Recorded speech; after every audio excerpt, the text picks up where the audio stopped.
Zarya. I do think you might see a little bit of Ram, a little bit of maybe even Malga. Like if you really want to make sure that the Ryan doesn't get the well, I guess if the Zarya doesn't want to play, I'm not sure who the Malga would be decent against, to be honest, in that situation.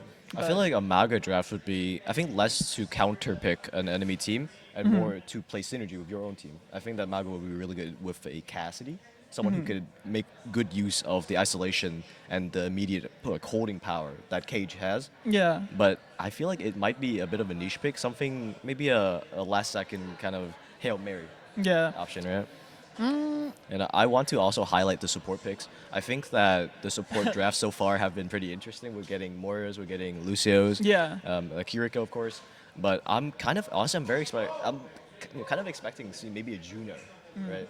Juno has been very popular in the OWCS and the professional leagues. Yeah. She gives a lot of power, immediate power to rotations. She is again a pretty solid healer. Ultimate is very good value, Yeah. even after the nerfs, of course. Yeah. I mean, I think they did do a substantial nerf to her ultimate, so it's not Absolutely, as yeah. overbearing. But I want to say it's, to be honest, the change mostly it's like, do you remember when Kiriko's Kitsune Rush gave a 300% boost instead of just a 200% boost? Absolutely, Yeah, I yeah. think, to be honest, it's just a change from like 300% to 200%, or an equivalent nerf from there.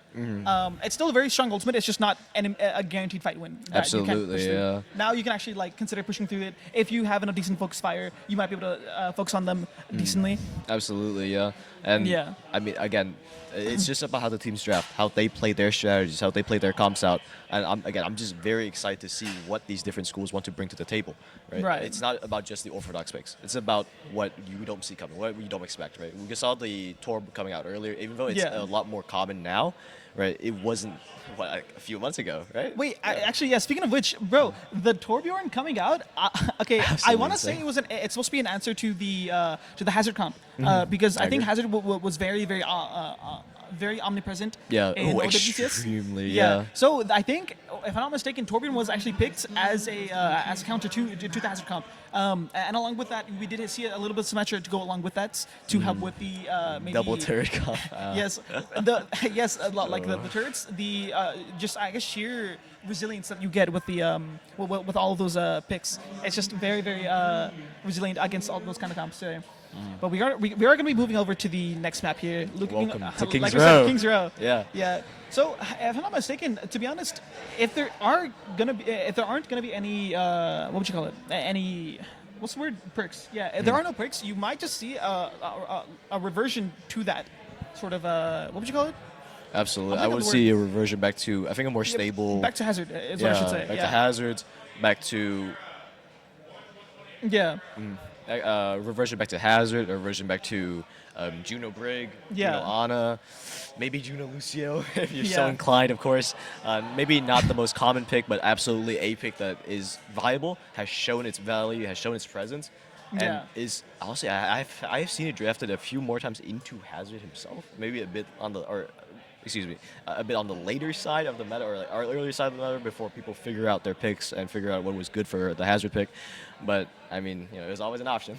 Yeah, I think right now we have a little bit of technical difficulties. It's just a absolutely. little unlucky, but in the meantime, I guess we could talk a little bit more now that I didn't want to go too deep on King's Row, just in case if it wasn't the map that we were going to be playing on. But seeing the King's Row actually show up there, we could see. So very notably, I think ever since Overwatch 2 came out, we did see more of a willingness to try out non-standard brawl. Well, I guess not non-standard teams. Usually, it would be just brawl only on King's Row. Absolutely, But we yeah. have seen a decent bit of I guess even dive being played on there Yes, just yeah. to utilize the high grounds. Because despite how easy it is to play brawl on what is it like leaning back even all the way over to Overwatch 1 when you would see the Ryan Zarya combination. I mean, like it just got ingrained into people's minds that yes, we will be playing brawl on King's Row and we will not be playing anything else. But after that, synergy was opened. It now just meant it meant that you only needed one tank in order to just decide, okay, guys, we're gonna be playing dive here. instead. And it does actually support with that, with all the different high grounds. I mean, the high grounds on first points, second point, it's a little iffy, but you still get those high grounds that are very, very impressive, especially after a few bends of the winding streets of Kings Row. Absolutely, yeah. I mean, point 3, you have the high grounds on either side, just I guess surrounding the what would you call it, the point as it goes in for its final turn and final stretch of the push there. Absolutely, yeah. Kings Row, I agree with you. The Kings Row's meta has been very static for a very long time. Yeah. But honestly, with the advent of just the way that the support meta has shifted, I think that you're right. They absolutely have switched into a more dive-heavy meta, a comp that can kind of surpass the front line, dive directly onto the back line, force them out. Yeah. And I think that that kind of playstyle, that more proactive playstyle, might be more attractive to teams that are looking to try to take an edge on others. Right? And of course, again, Hazard, the absolute demon himself, Hazard. He has kind of turned the meta around him. It is reminiscent of how Mauga did the meta whenever he to be honest, dropped I don't mind the Hazard, to be honest. Like, bro, if there was going to be any hero that was super broken right now, I would say I'd rather see Hazard. Than absolutely. Like, I think seeing Hazard, like seeing well-utilized walls, I think, bro, like honestly, just even playing Hazard is just so fun. It like, is, yeah. It's also a lot more fun to watch, Yes. if nothing else. Like, Yeah. there's so much fluidity in that. In that composition there. Yeah, I agree too. A lot more skill expression. You can do a lot more of a Hazard comp than you can with a Mauga comp. If you were around, well, of course, I mean, if you were an avid viewer of the OWCS, you saw the way that Mauga distorted the meta around him, right? You saw the way that he forced out these Cassidy Echo games. Yeah, where I mean, it was just the seeing how exact much same damage you can teams. pump into a single spot without going too far as to like pick like Junkrat or Pharah or like Bastion. Absolutely. Yeah. But we are going to be going in soon, so I think technical difficulties have been resolved. I think we're just waiting on the confirmation of either team. I think until then, we're just going to be relaxing for a little bit here. Yeah, please stay Again, tuned. special shout out to Texas Army National Guard, if I'm not mistaken. Yes, again, be sure to check them out if you're interested in a little bit of assistance in your college education and some flexibility in whatever career you may want. So they have a lot of positions available, so be sure to check them out there. 2 thumbs way up from us at the Caster's desk. Absolutely. Yeah. They're there to help you out if there are any concerns, of course. But, I mean, it's a pretty good deal. Yeah. Wow, I see it. I do also, before we get back into assuming Kings Row, maybe not, maybe yes, but I want to also highlight that so far San Antonio, right, they have found a lot of success on this very heavy death volley comp, a very heavy dive comp. I'm very curious to see if Corpus Christi will opt to play into maybe a poke comp, maybe try to force a brawl, see if it works for them. But I'm just curious to see how they will adapt, because we saw some, a very good progress coming from San Antonio. The coordination that they show, the dive targeting the right person every time, right? I want to see some adaptation. Yeah. And we're back now here. If I'm not mistaken, I do think, I want to say the labels are flipped here. I think it should be Corpus Christi on the right. Corpus Christi is the red team, and A&M San Antonio is the left team, blue team. Blue team, thank you. Yeah, if I'm not mistaken. So we are chilling here. I think we're gonna see Wanter what they're is. picking here. Wait, we're actually picking double flex support. Wait, both teams are picking double flex support. So, okay, yes. very notably, what we saw, like after perks come out, after perks did come out, we did see double flex sports coming out, just because of how much value that we did end up seeing these flex sports being able to provide there. I mean, I'm not sure if they're just having fun on the side of San Antonio? yeah, on the side of Corpus Christi there, Corpus picking Christi, the Life Fever. I think it's just a for fun thing just for now, but I'm not too sure. I mean, maybe there's something more to it. We'll see. Again, this is grounds for experimentation. I can this see is it grounds maybe for change. Like if they're trying to get to the high ground very quickly. I mean, I can see it. Yeah, they're gonna end up swapping. So very notably, they have to play around an Ana Zen. It's a very vulnerable backline. Only if you have people that can actually go in there and pressure that out. Absolutely. So yeah, if I'm not mistaken, I'm trying to see what they're doing here. A I'm trying rail to see shot here. finds Cassidy to the back line. Wait, I'm trying to see the the composition here. Yeah. Okay. They have a Ramantra. Okay. I was a little confused there. Okay. Never mind. Sorry. So yeah, from the side of San Antonio, they are picking the Ramacho here. In the meantime, they did decide to swap to a poke comp. I think, like you said earlier, Corpus Christi is deciding to pick with this poke comp. I mean, we just see Maya just having a lot of value here on this flank here on the right. For sure, yeah. The pressure coming out is honestly, it's quite. Oh, and just as I say that, they press into them. Yeah. It is so close. So many health bars are so the low. Nemesis form actually coming out and pushing out the DPS of Corpus Christi here. I mean, Just is just chilling on the chilling over there, just popping left clicks into the rest of them here, trying to take out the rest of them, and the rest of Corpus Christi does end up falling through here. I mean, they're just trying to push through, trying to finish off the remaining of the remaining stragglers of Corpus Christi. I think Ramacho might be in a bit of a pickle here, though. I'm not too sure. He might end up taking too much damage, but the Kazune does, the Suzu does end up coming through here, trying to cleanse some of these members here. We do see an owl after getting chased by a straight our owl Nemesis in the chat. for the entire thing.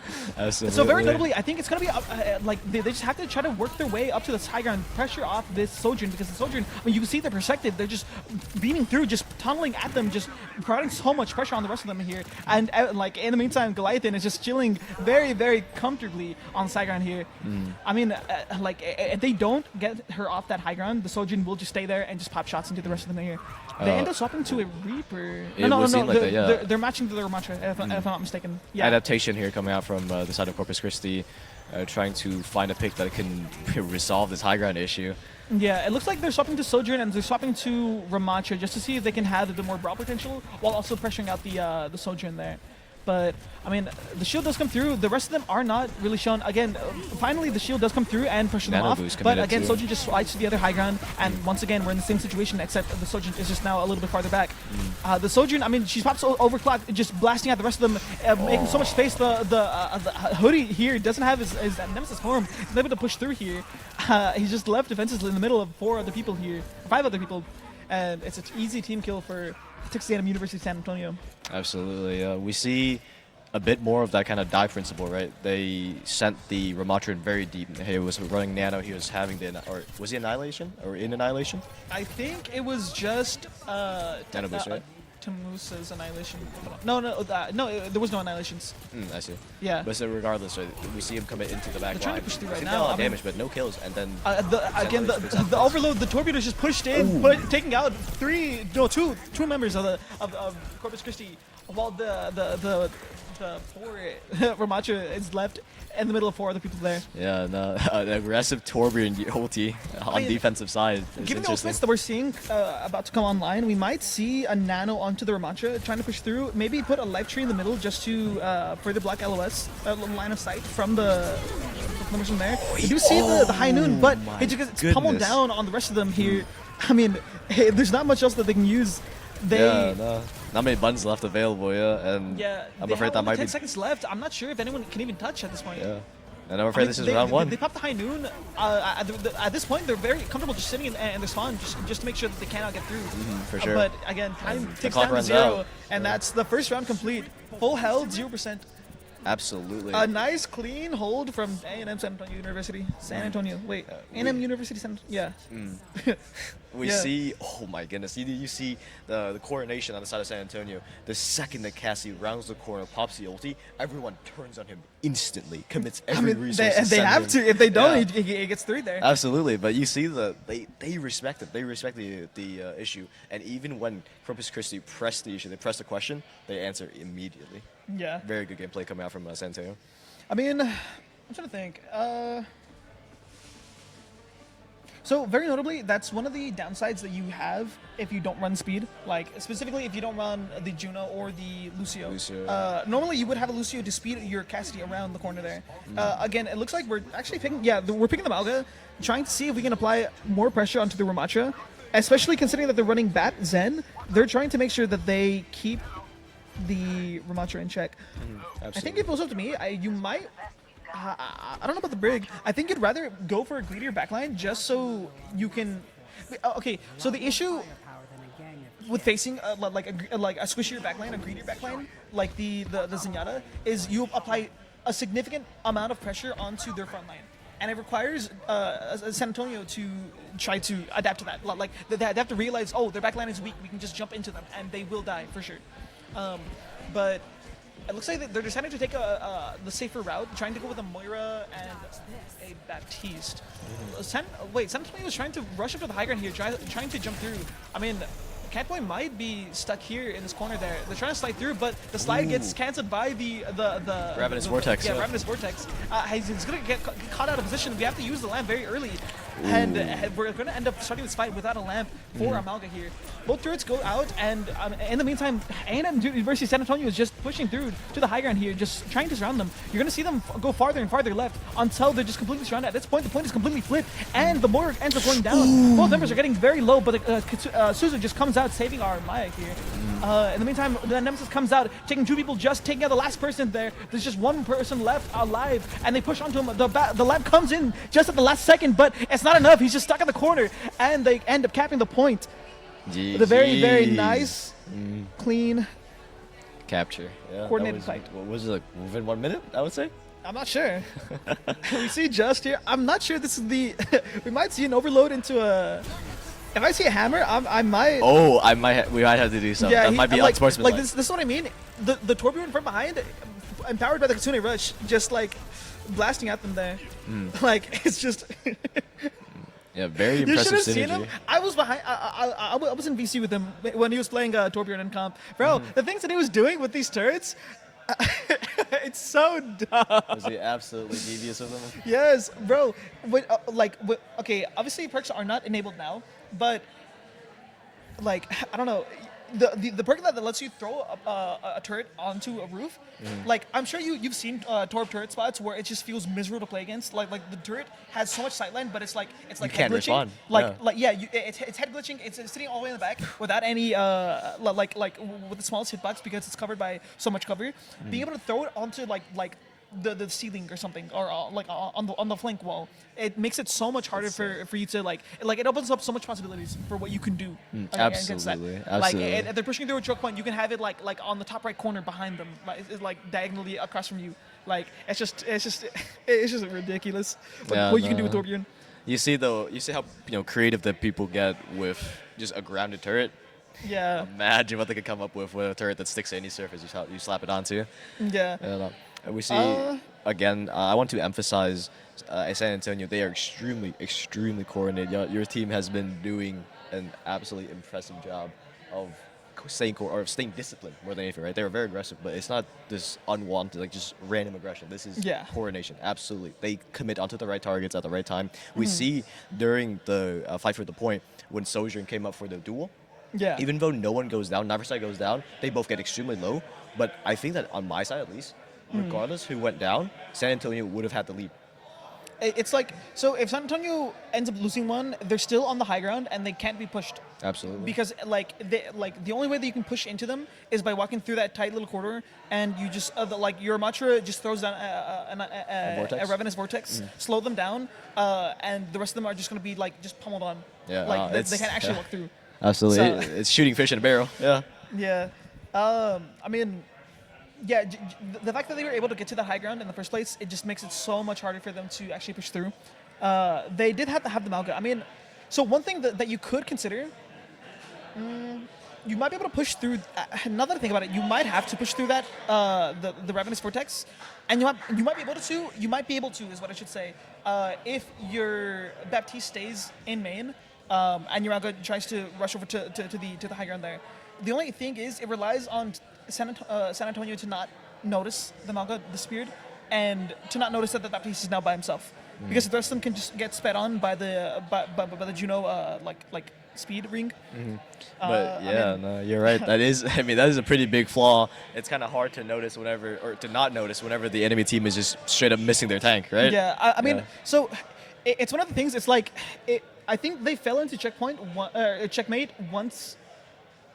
A&M or once. I gotta be honest, it's hard to We're all say A&M San here. Antonio because I'm just used to saying A&M. Usually we don't see two A&M teams play against each other, let alone 6 teams. Yeah, here. absolutely. So actually, speaking of which, I think we could go over the different A&M teams that are here, the different universities that are here. So I think from the top, we do see, obviously, we have Corpus Christi and San Antonio here. We'll call it, you're from Texarkana, right? Yeah. So Texarkana is being represented here. I think along with that, we have College Station, the main campus. I think the international team. And then, if I'm not mistaken, it's, what is it? There's another, East Texas. Yeah. So, okay, all in total, Corpus Christi, San Antonio, College Station, Texarkana, International and East Texas. International and East Texas. So, yeah. Yep. In the meantime, we will be moving over to a short break, letting both teams recuperate just a little bit. We'll see you back soon.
Yeah, yeah. Oh, Okay. Thank you. Are you able to tell us what's the next teams that we're playing against? Or the next two teams that are playing? thank you.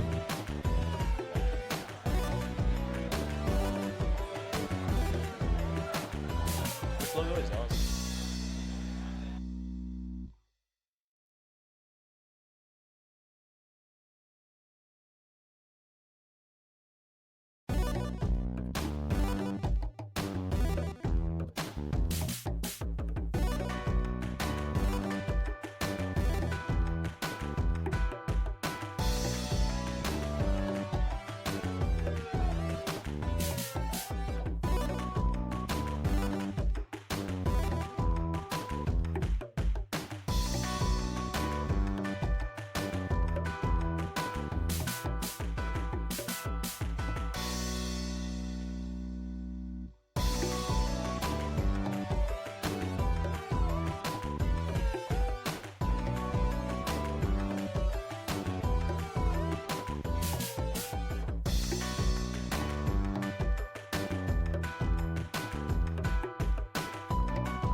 morning, University San Antonio. Well, no, sorry, not University San. Texas A&M University System.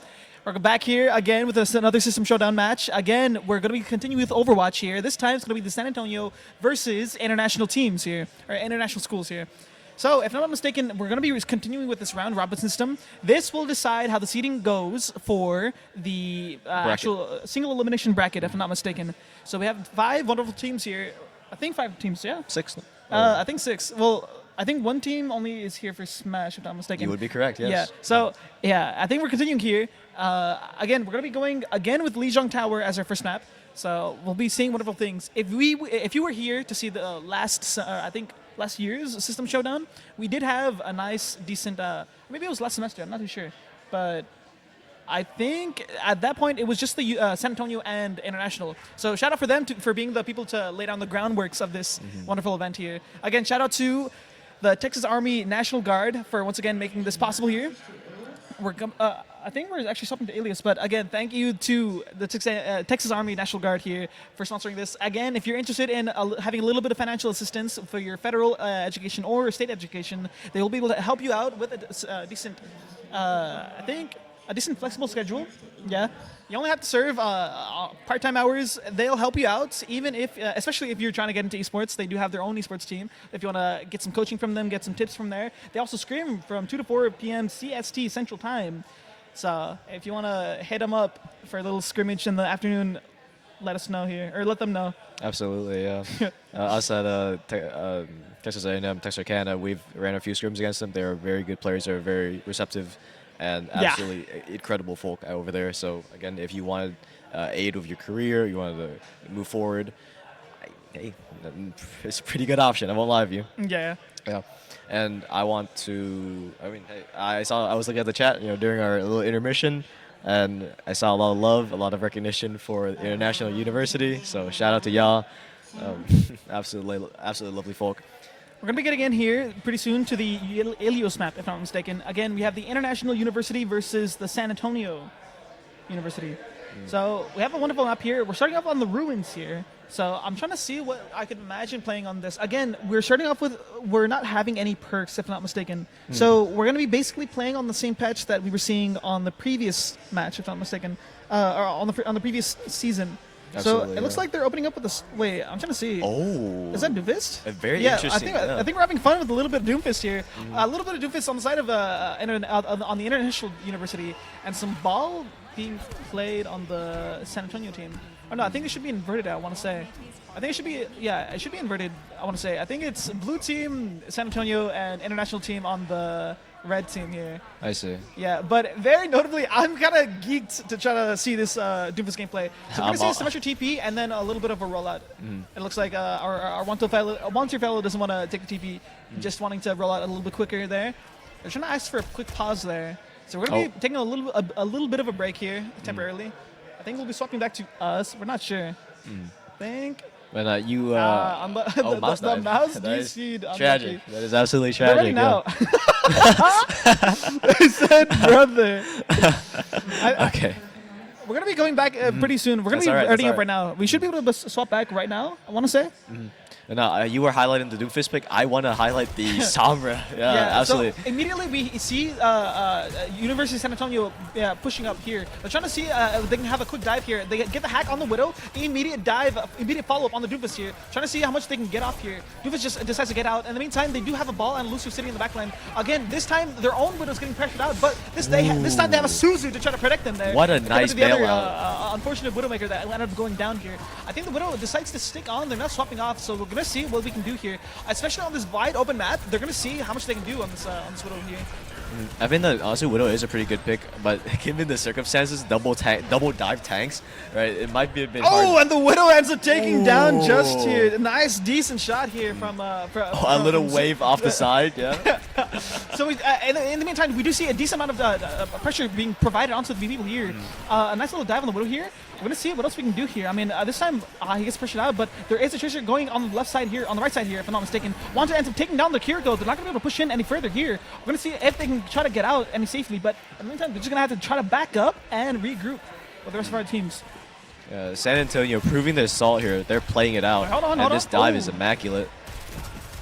We're going to honestly, I wonder, like, they decided to swap to the hazard. I'm gonna see what they end up doing. Yeah, this is kind of what I expected. I mean, when you don't have perks, an easy shot. What a shot onto and the Widow's Sojourn. the Widow got taken down and decided to lock in for an easy 2 shots. Absolutely, There. The yeah. hazard ends up getting hacked, and the rest of them are just gonna end up getting taken down. With the rest of them going down, the Widow's able to posture up very, very aggressively as long as she keeps sights on their enemy Widow. Wait, no, they don't have a Widow. They have a Sojourn. So at this point, it's just free reigns for the Widow as long as she doesn't get shot down, taken down by the random Kiriko shots here. Absolutely, yeah. Uncontested Widow is now someone you want to be fighting against. Yeah, I mean, we're going to see these ultimates coming up. I mean, they have a beat, so they're going to be pretty protective. They might be able to open up with a Kitsune Rush on the side of Tamusa Esports, Texas A&M University, San Antonio. So again, the Kiriko just ends up getting taken down. They're going to do a quick little dive, if not mistaken, onto the but he messes up a slam. The Sojourn ends up getting away. Fairly comfortable here. The sights do come up, and they're able to very easily keep sights, keep tabs on every other member of the of the international university. We decided to very aggressively into the knock him out. hazard, take him down here. The pause comes through. It looks like someone's DCing. A pause mid-fight. You hate to see it happen. A little disconnect. I'm not too sure. We might have a pause because of a disconnect. But so we'll see what happened. Absolutely. I mean, we're getting a little bit of forward. flame coming out from the chat. Oh! I don't think that's what's happening. I think, if I'm not mistaken, so I can only imagine someone else is the is the host here. So I want to say the host may have accidentally hit the pause button. So we're gonna see if we can get that sorted out. Absolutely. I mean, in the meantime, I mean, we were seeing a decent performance there. I mean, they're just able to work. I mean, like, I don't even know if I would call it teamwork. It's just, it's not explicit teamwork, is what I should say. It's just they're going out there doing their own thing, and it just so happens to like be on the same page. Like, I agree. Yeah. I mean, this team has been together for multiple years at this point. Like, even since Overwatch 2 and even before that. So, I mean, they're very, very comfortable there. Absolutely. I was doubting the summer pick in the back of my mind, but it absolutely proved its salt. It went in, found 2 for the initial fight. I mean, Summer's really oppressive, I gotta be honest. It's absolutely, yeah. So, as it stands now, you can't do what you were doing before of just staying permanently invisible and just sitting in their backline and trying to look for assassinations there. With the limited invisibility, you use that to get yourself set up onto a very irritable high ground. And then from there, you can just pressure out the tank, get free ult charge on their tank, while their tank can't actually like reach up to you. Absolutely. It's especially irritating when you're playing like a brawl-oriented tank who doesn't have verticality. Absolutely. I mean, in this case, you're playing a brawl tank, well, sort of brawl dive hybrid with a hazard.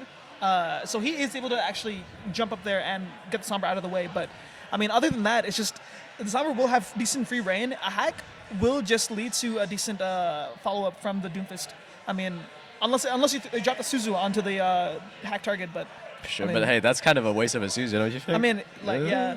Unless you're losing the fight. But yeah, no, I also, again, the highlight is, of course, onto Doomfist and Sombra. Their coordinated dive, as you said before, devastating, right? They find the backline almost every fight. They usually find the first picks.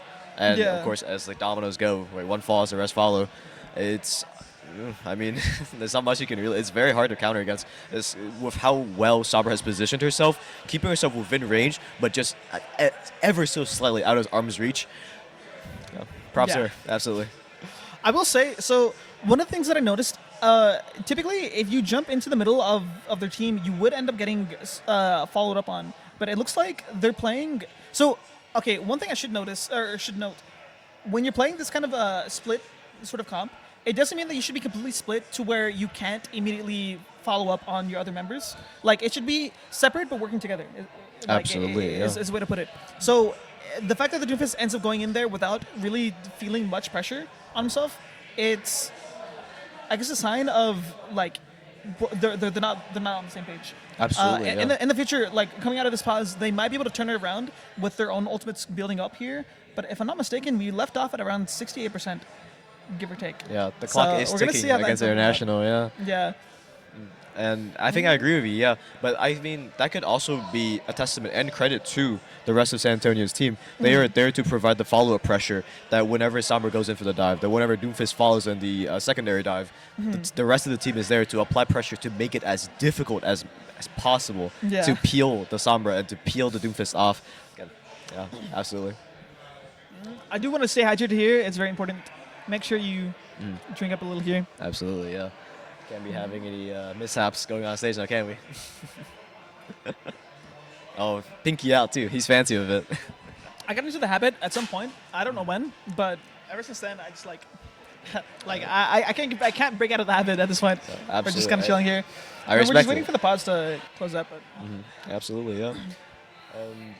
Of course, as always, respect all the teams. They have Yeah. shown up. Yeah, they've put on a show for us, and okay, appreciation all around. yeah, I mean, looking at these different maps, me personally, I enjoy running the Winston on this just because of the. I'm trying to think of how to put it. It's like the way that Winston plays. You get to sort of anchor on point a little bit, while also having the mobility to immediately jump on somebody if there is something or someone out of sight or out of position. Absolutely, yeah. There's Yeah. the hybrid power, the Yeah. ability to both hold and dive if need be. I think that, yeah, I agree. It does make Winston a very strong pick, but in fairness, I think it honestly comes down to the rest of his team to follow up on those dives. Yeah. Because I believe, in my opinion at least, right, I haven't played too terribly much Overwatch 2. I'm nowhere near as much as I played Overwatch 1.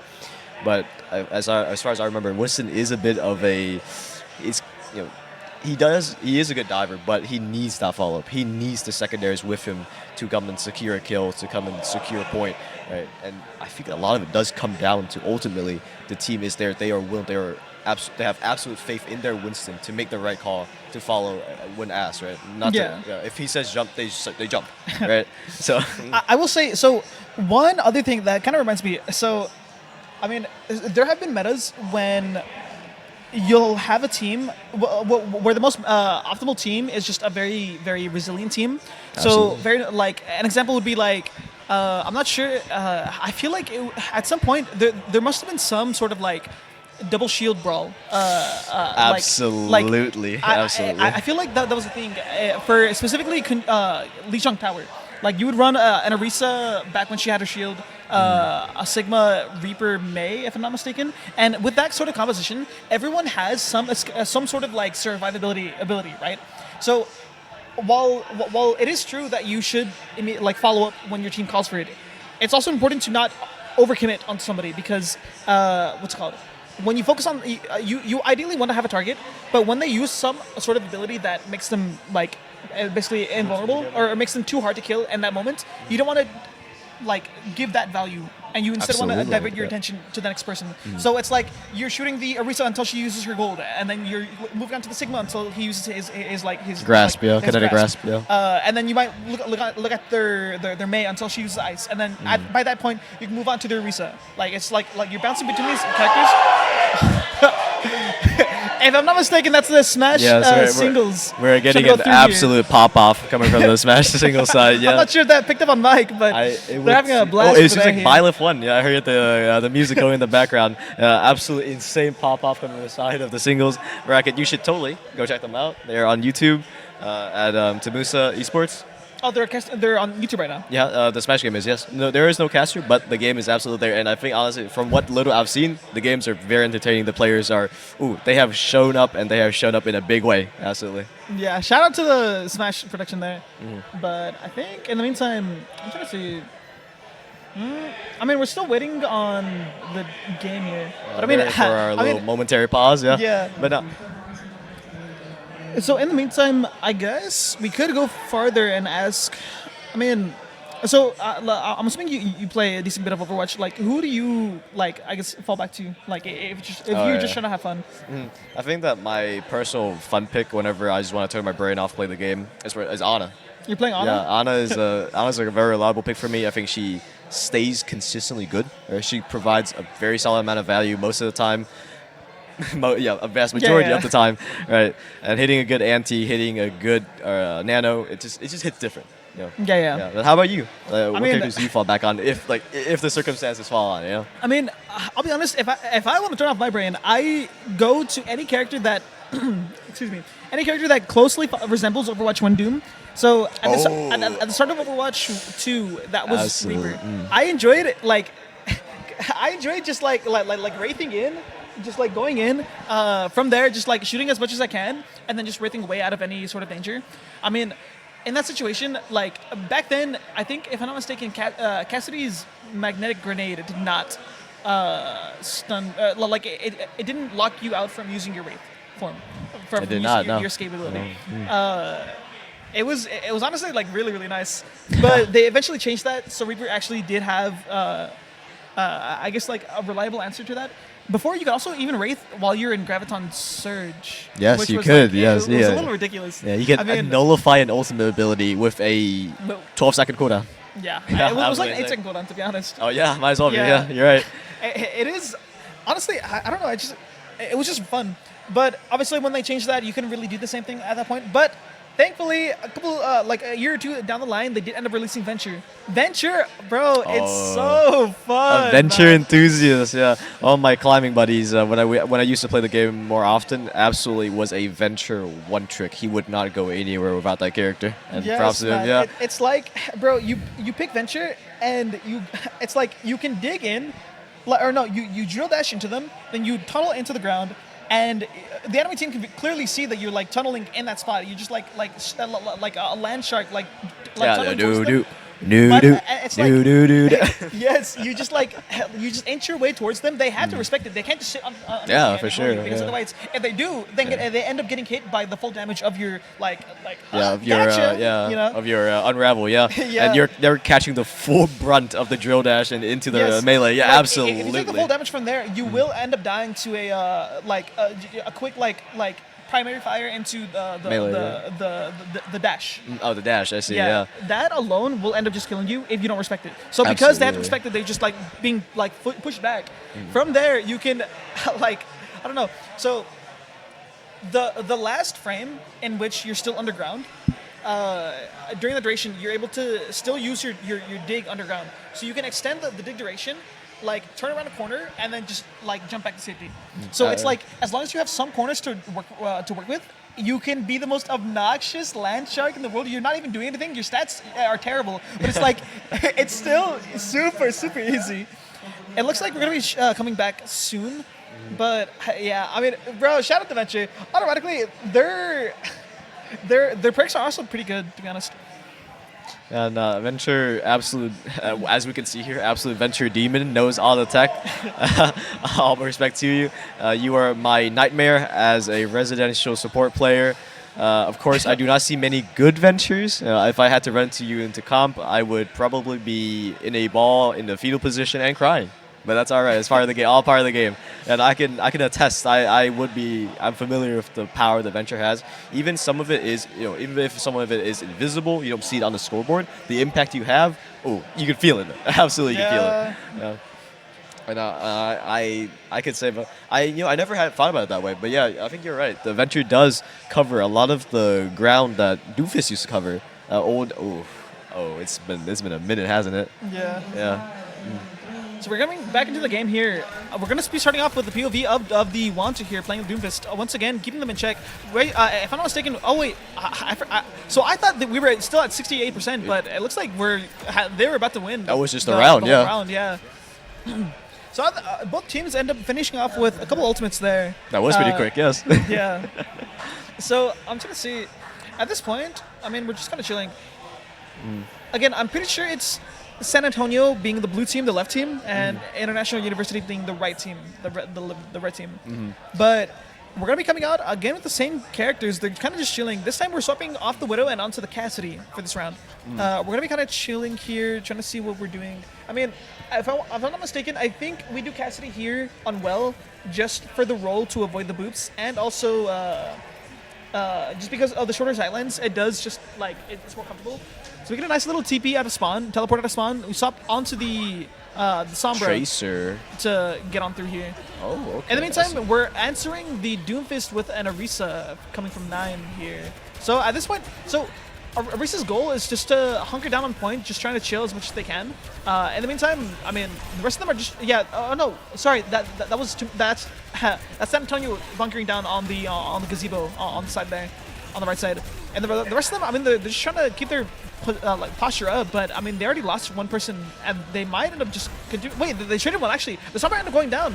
They're gonna be able to like maybe push through here, if I'm not mistaken. Like the Orisa is actually really far forward without having used any cooldowns. If they push her onto this some of these members, the Doomfist very notably does not have a like any cooldowns here. If they get him out, they might be able to capture the point here. But he's gonna get his cooldowns back in time. Oh wait, hold on. Wait, it actually went down. The casting went down. They're gonna be able to push through here. The Sombra is also getting a little bit low here, trying to get out here. Doomfist uses block. He's not gonna have any cooldowns left here. He's gonna have to slam away here, trying to get out. But in the meantime, we're just trading blows back over and over. We're down our Ana only having Lucio speed on the side of on the What side of a International shot University. coming up from Cassidy. But our Cassidy is just cleaning up house here. He realized that it needed to pick up the pace in order to match with their with the opposing Cassidy, and we just saw it very easily. He missed could one shot finish and was it. unable to finish it off here. A very We're clean trying to see headshot. a quick high noon trying to get through here, but it looks like they only briefly gave up the points before taking it back, having given up 14%. San Antonio here with a quick response, the instant retaliatory strike. And I won't lie, highlight for International, I think that the Orisa pick is a very good response into the Lucio, into the Doomfist, but it's just overwhelming, constant pressure coming out. And it's a lot to ask from her to hold against all that.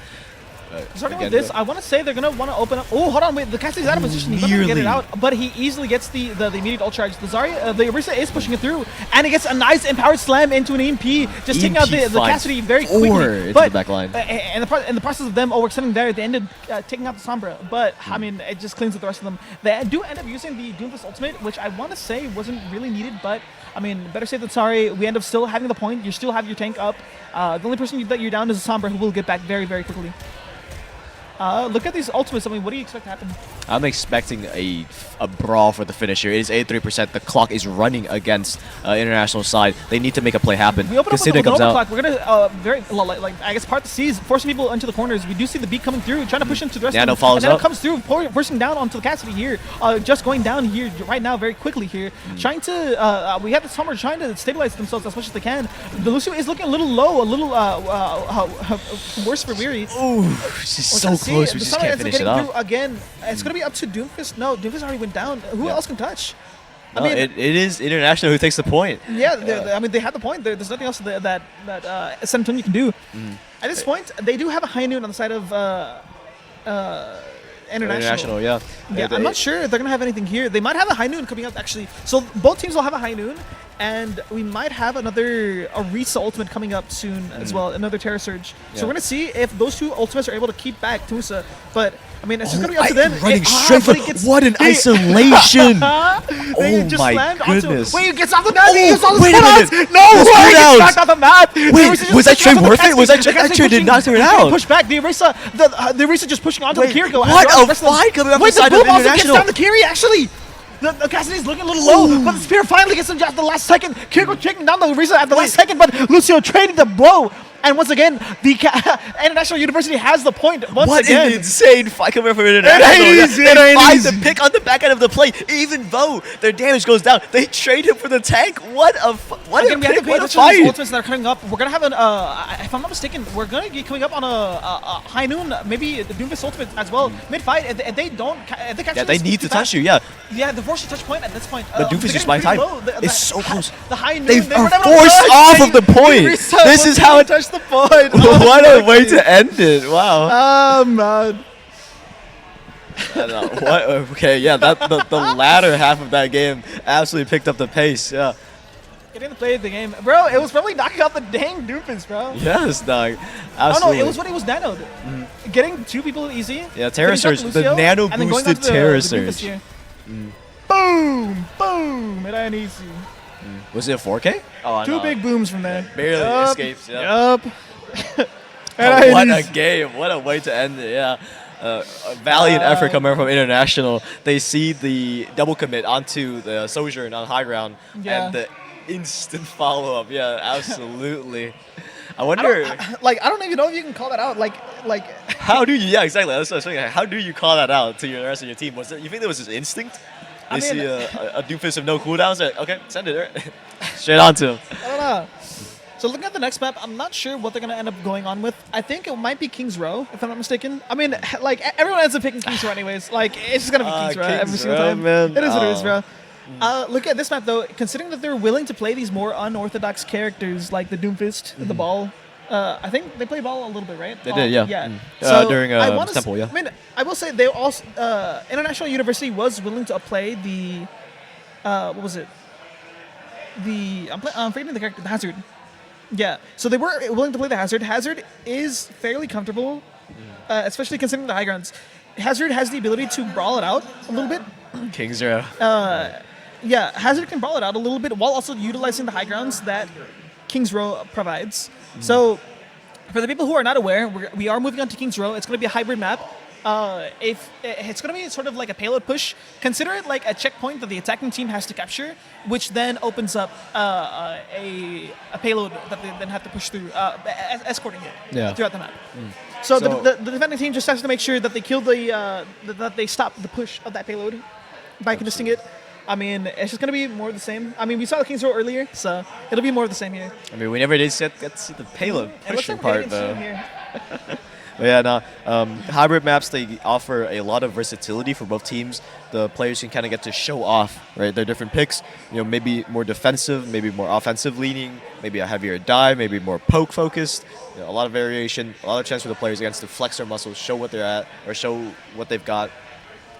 And I mean, hey, I'm excited. King's Row, even though is known to be a bit bland, we might get to see a bit of it is the Orisa rerun from the side of International. We get some Genji. Wait, again, we're running the double flex sport. Okay, so my question is this normal for, like, I remember double flex sport was the case when Juno just first came out. Yeah. Like before her health bar got the nerfed nerfs. from 220, like before it was 250, if I'm not mistaken. Yeah. So at that point you were able to run like another flex support like Ana, and you had the Juno play as a main support.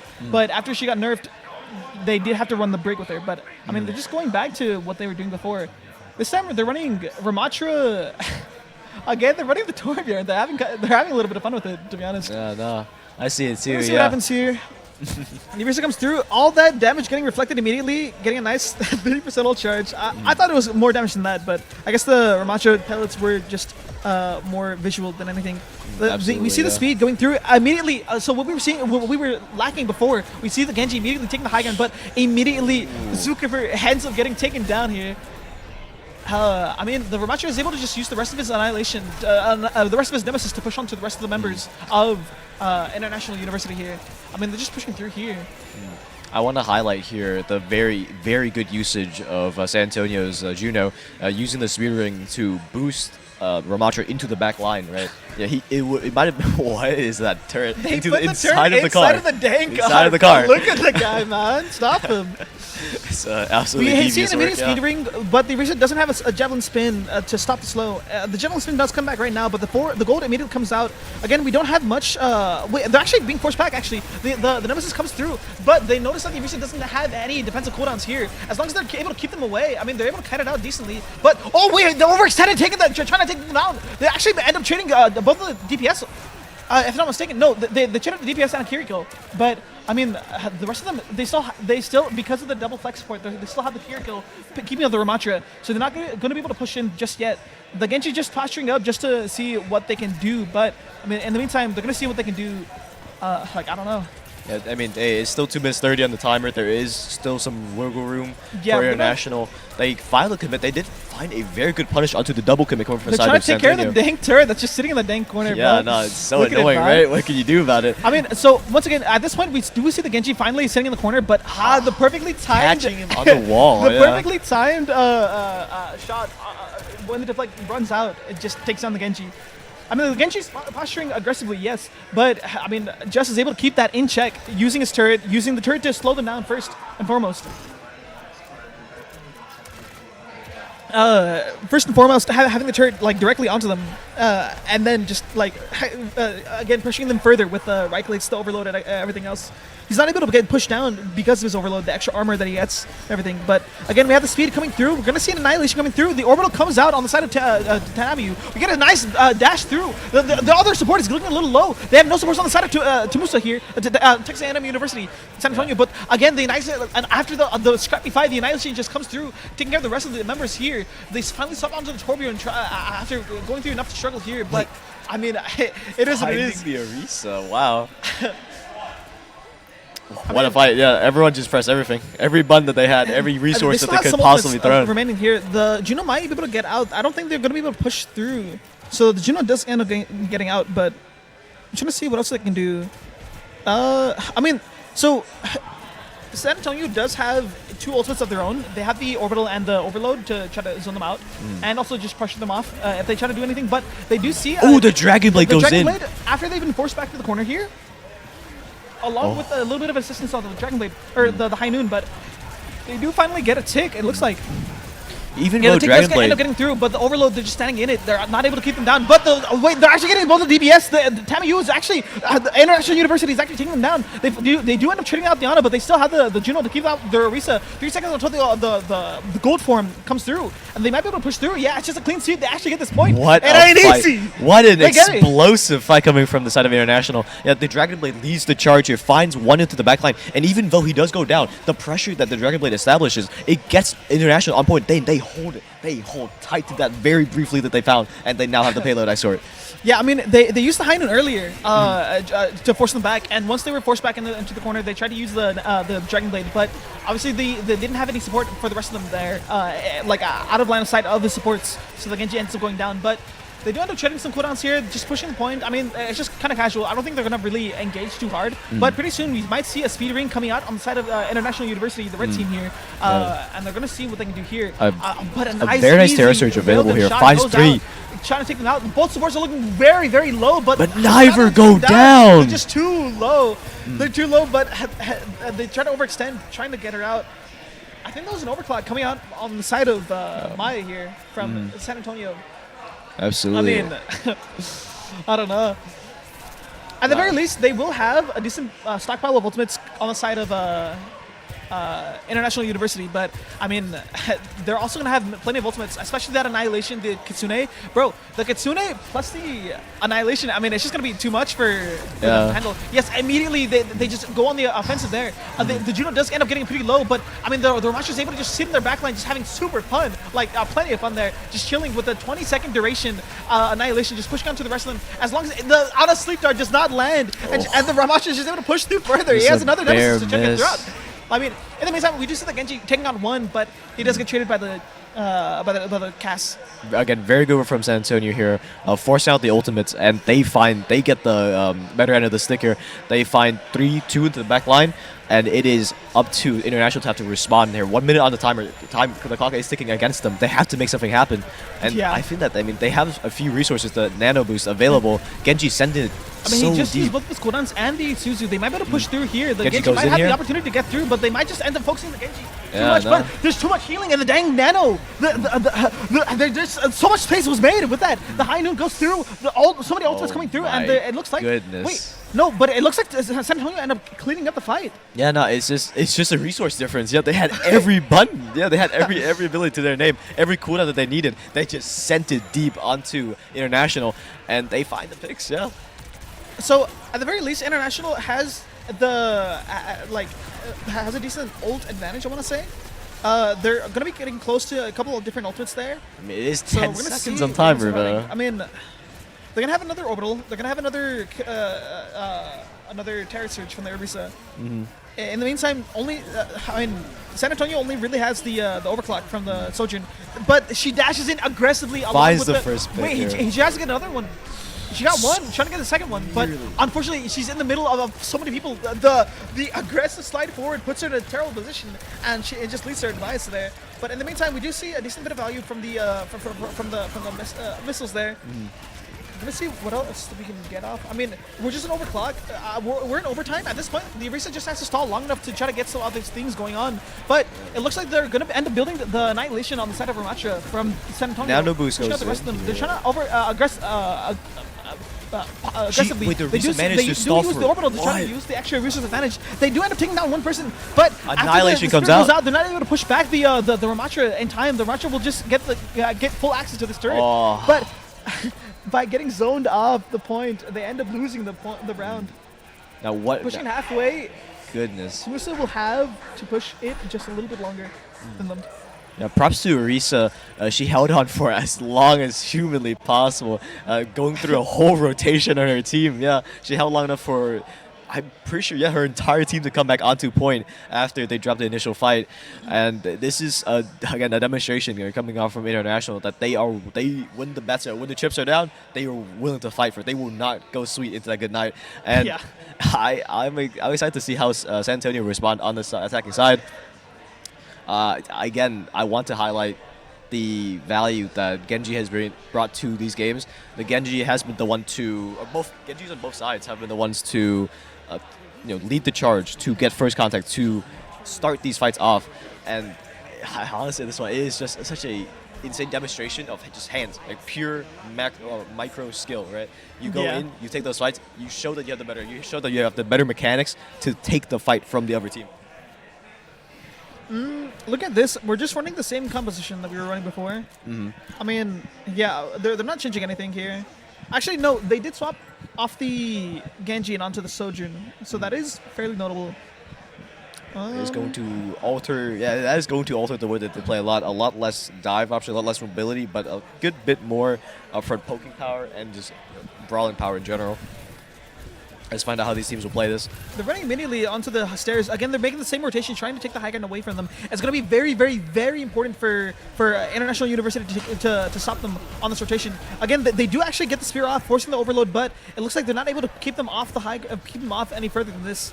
I mean, they're just going to be able to jump over like very quickly here. The speed ring gets them over the little ledge, and again, they're just going to end up surrounding the point, flipping the point completely, forcing the International University to once again be in the attacking position here.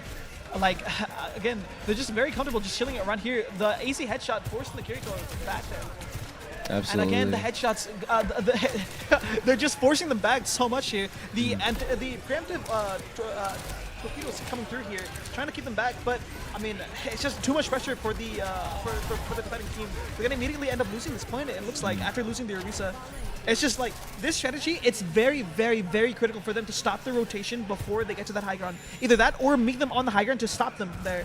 But absolutely. Yeah, fighting for high ground is a time-tested strategy, and it is exacerbated by the power of this Juno. The Pulsar is finding. The Vortex finds a pick. Yeah. After the headshot on the Kiri, I mean, it didn't take that much. Yeah. I'm just surprised that it was the Vortex that ended up taking her down. It's not often that you see Vortex. Yeah. It's just a really rough.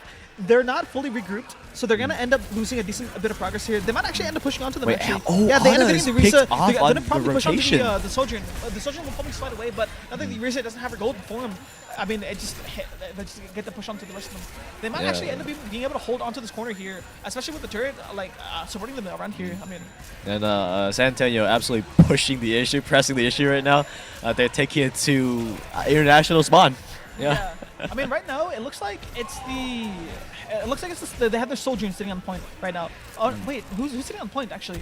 I think it's the Torbjorn actually. Yeah, the Torbjorn is sitting on point. They actually swapped to the Junker Queen. I'm surprised by this, but it's very, very rough for them to try to push through because they will have the Kitsune Rush trying to push into this. They only have one fight remaining. They have to try to make it count. And again, we immediately have this point completely on lockdown thanks to the overload. The Kitsune Rush coming through, but they're gonna get matched from the side of Musa here from Texas A&M University San Antonio, and it's just too much. All the pressure, all the advantage that they built, all the staggers led to this point coming through in a very easy sweep. Absolutely. GG's to the side Nice of San GG's Antonio. here. So if I'm not mistaken, it's a best of 3. So the first team to win 2 maps ends up winning. So like previously, A&M University San Antonio ended up just taking the previous map, and it looks like they're undefeated for the most part, not dropping a single map. Nice little play of the game from Maya, and that is a nice GG. Yeah, absolutely. insane work coming out from the side of San Antonio. But before we go into deeper analysis, I do want to again highlight the Texas guard. Again, thank you, thank you, thank you to them for making this event possible. They have been absolutely instrumental in Texas A&M System Showdown's development, and the fact that we are here now, a lot of it is thanks to them. So once again, thank you. Yeah, if you're looking to get some support for your career, be sure to head out the Texas Army National Guard. They are there to help you out with some of your education, even being very flexible to accommodate for any sort of situation that you might have. So be sure to check them out. They also have an esports team if you're interested in joining or even scrimming against them. They do scrim 2 to 4 p.m. Central Time. So hit them up if you're interested in a little afternoon scrim there. Absolutely. But in the meantime, any practice is good practice, right? yeah. And They're very good, actually. They're also willing to help you out, improve a little bit if you're interested. So, absolutely, let them know. And, what a game, honestly! What an insane set coming out from International, and honestly, and from San Antonio as well. Absolutely, there's so much to talk about. I don't know where to start, right? But I guess best way to start is from the start. Let's go to Elias, right? The initial fights on Temple, despite the pause, right, we get to see kind of the philosophy behind the team's plays. We see the way that San Antonio wants to isolate picks, to get to find people off on side, to catch people during rotations, to press that numbers advantage as hard as they can, and take the point or take the fight. And we see it work out honestly very well from the coordination of the Doom and the Sombra and the rest of the team working to make that magic happen. All props to them.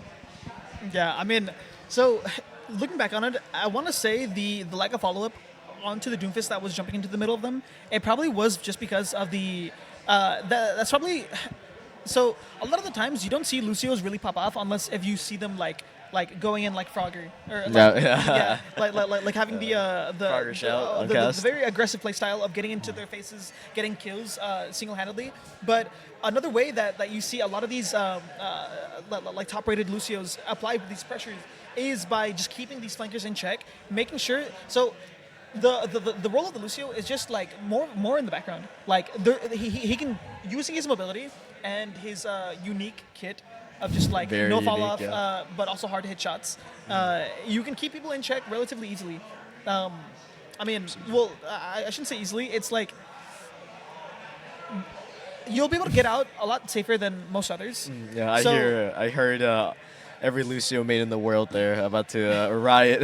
Yeah, I mean, it's harder than it looks, but I will say it's More reasonable than the other sports. yeah, No? like it's still what separates the best Lucios from the rest. Absolutely, yeah. So it was probably just our Lucio, just keeping them in check, making sure that their flankers, especially their tracer, doesn't get to have much of an impact on their backline, so that the Widow's just able to focus on keeping the rest of them in check. Absolutely, yeah. And in the meantime, the Sombra and the what is it, the New Fist, just gets to push on to the rest of them.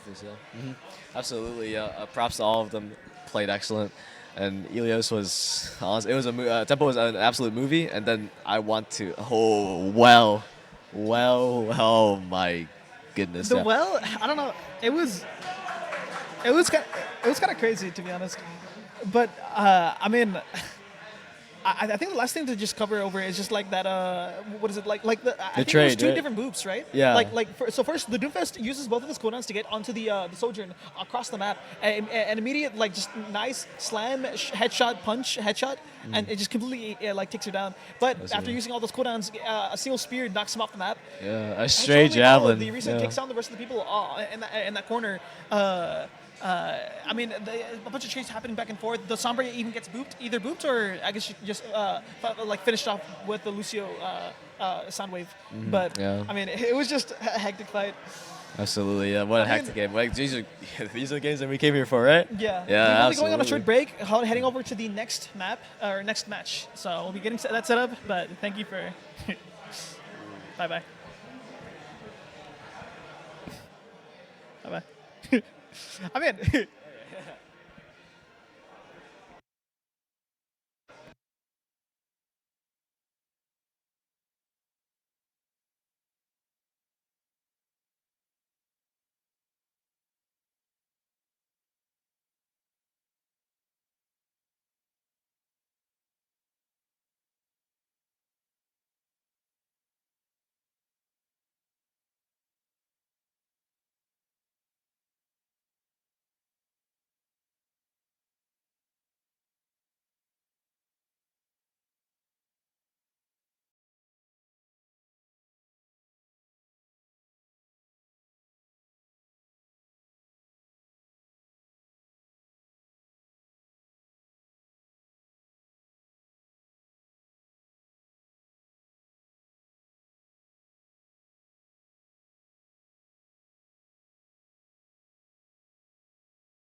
A&M University System. We have another wonderful match again in the System Showdown, sponsored by the Texas Army National Guard. Shout out for them for letting this be possible. But again, we're here at the Boeing Center, having a wonderful blast. There's a lot of people here. Actually, it's actually pretty fun.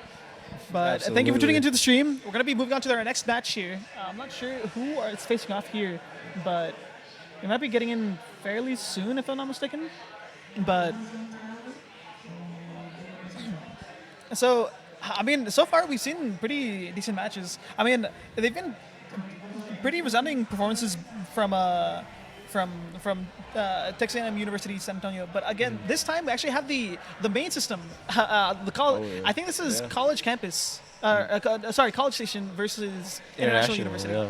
Main campus, yeah. International. I don't know if I should just say A&M or. I believe that I'm will not be too good. sure. We can also call it College Station if we're staying consistent with the positions or like the locations where they're found. But yeah, no, I'm excited to see what our College Station will bring to the table. Fresh team and fresh face here. Yeah.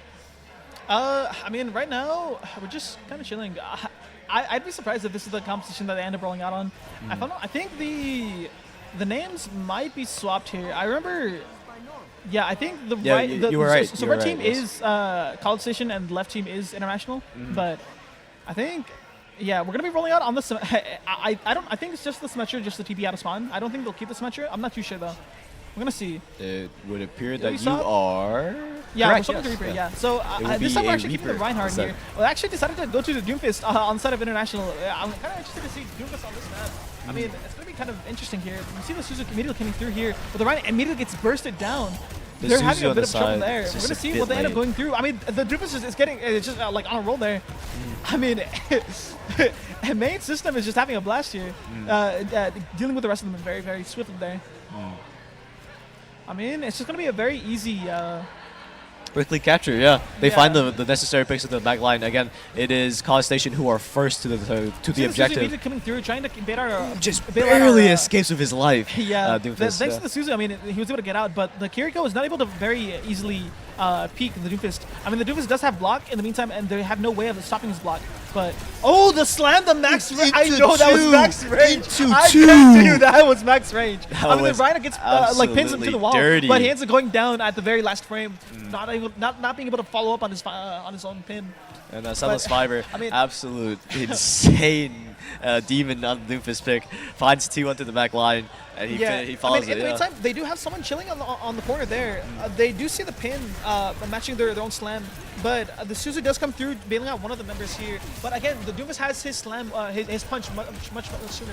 He's able to push forward very, very aggressively here. The loose dude gets in the way, so he's not able to match the pin there. Barely misses the wall, Yeah. So right now, I mean, they're just applying as much pressure as they can onto the backline, while the rest of their team just cleans up the rest of the stragglers sitting in their backline. But I mean, they're just having a very, very content area here. I think the Doofus tried to slide over without showing himself, but yeah, trying to use some of the movement attack to get a little seek. Oh, he does find the counter into the pin. And the Reaper uses his Wraith, but I mean, they just immediately collapse onto that very, very quickly. A Kitsune Rush comes through, but yeah, in response to that, they do have to use the Kitsune, the Suzu, to help out the Rhine here. Oh, wait, they almost get the... they could have gotten the Doom off the map, but it looks like the Reaper's just like chilling. They're actually pushed back to their spawn. It's a very, very overwhelming presence here that they're just applying here. Again, the Doofus is sitting on the left side. If they're quick about it, they might be able to pin in, trying to get a slam here. The Kiriko Gasson gets through. The Suzu comes through. She remember to look for the slam. Shatter fights two. Lucio, but the Kiriko is able to TP out of on the last second. Two people end up going down, but the Rhine does end up going down. They have no support from the side of the College Station. In the meantime, they do end up taking the point, but I'm not sure if they're going to be able to push this further here. International, they have to make University does take it's out going to their take a soldier, miracle. but the Doofus is still getting picks around here. Doofus is not down here just yet. Doofus is trying to get more and more people coming through here. They saw each other Winston trying to touch a little bit faster, but again, this Doofus is just applying a decent amount of pressure onto the rest of them. The Kitsune does come through. Blossom coming through, trying to pressure out the rest of them here, getting Doom people, but he does end up going down for the rest of them here. Doofus is still trying to pressure them out. Both tanks trading people back and forth.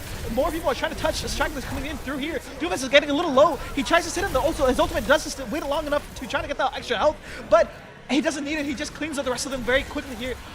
One person finally gets back on the point, but the rest of them do collapse here. College Station is still trying to push through. The Doofus is trying to come through. Winston get through. gets Winston gets down, knocked down. I mean, the rest of them are just getting taken down one by one. Here, the rest of them just like they end up getting the point very quickly here. What an exchange of blows coming just from back and International forth, College dude. Station. Yeah, it is Never-ending back fight and here. forth and back and forth. Both sides trying their hardest to take the point from each other. International, they had to make a miracle happen. And for a while, I really honestly thought that they did. They found such important picks onto the back line. Right? Reinhardt manages to sneak through the entire front line of College Station, finds himself into the back line. The Shatter finds one. And that pick was so valuable for International to take back momentum. But College Station, again, they were there. They were Get a ready little to dance on the receive. Winston, Yeah, a yeah. little emote, yeah. Look at this map. I mean, they're going to be more comfortable on the Winston, I guess. I mean, especially against their composition. I mean, But I it's going to feel be up like- to them to make sure that they keep their flanks in check. The Doofus might feel uncontested, though, because the Winston maybe. won't be able to really, like, jump back to keep him there. And They do Doofus get the is Doofus just- out there. I mean, they're just chilling around here. That's a pretty decent neutral fight. They try to get Oh. a boob off them, but I mean, they're just kind of chilling here. I mean, they're just pushing through. The Winston actually jumps super deep into them. The Winston isn't getting pressured off though. But instead, looking at their at the rest of them here. Winston nearly goes down, but his supports are there to back him up Yeah, to I peel mean, off. The, I'm just oh gonna wait, a minute, he space- goes wait, down. He goes off the ledge. Wait, that's okay. unlucky. But Yeah, again, no. the Doofus is just pushing in for the rest of them here. We do see Zookeeper actually taking down their Genji here as a nice trading blow, but she does go down with it here. In the meantime, they do take out the rest of their team, taking the points very decisively, and they're very comfortable in this position. International is first to the point. They found a series of very good fights onto International side, and they now have possession of the point. Oh, They're just trying to hold the line. Doomfist rotating his cooldowns, and They should've looked International for the walks boot out off the here, map ready to here. fight. Oh yeah, so he was what considering if he hit the shot, Yeah. the Judge actually I goes feel like he down to wasn't that. even expected to hit that. Yeah. Yeah, I mean, just throwing it into the pile, you might end up getting one of them here.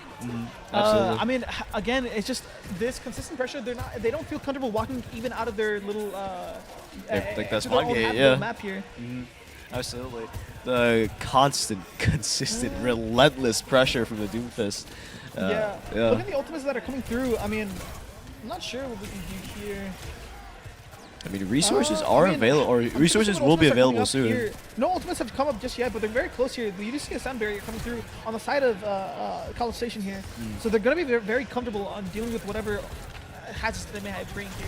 They're probably just going to finish up this fight very quickly and try to see if they can contest with a Kitsune rush here on their own side. But again, wait, the Winston actually takes down their Kitsune, their Kiriko. If he dies quickly, he might be able to finish this up. Actually, if he gets both supports, the Doofus punch stuns for just long enough to make sure that the Lucio doesn't end up going down.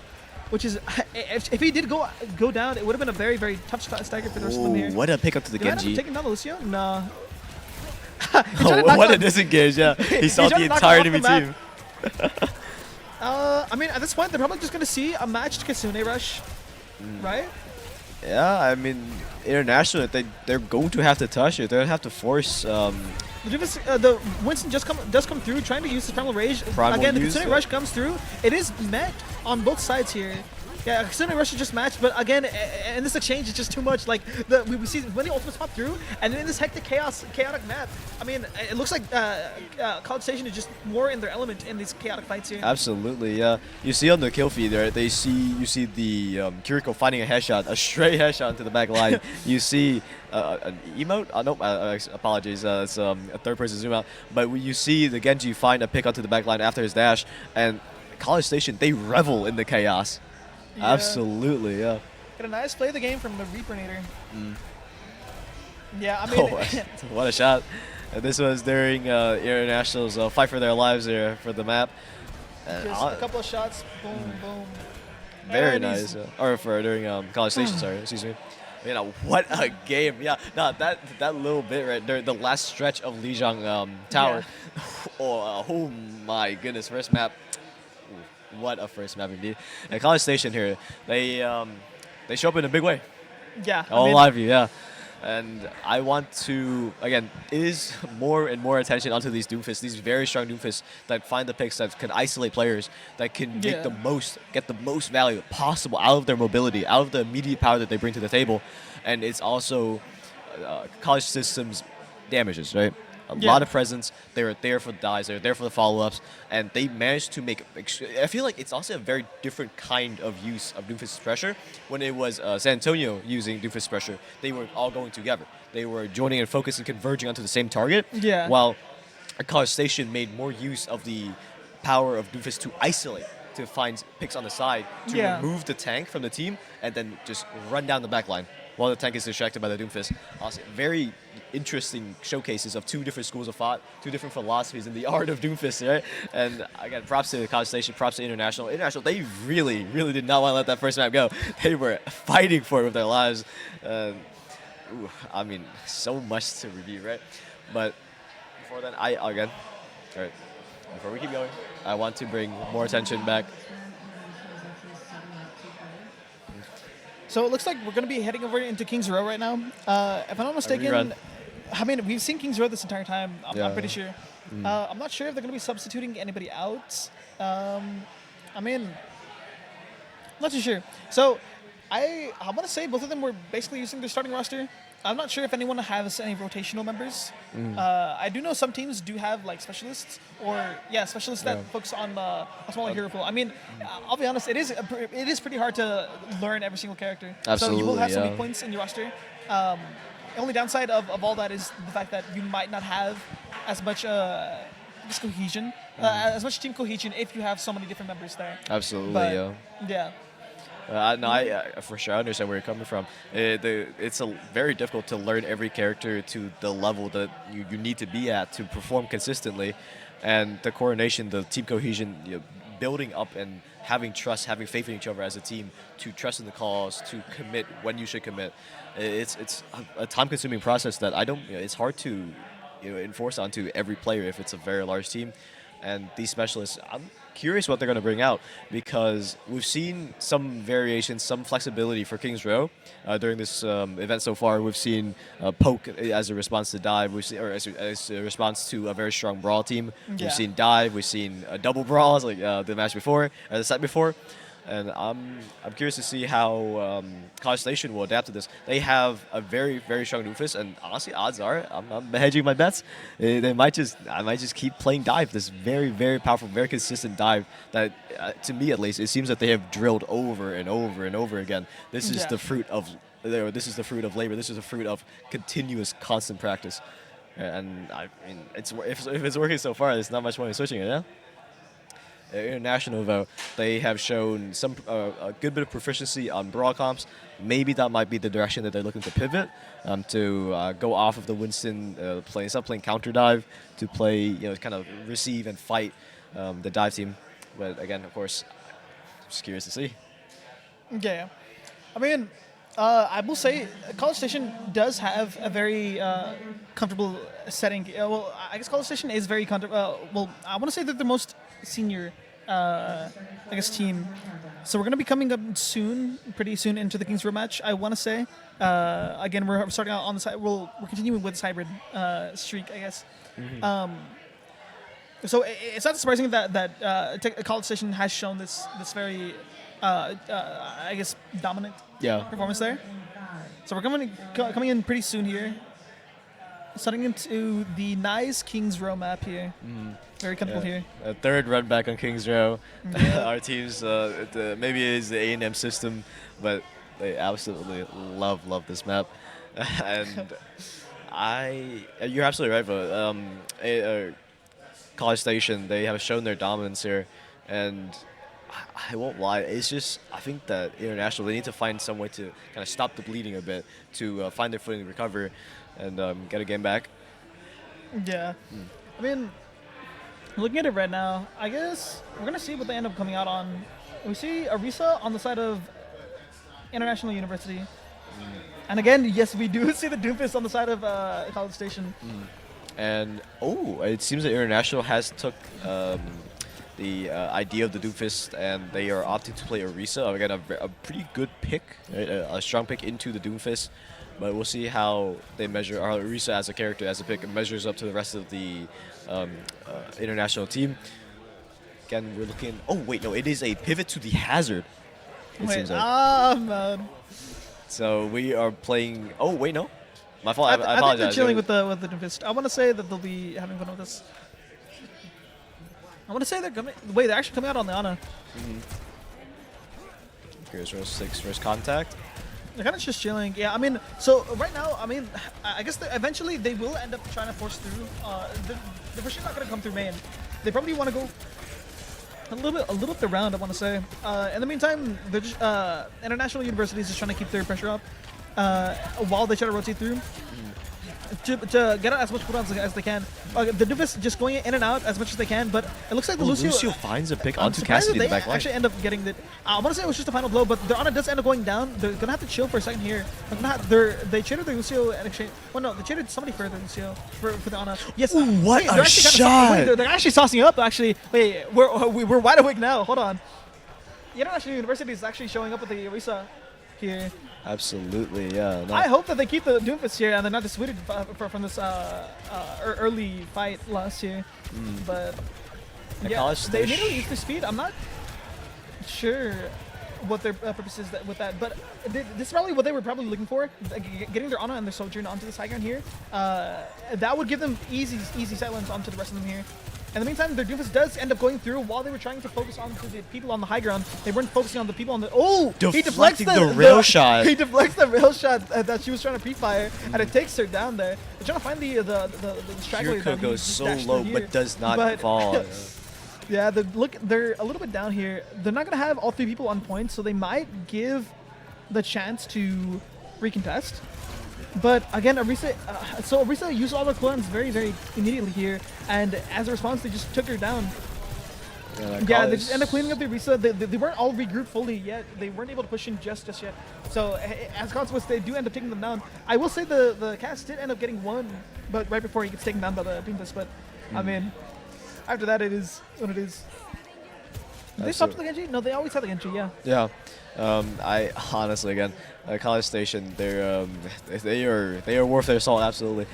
The fights, the picks are coming out. Even when they were down the Sojourn, losing the trade onto the high ground, they managed to recover and isolate the remaining members of International, find the fight despite being down one man. Very impressive work. So they open up with a Kitsune Rush on the side of International University, or no, yeah, wait, on the side of International University, we do see a B coming in, trying to contest them back here. I'm trying to see what else we can get through here. I mean, the B does stabilize them in exchange for the Kitsune Rush. I'm not sure about that trade, but they will have another orbital strike to further contest them here. We do see a Terror Surge trying to keep them up here. The Terror Surge does come through, taking down. I didn't take down anybody actually. Yeah, no. They just got to power through it actually. It seems that they actually use the Terror Surge holding Orisa to just jump past her and delete the backline. Honestly, 4 go down on the back end of that Terror Surge. Sadly, but not the 4 that International were wanting. Yeah. I mean, so right now they do have an overclock on the side of, College Station. I'm not sure. I don't think they'll be able to really match this orbital strike, to be honest. They're gonna need just, they would need a play like that, just like an immediate pick before the orbital comes through here. Absolutely. And instead, it just leads to. I mean, they are shooting people back and forth here, so they might not be able to push. But after losing their Juno, they might actually have the confidence to push through. They'll have the Ana to try to keep them up here. And again, so it's very important. You have to keep these high grounds on check. If you do not, then you just get this Sojourn just like being super oppressive. You saw the San Antonio team doing that on first point defense, and now we're seeing it from Victory here doing it on the second point attack. Yeah, the philosophy, the power the high ground holds in Kings Row, we've seen come out like multiple games now. Every game so far, we see the winning team. They are the first ones to high ground. They're the ones to hold, to fight for it, and it's paying absolute dividends for them. Yeah, it looks like the ball. We just have to top the ball. We're gonna see if we can find as much disruption as we would like in this little kind of here. We might see what's going on here. I mean, they're just gonna see how much they can really get done here. They're just rolling past the ball. The ball is a little late to these. Oh, he gets interrupted in his pile drive. So very notably, it's a very important thing that you need to know. It's not typical that you see Doomfist do it. From what I see, at least, like a self-destruct. No. Oh no! He didn't. He thought. He was just an inch off from hitting the ground. Yeah, what an Fine, but unfortunate it's turn just of a events little from unlucky International. there. Again, the Doofus slams behind somebody and tries to punch them in, but he just the target just ends up dying before that even happens. Yeah, I it was mean- the pressure from the Wrecking Ball that was keeping International going. Notably, Ana has no sleep. oh. We're going to see if that ends up leading to anything. I mean, we're looking at these different ultimates. They're going to be close to another orbital pretty soon. You see the Doofus ultimate coming through, trying to heal up just a little bit, getting his cooldowns back as well. See Oh, what else he Nano can Boost do. comes out? I mean, yeah, they're just trying to pressure out this ball. The ball's taking the attention of multiple people here while the Doofus Finds a pick chills onto right here. Genji. Yeah, he does end up getting the Genji, but, I mean, the rest of them are just going down very, very quickly here. Doofus is looking a little low. If they can focus onto the Doofus, they might be able to get more people, Oh. but the Ana was just sitting in the corner, just keeping him up. The Doofus goes from 1 health to full health, just like that. It's just, it's just a lot. The minefield was available there for International, but it will not come through. It was just too little too late, right? It came at a good time, just it needed to, like 10 seconds earlier. It And is that what it minefield is. might have been the difference maker. It might have been the the second win that International was looking for, but that would not be the case. College Station will take them the first map, the first round of this map, and what a fight so far, yeah. The pivots coming from International, starting with the Orisa, someone who's good into Doomfist, on a direct counter to Doomfist. It didn't work out. We saw that College Station, they prioritized, they fought for the high ground. The high ground was what tore them apart, what tore International apart. It was the Sojourn's pressure. It was Doomfist onto the back line. It was constant contest from the Genji that pushed College Station over the edge, and it got them the point. And then it was just them marching down King's Row with the Doofus on one side Yeah. and Genji on the other. Constant, unending, relentless pressure. I really hope that we actually end up seeing the hazard coming through, but I feel like they might get dissuaded from it just because of the Torbjorn. Yeah, no. I mean, they will have the capacity to try to handle that a little bit, but I mean, still, it's gonna be a little rough. I'm curious to see if College Station's Torbjorn also has some devious turret placements as They as, shot to the ball. San We're Antonio gonna see how did. this ends up going here. We're gonna see what they end up doing here. Gunfire Ball ends up traded. just rolling to the high ground very comfortably here. Is contested, Well, chased I off say of 60. comfortably, but he What? does end What up taking lives his on entire 1 health bar. HP? He goes through, living on 17 HP. Taken so low. And then, like the ball's trying to get set up as well, but the Doofus is just like taking advantage of the fact that they don't have their tank to lock down the Doofus here. In the meantime, they also don't have a. I mean, they do have the honor to sleep him down, but it's gonna be hard to hit a Doofus that just gets in your face like that. I do So want to let's see note, what though, ends up happening. that Ana is left alone on high ground more often than not. Kiriko is more often with her team, but The Doofus is actually peeling against him. chasing the So we're ball. gonna see if we actually end up taking on the turret. Yeah, the ball is solo diving the turret here. We're gonna see what that ends up leading to here. Rolling up onto We're Torbjorn. pushing out the ball. Oh wait, no, the Kiriko TP'd into them. But we actually finished what them off. a- Actually, the Torbjorn does end up going down, and they're very comfortable on the high ground. It's gonna be up to the Doomfist to try to get on the high ground and Contest, try to yeah. pressure them off there. But I mean, like 4 of them are just chilling up there. They're very, very comfortable. The Kiriko just. It's unfortunate. The Kiriko probably just should have just like sticked on the high ground here, trying to see Yeah, what they no. can do. But The response coming from College Station is immediate. The retaliatory strike is lethal, absolutely. Finding all 3 onto the high ground, and they force International back. 2 minutes 30 on the timer. they decided to swap to the hazard. I'm kind of interested in this actually. Yeah, no, I am too. This is the first time we see Hazard get drafted and actually stay drafted, and I'm curious what they can try to make happen with it. We saw it earlier on Alias Runes from International University. So we're gonna see how this goes here. Makes it onto the high ground. Considering dropping, but What does ends up not follow happening through it. here? So right now we're just chilling for a little bit here. I mean, I say we're chilling, but again, this has the College Station is very, very comfortable in messing with anybody who ends up getting left behind here. Yeah, if they no. don't, if they leave anyone behind in the rotation, they jump on the people in the back, and if they all rotate it all in one go, then they're clumped up for a nice AoE assault. onto them from all Absolutely, of them yeah. here.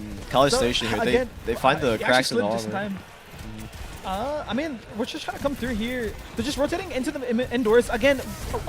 Like I said, if they leave goodness. anyone behind, they're going to go after the stragglers and take them down, just like that.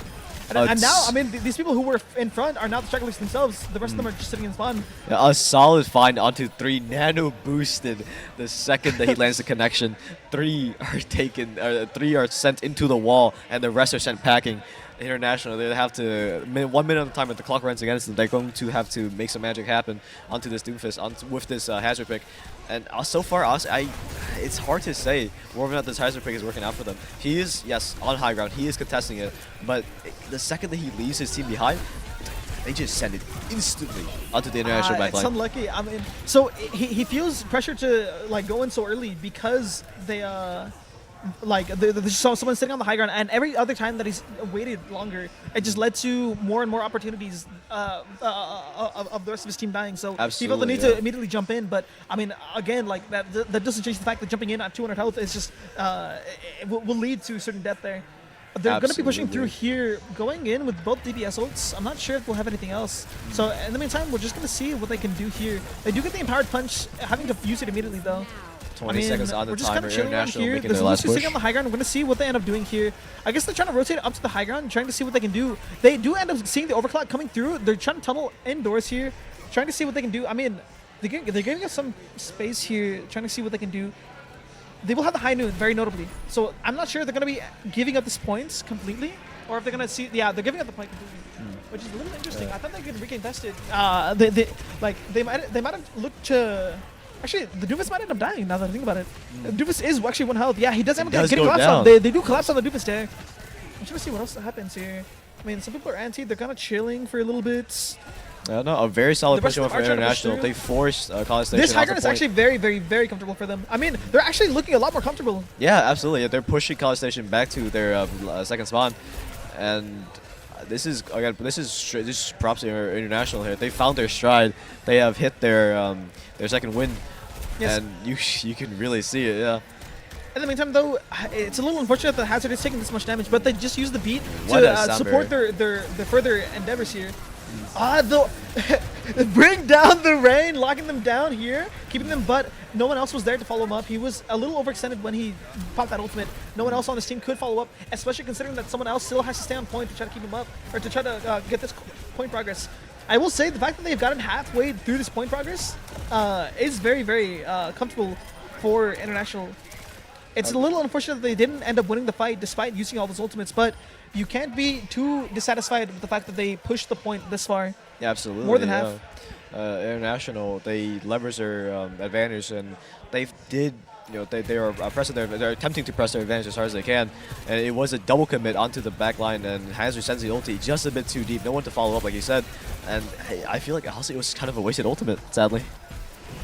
Yeah, I mean, right now they're trying to chill as much as they can, but their hazard is getting very low, and they're gonna just end up pushing through on the rest of them here. Like they can't walk out in the open, otherwise they get shot by the Sojourn, who's OCing, who was OCing, and if they hug into the little room there, it's gonna get pinched by the flanking Doom and an overloaded Torbjorn.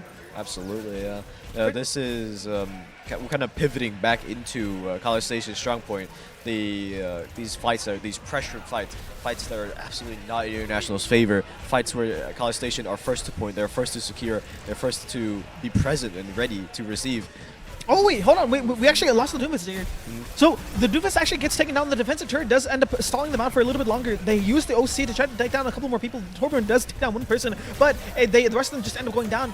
Oh, she peeks! The Eagle peeks and takes down the Sojourn, okay! What a head glitch from the International Sojourn. Finds the necessary picks. And International here, again, they find their stride. Overtime. And the brother was feeling confident, he pushes through, and they still have a couple more ultimates coming through. Well, actually, no. And so, Timu is the one with these two ultimates trying to come through here. We're going to see what ends up happening. We're going to see the Nano come through. Committed here. Trying to push through on the rest of them. Lucio is looking a little low. They end up finishing him off there. Torbjorn is still holding his overload. He doesn't end up using it in time, but they probably don't need it just because of how much pressure they're applying with the rest of the team. They end up not touching in time. And just like that, Timu wins very, very comfortably here. Extremely good fight coming out from both sides here. I believe that before the last play, Doomfist was probably most likely slept or concussed by the Cassidy, and that's how he went down. And that's when International found the kind of like the crack in the armor, an open to exploit, and yeah, they went for it. But sadly, College Station again, their response is immediate. The punish or the return, instantly. Whew, what a game! I'm actually kind of that last push onto them, like after they lost their Doomfist. It was actually very, very interesting watching that. I mean, it was like they ended up pushing the pressing the advantage with their overclock.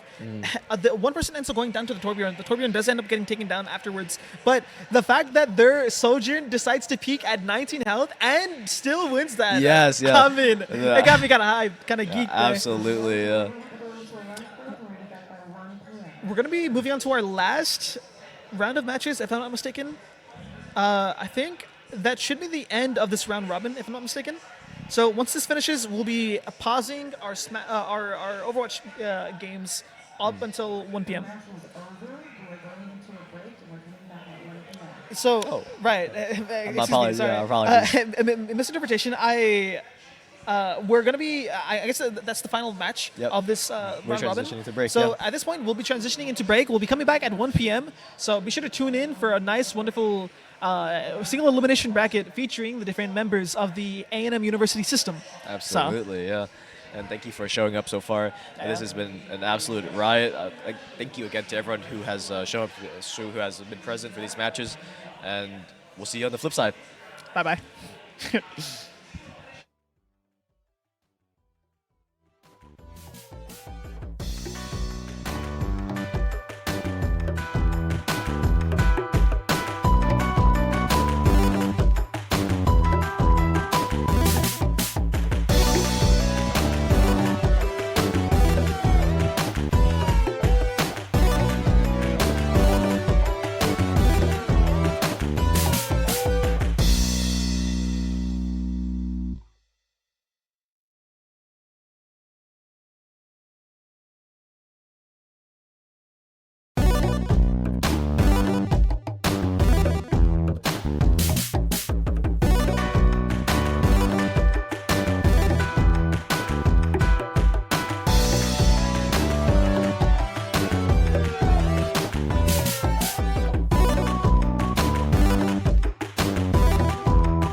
We're up. No, oh, wait, wait, hello. Sorry. Welcome back to welcome back to the Boeing Center, everyone. Good morning. Welcome back to the Boeing Center. Welcome back to the Texas A&M University System Showdown, if I'm not mistaken. Yeah. So once again, we're going to be back here with, I think, the upcoming teams are the College Station and the Texarkana. Texarkana, branch, yeah. right? So that's your team, right? Yeah, my boys.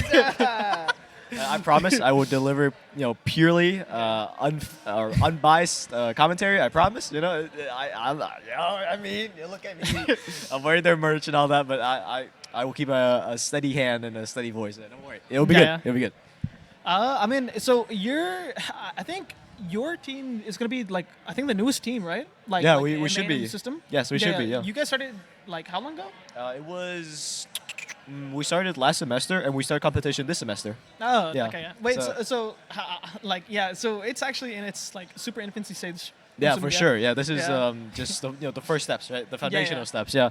I mean, And I remember when we started at San Antonio, like it was similar to that. I mean, I don't think I was there like at the very very start, but I was there at like the relatively early beginnings. yeah, for sure. Yeah. Yeah. It's actually I'm glad y'all were able to start your thing.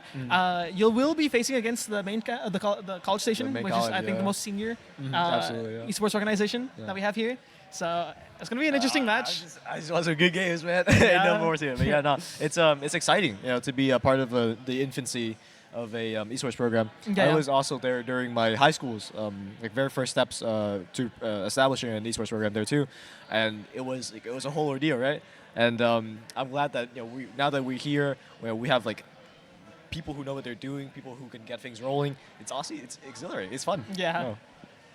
Honestly, like I'm still like in awe about the whole production. And everything. Absolutely, Like, yeah. Obviously, like this is a land center. Shout out to the Boeing Center, the tech port. absolutely. We got the names back here, but yeah, shout out to them for lending us the space. Also, shout out to the Texas Army National Guard, if I'm not mistaken. They also helped make this possible. Like I said before, if you weren't here to hear it before, they are very, very interested in supporting you, helping out your career or advancing your career, whether it be in various different careers. Or different fields is what I should say. They will help you with with some financial assistance on the federal level, almost any financial assistance on the state level for education, and they're fairly flexible. They don't demand too much of your time. They're also into esports, so if you're interested in a little segue of like some esports and some service, they get a little something for you. They actually have their own college team, or no, it's not college team. Overwatch team. Collegiate team. No, not collegiate. Wait, sorry. Overwatch team is what. Yeah, you're right. They have their own esports teams. So they do scrim actually 2 to 4 p.m. Central Time. Yeah. So if you're interested in an interesting time block, I think that's more of a European time block, but You push it back a few hours. Yeah. Yeah, I'm pretty sure you're like if you look at European scrim times, it's usually around that time, like in reference to us. Absolutely, yeah. Yeah. I mean, yeah. Shout out to them. They'll actually help you out. They're really, really good, and they know their stuff. So if you're interested in little pointers here and there, and getting out, check them out. Absolutely, yeah. Versatility is the name of the game. They'll you work them, you work yourselves around them, and they'll work themselves around you, right? Yeah. You scratch my back, we scratch yours.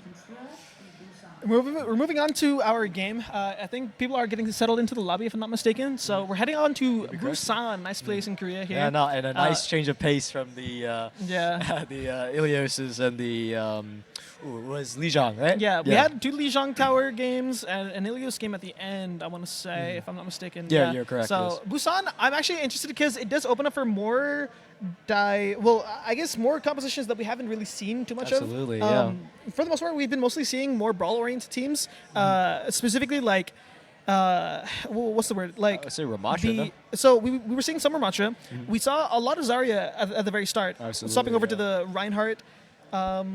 I think we saw a little bit of Winston when we moved on to Lijiang Tower, the garden map, the would be garden correct, point. yeah, absolutely. So I was really interested to see some Doomfist from both San Antonio and from College Station. So that was pretty nice. I think, looking at Busan, it's fairly open. It actually lets you play like really, really spread out. Honestly, like specifically the downtown point and the what's the other one? I'm forgetting the Temple? So, I don't think it's called Temple. Oh, not The that other one. really open map with the Gong on one side No, Yeah, that is Temple. Yeah, it's Temple. I think so. Yes. If it's the one with like the gates that kind of like pop up on a case, like sometimes they pop up, sometimes they're down. In that case, it's base. I think. That's Mega Base. Mecca base. Yeah. There's downtown, which is like the downtown looking area. Yeah. And is it Sanctuary? Sanctuary. You're right. It is Sanctuary. Not Temple. Okay. My apologies. Yeah, the Sanctuary. The more that's a really really open map with pretty long sidelines and also fairly okay cover. You know. Oh, are you expecting a Widowmaker maybe? A few I mean, Widows? I could imagine Widow being pulled out. To be honest, we did see Widow like. I'm trying to think. So It wasn't Kings Row that we had. it has a long, few Widows pretty there? decent sidelines. Well, I'm trying to think. It's like. I say decent sidelines. It's not as crazy as Ilios Ruins, Absolutely. obviously, Yeah. but absolutely. I mean, it's still pretty decent. If you had a Widow specialist, you would for sure. Oh, we changed the lights here. If you had a Widow specialist, you would see that end up being played. So, Absolutely. Yeah. and then obviously Mecha Base, it does lean a lot more to Brawl because of I don't know. I think it's something to do with the choke points. Like you can really hold it down, especially if you have a Mei. Absolutely, And you yeah. kind of need a Brawl-oriented team to push it through, or you could go also just spice things up with a dive. But looking at here, if I'm not We'll mistaken, start in this downtown. is gonna be Timuti, and yeah, I think. We might have to swap around the the team names, but overlays, yeah, yeah. the blue team is East. I think- Texarkana? Yeah, Texarkana. Yeah, I'm sure you know them. Yeah, don't worry. Yeah. I'm familiar. These Yeah, are my boys. Yeah, blue team is Texarkana, Absolutely. and red team is University or College Station. But again, we are seeing this in Sriracha. What a I'm very, very rollout from interested this in it. Doomfist. Yeah. Goodness. We are seeing a little bit of a Ramacha from the side of Texarkana here. It's going to be a little bit of an interesting situation. They do have a capacity to keep the Doomfist in check, relatively speaking, but they're going to have to make quick rotations and make sure that they control the high grounds. But very quickly, we see a nice little headshot into another easy kill from College Station here, taking out some of the members of Texarkana here. I mean, for the most part, after that initial pick, they were just able to use the ensuing chaos to just finish out the rest of them. Yeah, and now they're absolutely. just heading their way back to point. It is that first pick that always opens up these games for College Station. We see them do it to International. We see the power that they have between the picks. They isolate one character, they get one pick off, and they send it directly into the back line. Yeah. So again, like if you have someone who's interested in playing Widow, like these maps are pretty okay, except for maybe like Mecha Base. But yeah, for the most part, it looks like they swapped a Widow as well just to keep them in check. They know where the Widow is, so the blue team's Widow will have some advantage here in the temporary duel. But I mean, until then, they just kind of see what they can do. I mean, they're trying to actually they got the Ramacha out of position sort of, but not really. The Widow, their carry code decided to TP in, but I don't think there was enough damage to really follow up and pressure the fact that she had no cooldowns from there. And it just leads to the rest of them kind of falling over there. Absolutely. I mean, look at the ultimates here. They end up swapping to the Orisa. Thoughts on that? Excuse me? They swapped over to the Orisa. Thoughts on that? Oh yeah, Orisa pick. I think they've discussed this before as Orisa as a potential counter into the Doomfist. She's very good in isolation, right? An ability that could combat all of Doomfist's tools. But my concern is always, as Kiriko of before TP'd and in. as Wait, is hold now. on. The Kiriko has no cooldowns. If they follow up on that, they might be able to do something large there. But it looks like the Doomfist ult allows him to very, very aggressively push into the backline there and just completely decimate the right-hand side of that Yeah, team and there. this was my concern before. It isn't just about how Doomfist and Orisa interact into each other. It has to be the team as well. And Orisa, corner peeking, but then Orisa doesn't provide a lot of the tools necessary to keep the team alive while Doomfist is just on them constantly. The pressure, unrelenting. Oh, What an that's air unlucky. shot coming We from get a Widow. nice little headshot there with the sights along with goodness. it. I mean, they're able to just really push their aggression here. I mean, every time they use a couple of ultimates, they have another set ready. I mean, right now they're gonna have their beat and their blade. So any offensive pressure that that they might have to try to touch the point. I mean, they're trying to touch the point, but I mean, like in the rush, they're just able to. I mean, they're just like rushing in. Yeah, no, they're There's not just much sending more it. else. I'm not sure who has the potential to touch here, but yeah. And that is Nice the first scenic view round. of the map. Yeah, pretty fast one. I won't lie to you. It's Yeah. unfortunate. But again, College Station here, they're showing off what they're made of. The Doomfist, again, playing both. Honestly, he's like doing a very good job of alternating between frontlining and protecting his team, while at the same time being there and present for the dive to put pressure onto Texarkana's backline. Yeah. And I mean, it's honestly immaculate play. Yeah. Nothing else. Yeah. I mean, they decided to. So it's interesting that they were playing Widow on the previous map. I mean, I'm not. I guess it is a pretty decent Widow map. The downtown. I'm just interested in seeing the mindset of Victory here, swapping over to Sojourn instead. But I guess you do want a little bit more mobility in this because of the tighter corners, I guess. Absolutely, So yeah. I guess that is something to consider there. They're coming back onto the Ramatra. This time they're swapping to Brig instead of Lucio. It does negate your speed, which might put you as a bigger target, but it might provide you a decent little opportunity there. Kiriko's So they decided barely to push onto the Kiriko. Kiriko, I mean, very comfortably TPs away. Lucio actually gets a nice pick onto the Tracer here. A good And Suzu. again, so it But looks like, it's not good I mean, enough. they're just going to be kind of pressured after losing these two people. The rest of the members of Texarkana, I mean, they're just trying to live as long as they can, but I guess that's about it. They end up taking the points, and there's not too many ultimates that they have to really worry about, or there aren't any ultimates to speak of here. Absolutely, yeah.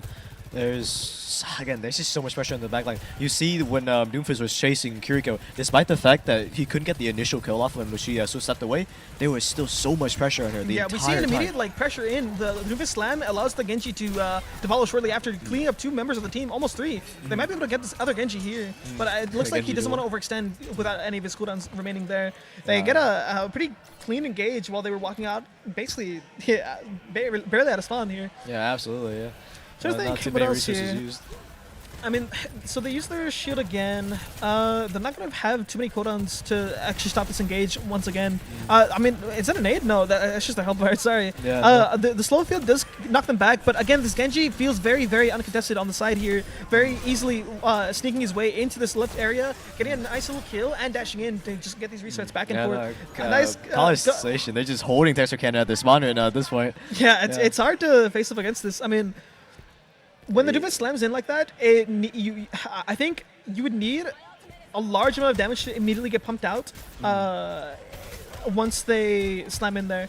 I mean, he pumped up his DPI. Oh, okay. Did a little spin there. A little We're trying to flex, see- yeah. I mean, he ends up One for the road. getting 2 more members of the team. He almost knocks him off the map, but thanks to the tank passive, he at least he sat in the corner and didn't get knocked off. Body but- blocking Ramatra into the corner, yeah. Yeah, I mean, I was concerned that he was gonna get knocked off the map, but I mean, it's just. I mean, I guess this guy's just picking your poison. So He was going very down either notably, way. they're gonna come up over here. I mean, I'm not sure if they're gonna have many ultimates here. They might have Kitsune, I think. They will have Genji Blade to try to make some space with that. So they might be able to use the extra mobility from there, but at this point, the extra slam, the slam into the punch, just causing a decent amount of chaos into the rest of their team. After losing 2 members, the Doofus is not at all concerned about the Ramatra, yeah, no one can really touch. That's just how the game ends, yeah. And that's a very, very quick first map there. Very one-sided game from coming out from College Station. Again, demonstrating their mastery over their picks. Again, of course, notable to Doomfist, extremely good on that, both on pressuring and on defense. And I also want to bring attention to Lucio, who during these plays, right, was there every moment of the play. Was there by the side of the Doomfist, was there to cover for his mistakes, even if he made any, honestly. He's pretty clean gameplay overall. I mean, so previously we talked about the subtle pressure that Lucio can provide in the background. Absolutely, specifically keeping these flankers on in check. You only really notice them if they start getting kills, to be honest, which is when you start seeing the the really aggressive Lucios just like going into your backline. That's the most common type. But in this situation, I guess College Station's Lucio shows a lot of mechanical skill and also game knowledge of being able to know that there is going to be a Tracer sitting on the flank there in the Sanctuary map, going after her and actually winning that duel 1v1 there. Yeah, no, absolutely. Yeah. The Lucio against Tracer. I mean, I can tell you how favorable of a matchup it is, but I'm assuming it is not on the Lucio side. So yeah, clinching I mean, a win is pretty good. Yeah, so I'm trying to think of how to put it. It's like, so typically you wouldn't notice that Lucio's pressure, but in this case, because of I guess the skill of Lucio, you just it's kind of locked in there. Absolutely. A skilled Lucio could just run away with the game. Genuinely, yeah.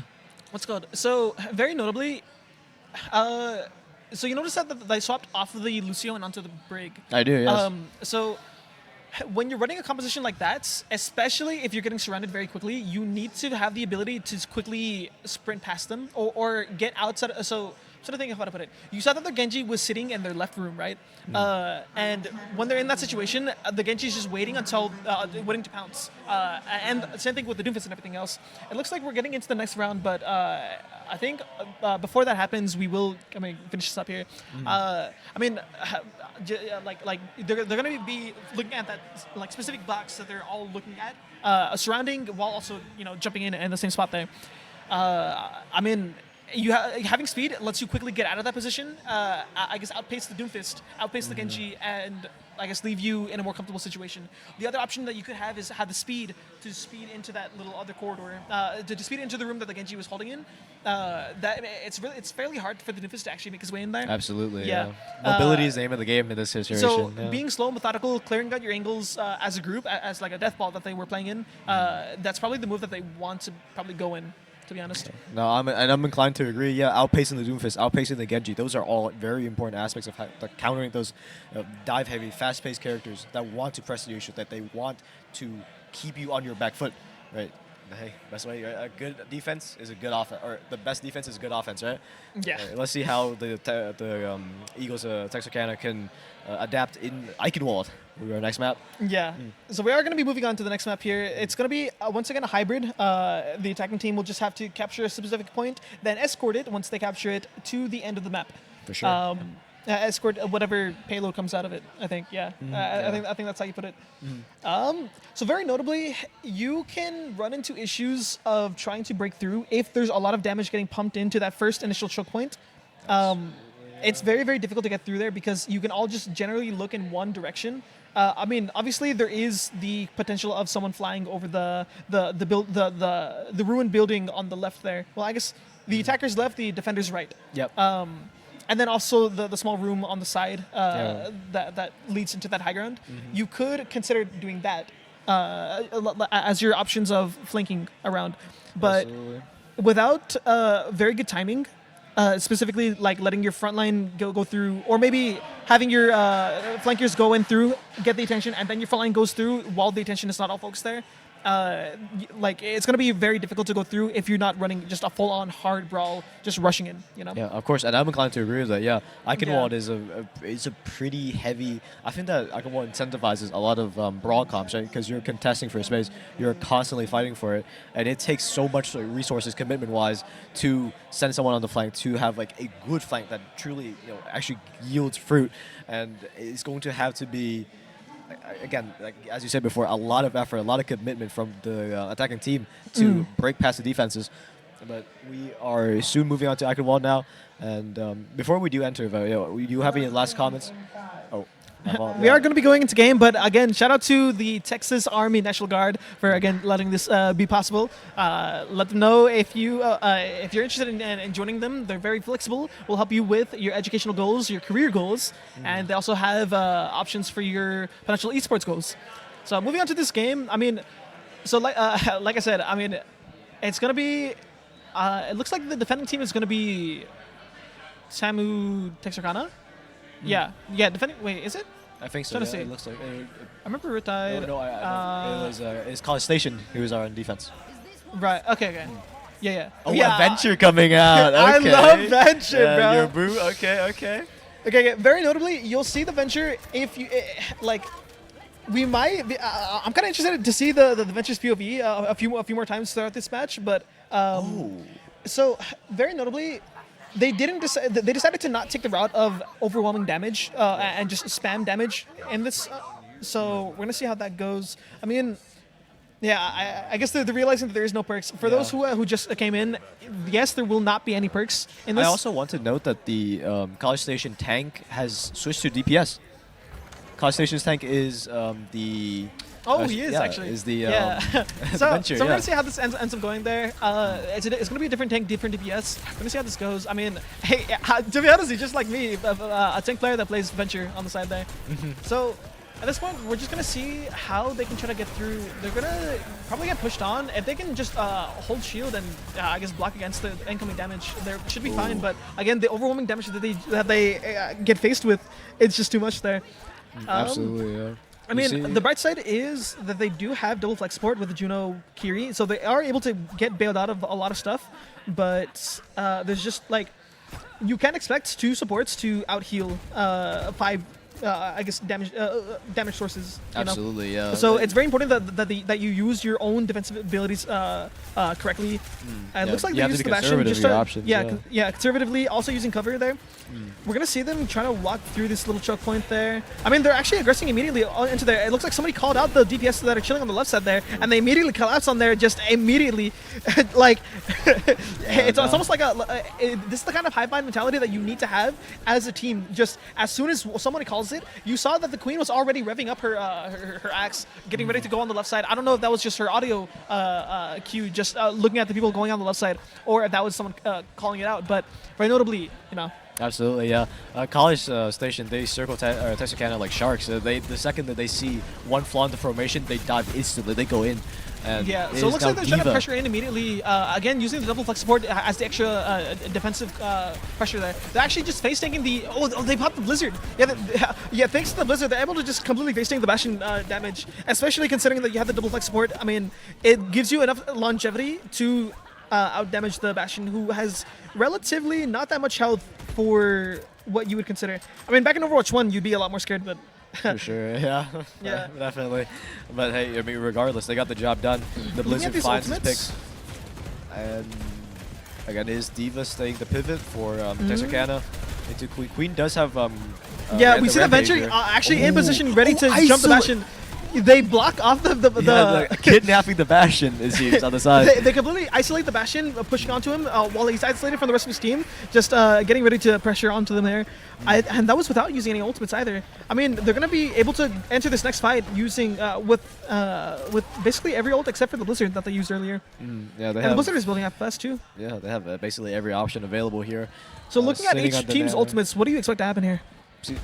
Looking at each team's ultimate, what do you expect to happen here? I'm expecting, I mean, again, the clock is running against Texarkana here. They need to make a play happen, and I'm expecting a good amount of investment coming out, especially of how tight on time they are. The Venture ultimate coming through, pressuring everyone who decided to walk out in the open there.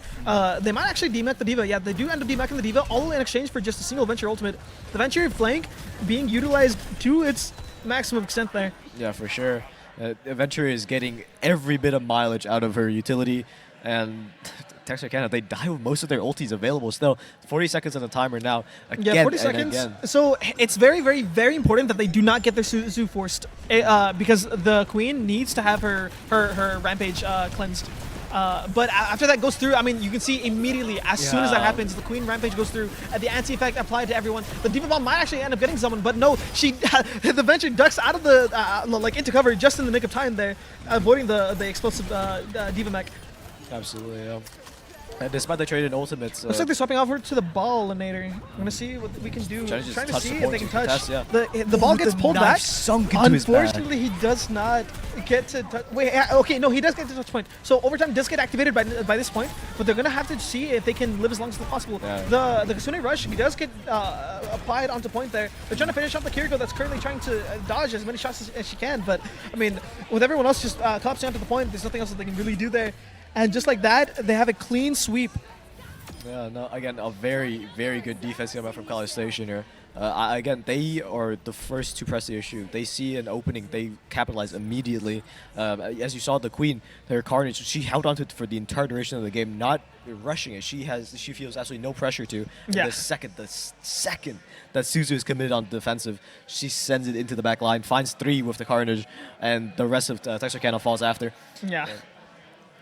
And the desperation coming out with the Wrecking Ball at the end. I mean, the idea is there, of course, but that is what it is. It is desperation.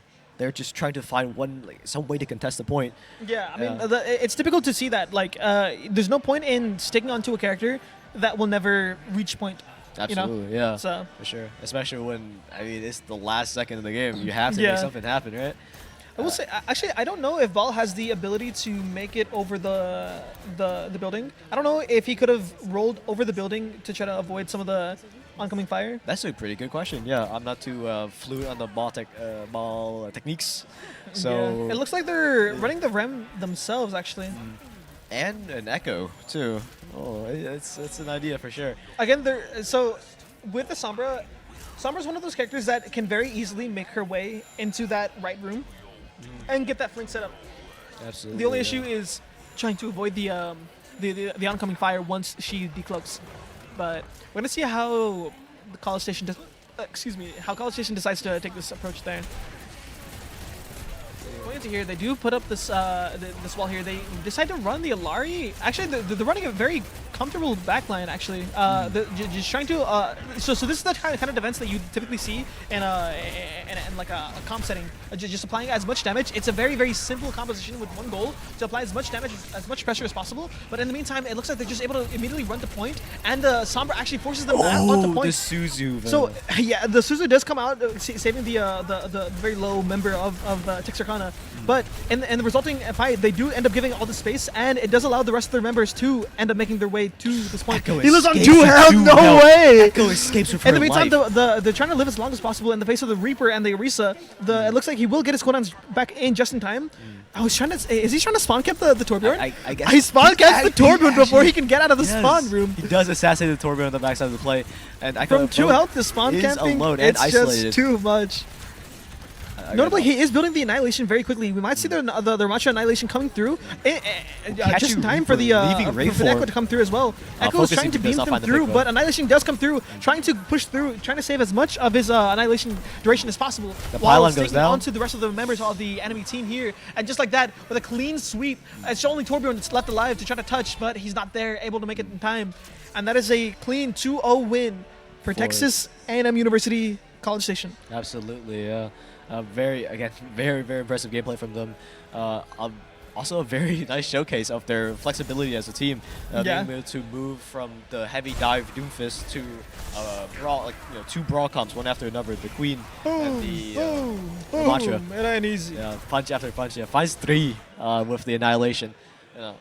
Very impressive from them. Yeah. So if I'm not mistaken, that wraps up the round robin stage of this tournament. So if I'm not mistaken, that means every single team has played every other team.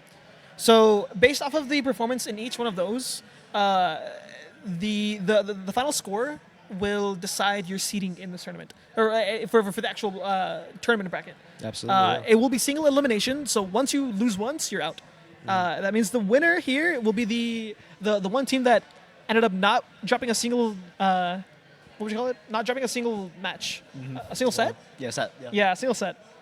So we're going to see how this ends up going. I want to say, I'm kind of interested to see who ends up coming out on top in terms of the, what do you call it?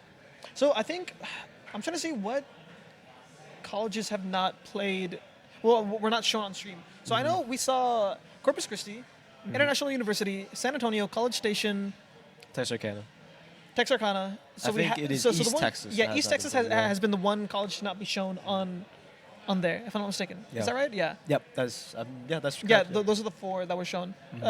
Yeah, so unfortunately we weren't able to see Eastern Texas. From the stream's perspective, they are a bit of a dark horse in this. We're not sure how they ended up faring versus these 2 dominant members here.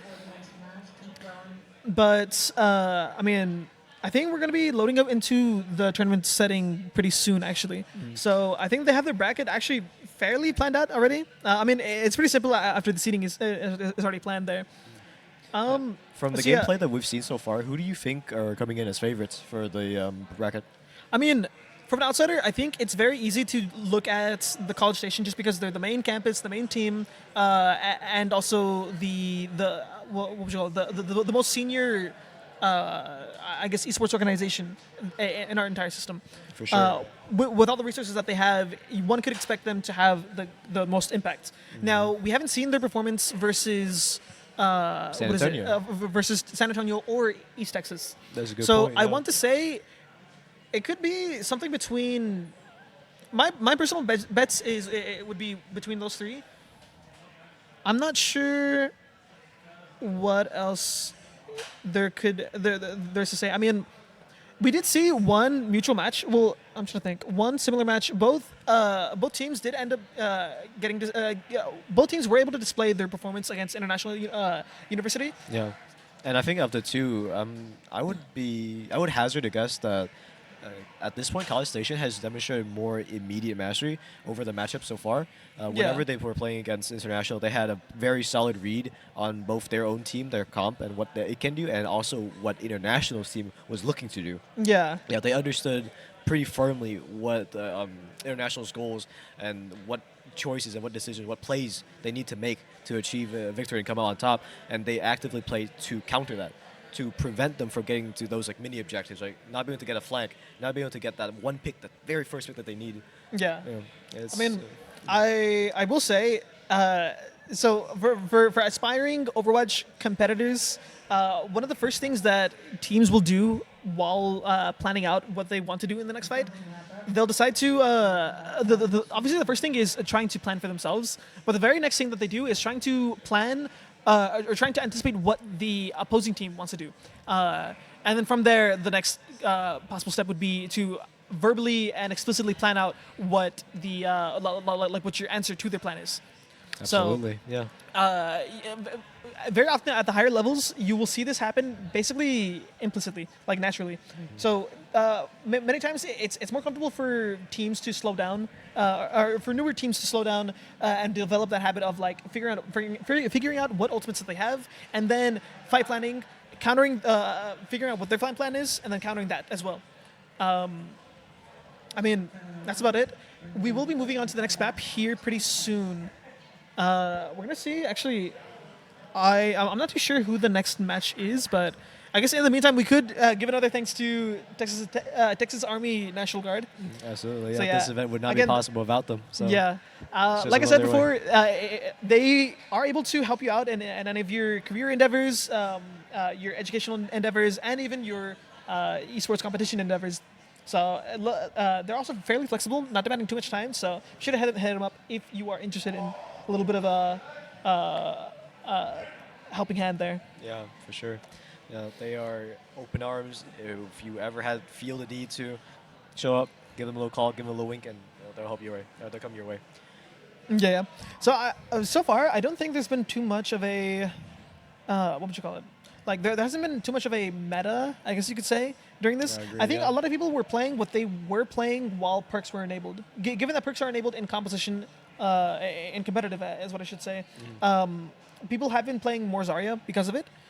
Now, I'm not sure how Zarya was before the changes, but I do know afterwards she does get a lot more consistency, given that she gives more utility with her bubbles. She can, what's the word? Propel herself much farther with her own like right clicks, her own like her right blasts. click, yeah, almost playing like a Team Fortress soldier. Yeah, being able to get herself to the high grounds reference. there. You sometimes see Pharah's doing that a little bit as like a quick little boost there, but I mean with Zarya it's very very very notable if you have that. You're actually able to make it to these high grounds, like specifically on Lijiang Control Center if you want to head over to the Mega near the cliffside, or on Lijiang, I think it's, what's the other one? I'm blanking on the word. I think Lijiang Night Markets. There's the high grounds that oversee all the open space in front of the point. That's also a very, very notable spot that you can consider. It's these options that really open up how you can play the character. Absolutely, yeah. Blizzard, during a few patches, this might be a minute ago actually, it's a few months ago now, but Zarya was very, very meta for a solid bit, I would say like a month or so, after they buffed the consistency of her boost gain. Yeah. And this is they're kind of giving it back to her now in the form of perks, and I definitely agree with you. Odds are we will see a lot more Zaryas coming back into the meta, and the way that it's kind of shifting, somewhat back into Brawl again. It was very Brawl heavy before. Now it's kind of this like dynamic between dive and counter dive. Yeah, but with how strong Zarya sounds like, Zarya is an absolutely foundational character for the meta. When she's good, she shifts the meta around her. And a lot of same ways like how Malga does, right? And it is. I mean, I'm just excited to see how teams will draft into it, given that everyone else now has more tools as well. It is not just Zarya becoming stronger; it is the entire cast that are. Yeah. What's it called? One notable thing I've seen. So you would think that before. I don't think there was too many actual balance changes outside of the addition of these perks. Absolutely. Yeah. So I want to say the meta that you would have expected is just this super aggressive hazard comp, and then maybe the Torbjorn comp to as like an anti-meta answer Yeah. to that. Yeah. But I mean, it seems like well, like I was saying before, they're just picking what they were kind of doing before, or a lot during Perk era. So I personally was expecting more Hazard. I was kind of looking forward to for that. sure. But I we did was see a little also- bit of Hazard. It was just kind of snuffed out by an overwhelming, I guess, difference in experience. Yeah, You know? for sure. We did see a few hazards get to play. I honestly, I'm with you there. I was expecting, a hazard every game. Honestly, it's such a prevalent pick. It's like very common in maybe not casual, but competitive play, right? Rank play, and it's also extremely popular in the OWCS. Where if that character is not banned, most likely someone is picking him. Yeah. Yeah, so maybe we'll see it whenever teams proceed to the higher bracket. Maybe we'll see it in during the fights for quarter, semis, and grand finals. But for now, we're seeing a lot more versatile picks and more flex picks. We see the Doomfist again, the Doomfist. A lot of proficiency. We see the immediate, the skill expression coming out from it. We see a handful of Bra Heavy. We see the JQ, the Jungle Queen, and the Ramattra coming out from. I believe it was. Oh yeah, it was College Station that busted it out, right? And College Station did it at the end At of the end. Eichenwald, if I'm not mistaken. yes, you're right. It is, They did pull out I'm trying to think. Was it Texarkana that pulled out the Ramatra? I think Yes, you're right, International yes. University also did Ramatra. yeah, they led with Ramattra, yeah. Oh, and San Antonio also did it, I think. you're right, yeah. Yeah. And it's also an influx of Orisa picks as well. Orisa as a potential answer to come out against the Doomfist. So Yeah. we're seeing kind of drafts, counter drafts, and playing less around the meta and kind of using it as a reference and a sight line, or kind of like a sight guide, right? But not following it to a T. And I think I appreciate that. I think that's the grounds for exploration, the grounds for developing a new playstyle, to developing what you are comfortable with instead of just playing what is immediately good. Yeah. I mean, so I will say we have been going with the best of 3 so far. I yeah. want to say we're going to be moving on to a best of 5 going into these next maps. I would agree with that, yeah. Yeah. So I hope, I'm actually kind of interested of getting past these the control hybrid Yeah. cycle. It's been mostly one-sided maps to the or one-sided Games or sets. sets is what I should say. So we were never able to get to that game 3, but I'm hoping that we do end up going a little bit farther, because if I'm not mistaken, I want to say it's push next as map 3, then flashpoint, and then control again, or no, escort would be the last one. I forgot. Yeah, I'm inclined to agree. Yeah, there's been again, as you said before, very one-sided games. Teams that are dominant, they stay dominant, and I'm hoping to see more of that kind of push and pull, right? The flow of Overwatch, and I feel like when the stakes are higher, it is single elimination. You drop one set, you're out. So I'm hoping that kind of higher stake, with more pressure on the line, teams will be more willing to experiment, more willing to play the best them that they can. Regardless of, actually, I want to also highlight one more thing. Regardless of how the teams play out, this is a for fun event. You're fighting for clout, so it's all fun. We came here, or the teams have come here to connect and to network and to better themselves, both as an organization and as a competitive team. So Yeah. props to everyone who has shown up. Thank you very much. And Shout out to everyone. Absolutely. But while I'm glad that we saw a little bit of venture though. Oh yeah, the venture. Yeah, go ahead, Eric. Go ahead. I don't know, so the venture that I was seeing, it was it's probably how you're supposed to better play the character, but it's like, I don't know. I'm used to just turning off my brain, dashing in, drilling, digging down, and then hunkering down for 3 seconds, going in before digging away. I mean, I don't know. It's just really, really, really fun. No, for sure, I hear that too. I'm not much of a venture enthusiast. I won't lie to you. I've played her a handful of times. They're very fun, but I'm not on damage just too terribly often. My ranked climbing buddies, they're damage one trick, so yeah, it'd be like that sometimes. Yeah. I also wanted to talk about the flexibility actually on College Station side, drafting the DPS and I guess replacing the tank draft with a DPS draft. I think that College Station's tank Sunless showed a very just a pretty sufficient amount of proficiency Yeah. on the damage picks, on the Echo and on the Venture. You already highlighted the Venture, the flanking power, the immediate burst that they bring to the table. But I also want to highlight the Echo and how consistently they are on the ball over to utilize the best of her kit to abuse the focusing beam. So we're going to be heading on to break here. We'll be right back shortly with the first match of the competitive tournament. Well, sorry, bracket, of yeah. the bracket. The single elimination bracket of the Texas A&M University Systems Showdown, if I'm not mistaken. Did I get Stay that right? tuned. Did I get that right? Yeah, you Okay. did. Yes, I'm okay, pretty sure you good. did. Absolute legend. So we'll be cutting to break shortly. It was nice seeing you. We'll be right back. Bye-bye. Stay tuned.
who are the teams that are playing? Good morning, Texas A&M University System Showdown. We're back again, this time with a very first, I think, bracket match. Very first bracket match of the single elimination bracket of the System Showdown Overwatch tournament. So You excited? You feeling pumped for this? yeah, I mean, I'm looking forward to yeah. it. I mean, we're having a couple different matches that are that are going on right now, but right now we're going to be looking at Texarkana versus, is it East Texas? Corpus Christi. Corpus Christi. So Texarkana, your team versus Corpus Christi, right? Yeah. And we've seen Corpus Christi on the cast. It was the first match actually of the game or of the event that we casted. Yeah. So, Playing against San Antonio, I think, right? It was against it Yeah. was against San Antonio, and I'm excited to see what they'll bring to the table. Yeah. Corpus Christi, I'm unfamiliar with how the play-ins went for them, but I'm hoping to see some good gameplay, right? Yeah. This is the highest stake part. This is one or a few too many mess ups and you're out of the tournament. Yeah. Yeah. I'm looking forward to casting this, but I think we do want to give one more special shout out to the Texas Army National Guard. Yeah. Okay. Yeah. So again, they it can't be reiterated enough that they have been instrumental in letting this happen, this whole event happen, helping us schedule with the Boeing Center, the tech port here. I mean, again, they're open to helping out a bunch of different careers there. They're open to helping you out with your education, your career, even if you want to do some esports stuff. They're also into that. They have their own team actually on Overwatch. If you're interested in finding a scrim partner from 2 to 4 p.m. Central Time, hit them up. They can scrim with y'all. I think that matters more for our European audience, but I mean, honestly, I wouldn't mind the 2 to 4 p.m. block. Yeah, for sure. Yeah. Scrimming is, I think, in my opinion, I used to play for a semi-pro team, right? Yeah. In the school level. And we are now transitioning into the game. My apologies, yeah. But it's extremely valuable to have scrimmage practice. Just that experience, the getting used to those stakes is what gets you up here, right? Yeah. So right now we have a couple of different members here. This is Texarkana versus Corpus Christi. I think. Wait, should it be switched? Yes, it should be switched. Okay, absolutely, yeah. So I think the blue team is Corpus Christi. Red team is. Oh, they fixed it. Yeah. Very good. Okay, All right. So we're chilling here. This time we're starting up on the night market here, kind of chilling around here, gathering around with the Very scenery. pretty. We're gonna see what they end up picking in a couple seconds here, but bro, it's honestly like a nice map. I kind of like the Godray, seeing the city in the back Absolutely. drop here. And But they're deciding to pick. Ooh, Okay. Juno Kiriko for the So side decided of to pick the Diva here. Texarkana, yeah. And Very notably, you decided to pick the double flex support again yeah. with the Diva. Also, So- but Diva into Zarya, though. That's a pretty difficult matchup to make tenable. But we'll see how it plays out. It'll be fine, considering that Zarya won't be able to contest the high grounds. If you surround the point, you'll be kind of chilling, but again, Zarya does have the speed to get her around. It's going to be pretty difficult to keep her away. Notably, one weakness that I see is probably the Moira pick with a lack of utility, but I you will have a agree, lot yeah. of healing to just, I guess, pump to the Zarya to keep her up. Just raw numbers might be what you need here. We're going to see how things go, but immediately the Zarya does end up getting a full charge off of her first bubble. Second bubble isn't really landing, so she's not going to have any cooldowns for this initial push here, but it doesn't look like they're getting punished too much here. I think they're about to start pushing in through right now. Yeah, they start pushing in through, but unfortunately we lose the Diva mech on the side of Texarkana here. But actually the Zarya gets traded back. Oh, he almost fell off the map, but we traded back just in time. It Nearly looks a lethal mistake Meow coming out from ended Corpus up getting Christi. a boop on the Genji here, if I'm not mistaken. I'm not sure if that's right or not, or if he just finished off the guy there. But it looks like for the most part, Corpus Christi does have control over this point. Diva They also swap managed off- to remake. Too, Yeah. yeah. They decided to swap off the Zarya and onto the Diva. So they're Counter kind of Diva, yeah. chilling here, just trying to mirror the match there, or mirror match it. For the most part, it looks like the Diva's just trying to see if she can get out, but unfortunately, the Suzu does not come out in time. Maishas does end up going down there. So we're Kiriko gonna be died chilling with for Suzu. That just is a second. unfortunate. I think we might not be chilling. They're going to continue this fight here while they're down one. But he does end up swapping to the Bastion here. We're going to see how that ends up going. As the Bastion is already pressuring them, I think. We're pushing it already. Manny is trying to get some amount of pressure there, but he's taking a decent amount of damage. He's pushing in through without any DM, notably, but the Meteor Strike along with a Kitsune Rush does, an Orbital Strike does come through, almost knocking someone off. Oh no, the Lucio ends up wall riding just a little bit longer. They finally stop the point here. Very notably, any prolonged fight does go in favor of Texarkana here, considering they have control of the point. But right now, it looks like the rest of them are just trying to disengage, while Buddy ends up getting a nice 2K here. Absolutely, yeah. We see a pretty nice adaptation from Texarkana, opting into the Bastion pick, more sustain, and a capability of fighting back during these extended trades that have been more common during this game compared to the previous ones, where the emphasis was on short, brief dives, right? Yeah, right now it looks like they might want to chill until they get their coalescence here. With the coalescence, they can really push in really hard. But right now, they just use their Bastion turret. They're going to see if they can kite it away, but it looks like they weren't able to kite it just out of time. Bastion gets a large amount of value, getting a nice amount of pressure with this. Lucio ends up going to the back lane. Yao getting another kill very comfortably here, trying to chill in the back lane, but it looks like he's going to get collapsed on. Wait, hold on. But what's the worst on the side of Corpus Christi is actually pulling their weight very significantly. Actually getting 2 there, I think 3 if not mistaken. But eventually they do end up falling short of killing the entire team. Yeah, no, that was a monumental task for Lucio, I'm afraid. Yeah. And they did about as much as they could really expect, given the circumstances. Look at these two different. Look at their ultimates. What do you expect to happen here? I mean, I want to comment on it, but Reaper Panic Blossoming is a very big ulti down for the side of Corpus Christi. But at the same time, Texarkana sitting on 3 compared to. Wait, we see the coalescence here, immediately diving onto their backside here. We get smashed by the Kitsune Rush, but it looks like several members are getting low. But he does end up going down, but several members are staying low here. I'm not sure if Texarkana can hold up this pressure here. Well, hold up against the pressure of the Moira, just rushing into the rest of your team here with the coalescence there. They end up finishing off the rest of the people. They might end up getting the Diva as well. I'm trying to make sure. We're gonna see. It looks like Diva does end up going through. Suzu does come out trying to save the Kiriko's life, but it looks like everyone gets out just in the next time. Diva with just a sliver of health ends up getting out there. Bastion has no turret. They're gonna just chill for a little bit. Looking at these ultimates, what's the expected pipeline here? Oh wait, hold on. They're actually getting dove. Catboy is forced back all the way to the mini here. No Ray form does leave Reaper very vulnerable, I'm afraid. But yeah, Texarkana is forced back. The beat does come through on the side of Corpus Christi. We're gonna see what happens. The Bastion ultimate comes through. Bastion turret comes through, zoning off the rest of them, allowing them to. He walks back into the Diva Bomb. The Diva Bomb actually DMX the other Diva, and she gets the reback as well. It's now very comfortable in the side of Corpus Christi here. I mean, I will say, Texarkana does still have both of these ultimates here. They're going to be able to come back with a orbital, maybe potentially touching here, but it's at 99%. They might not be able to touch, and unfortunately, the point reaches 100% before anything else can happen there. Now, what a shame! A very difficult blunder coming out from Manny, walking back into the range of the Diva Bomb. And I think, honestly, that was a straw that broke the camel's back for Texarkana. It was one mistake, a lasp, right, in attention. It's unlucky. Yeah, no, it was enough to throw the game back into Corpus Christi's side. Ball? Now, but we are on. I don't know if we're holding on to the ball here. Does Manny play ball? I mean, that says it all. Let's find out. Let's find out. I've seen him on the ball pick a few times. I have faith. The ball comes through. They're going to see if we roll out pretty decently here.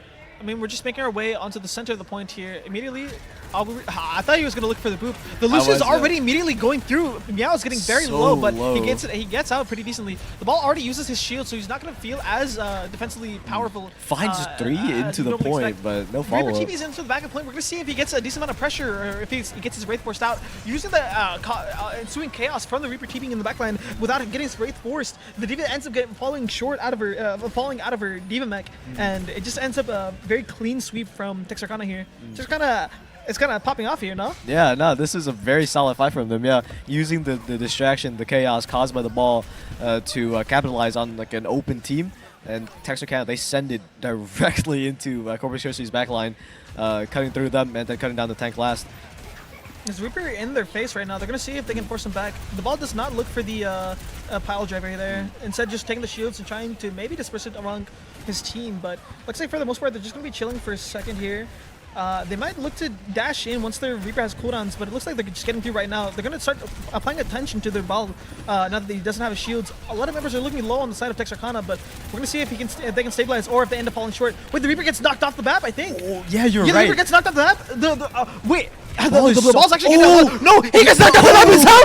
Oh, He's the Elk is knocked! deployed. Okay! So we're getting through here, but he's trying to clean up the rest of the map. Like, it looks like they're going to end up cleaning up. Meow's another boob! Meow's kind of popping off, no? We're going to see the rest of them just holding on to the rest of the point here. Meow's getting a decent bit of pressure, just roaming around like a shark, trying to knock off anyone else on the point here. Everyone else is just kind of chilling around the point. They're actually pushing through. The Reaper's going to get a lot of attention on the Bastion. Turret form. Lucio's trying to pressure him off, using his mobility to try to avoid the shots of the Bastion. D.Va DMing him in the face of the Reaper, just slamming his shots into his face. And in the meantime, the beat comes in, but it's just too late. The Reaper ends up going down. He does not get the beat. I mean, the mines are going off. The bomb goes off there. The ball's trying to find any health packs that he can, trying to get back into the fight here. And this entire time, Texarkana still has ownership of this point. Again, we get another boost from Meow at ADC. Look at this, man. Oh my We're just going through. The ball goodness. rolls around, trying to get as much as possible. The Reaper is getting close to his ultimate. He's trying to see if he can turn this around using his ultimate. His Death Blossom. He might be trying to clear the Teleport area. onto point. He needs to We're contest. trying to Corpus Christi needs take to as much contest, or damage the as game is possible. over for them. 96%. Just a few more percentage. We get a nice overclass. Blossom goes and out. the Blossom clearing the area, but the Bastion says no. He clears a couple more members. Mission finally goes down. The Reaper again fades and trying to zone. He clears the area. Finds two. Two Reaper ultimates and one comes out on top. Now currently sitting on point, trying to flip the point here. 99% Both members of are the looking a little context low, against, but Corpus I'm not Christi sure if they side. can flip the point in the face of the ball, just sending it around here. And in the meantime, Juno finally comes back on point, trying to get through. The Lucio's still trying to stall. Lucio's Lucio's stalling for his team's life. He eons needs around to here. stay. He's looking for the pile driver, trying to get the Lucio here, but it doesn't look like he's close up to the ground. Instead, he finds the pile driver on the D.Va. They finally get multiple kills, but she's finally getting the revenge of avenging his team. The Lucio that was ravaging Boris on his point team there, here. keeping this game going. And it looks like it's going to be a nice clean sweep, on a nice clean hold on the side of Texarkana here, turning this point around. Goodness, Bro, I'm what? heated. I'm geeked. What a map! What a absolute statement. Map 1, round 1. Oh my goodness.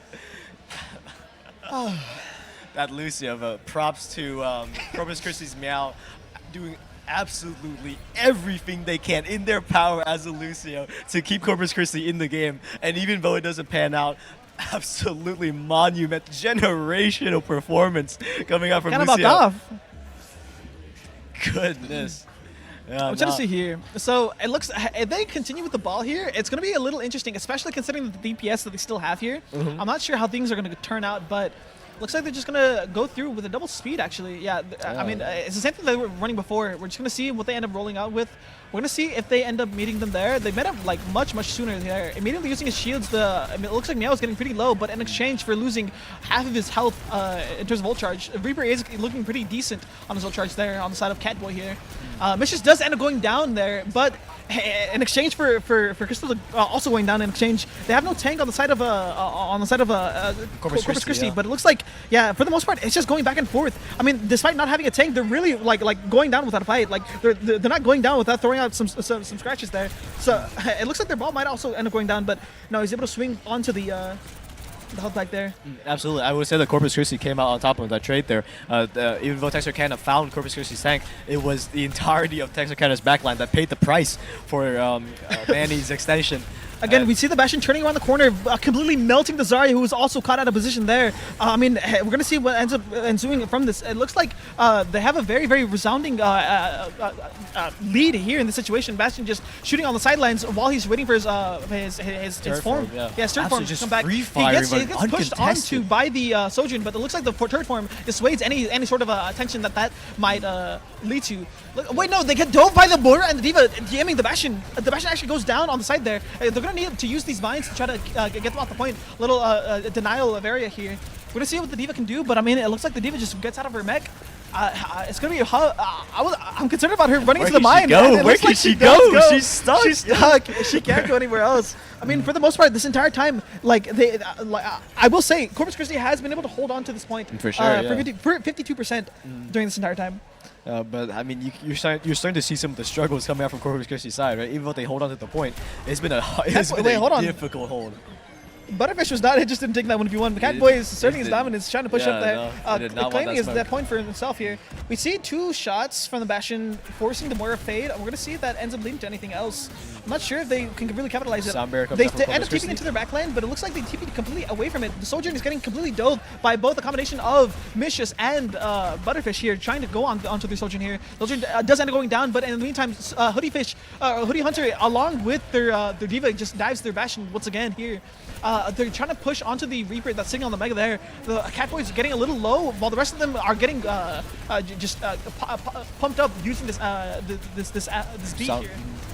We're gonna see what else we can Chase- see oh, here, just but I mean, barely point misses ends the up health flipping. pad. Buddy's chilling on the corner there. He's about to run out of defense matrix, but I mean, Buddy's still looking completely full health. I mean, yeah, Butterfish is caught out of position, and the rest of the point is just for Corpus Christi to own.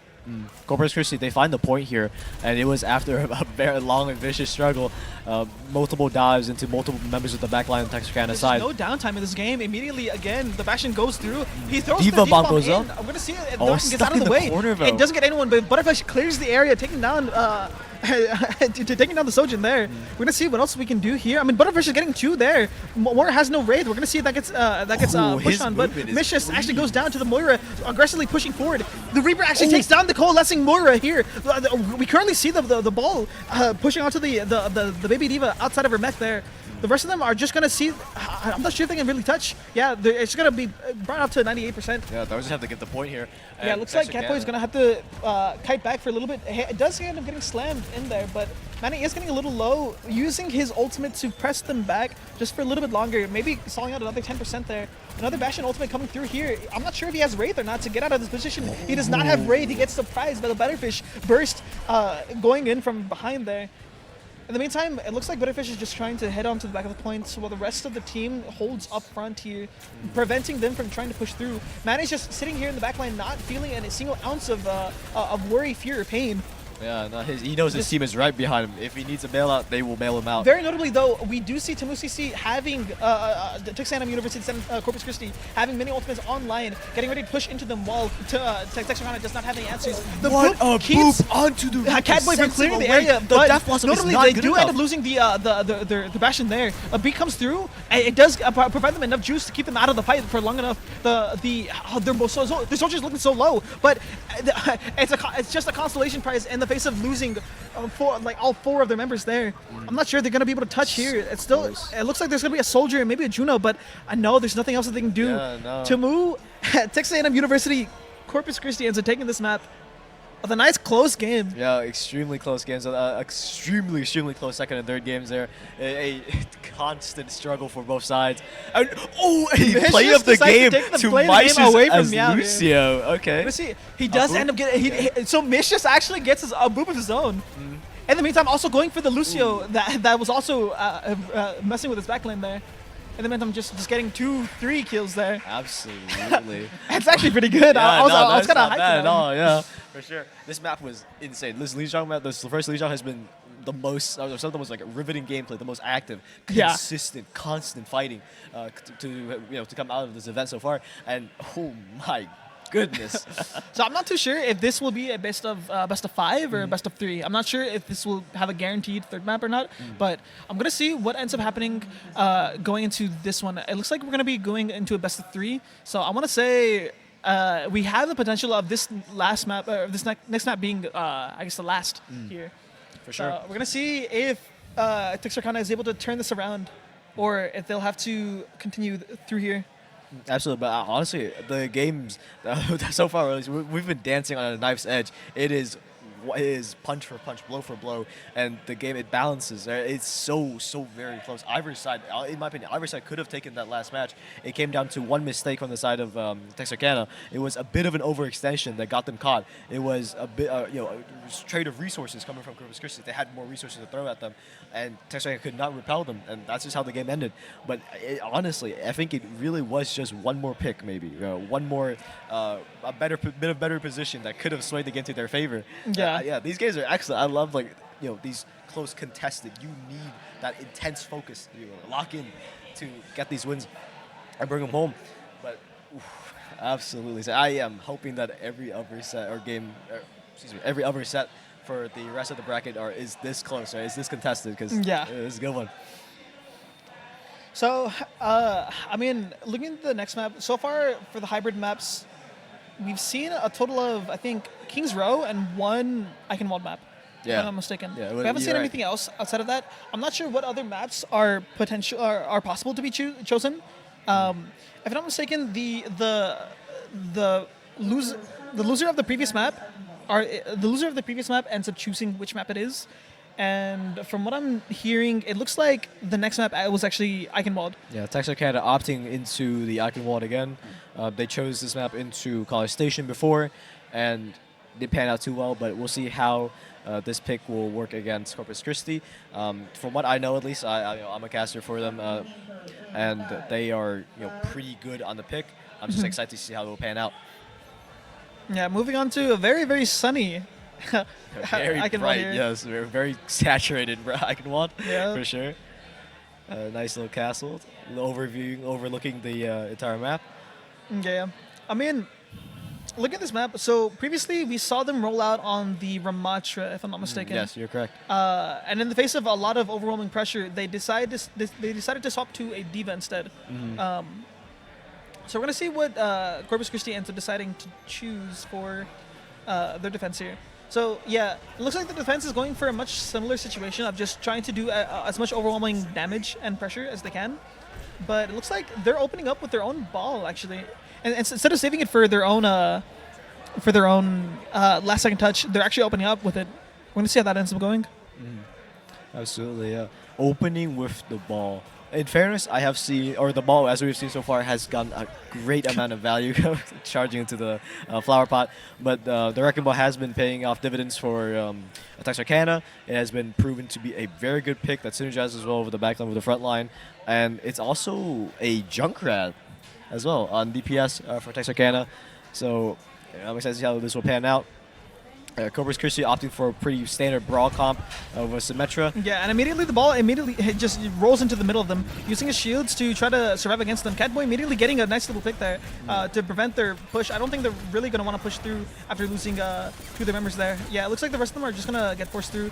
I guess they weren't expecting to have a Symmetra turret slow them down there, but now that they've dealt with that, they might be able to get out. The ball survives with 24 HP, not sweating a bullet.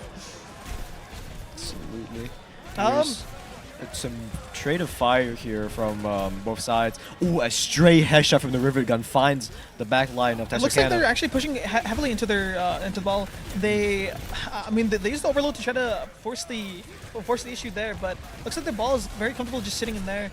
The Ryan's trying to keep his shield like high health, but it looks like it's just getting rolled through by the ball here. We're gonna see what else they can do here. I mean, the Pulsar torpedoes actually takes on their Symmetra. They're not gonna have this much ability to rotate around here, but they actually they built an entire window during this. Actually, they might be able to keep them back at bay for a decent time here, especially using Catboy is very, very much using this to the fullest extent there. Excuse me. I mean, he's pushing up very aggressively, but he knows that his team is right there behind him, ready to help him out. I mean, especially when you have a Moira and a Baptiste, it's very, very hard to die thanks to all that.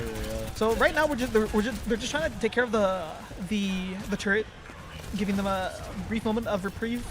They're gonna have mines pretty soon. They're gonna put it onto point to deny them the entire point. The entire Ryan shield goes down along with half of his health, but the lamp was not able to come out in time either. I mean, the slam just popping up the Moira in the sky for the Junkrat to easily get the follow-up shot there. We're gonna see if they can go up to the use the grapple to reeling in the grapple to try to hook towards the Baptiste there. Mice just clears the wall, jumps over his Lucio, but is immediately repelled by Corpus Christi's backline.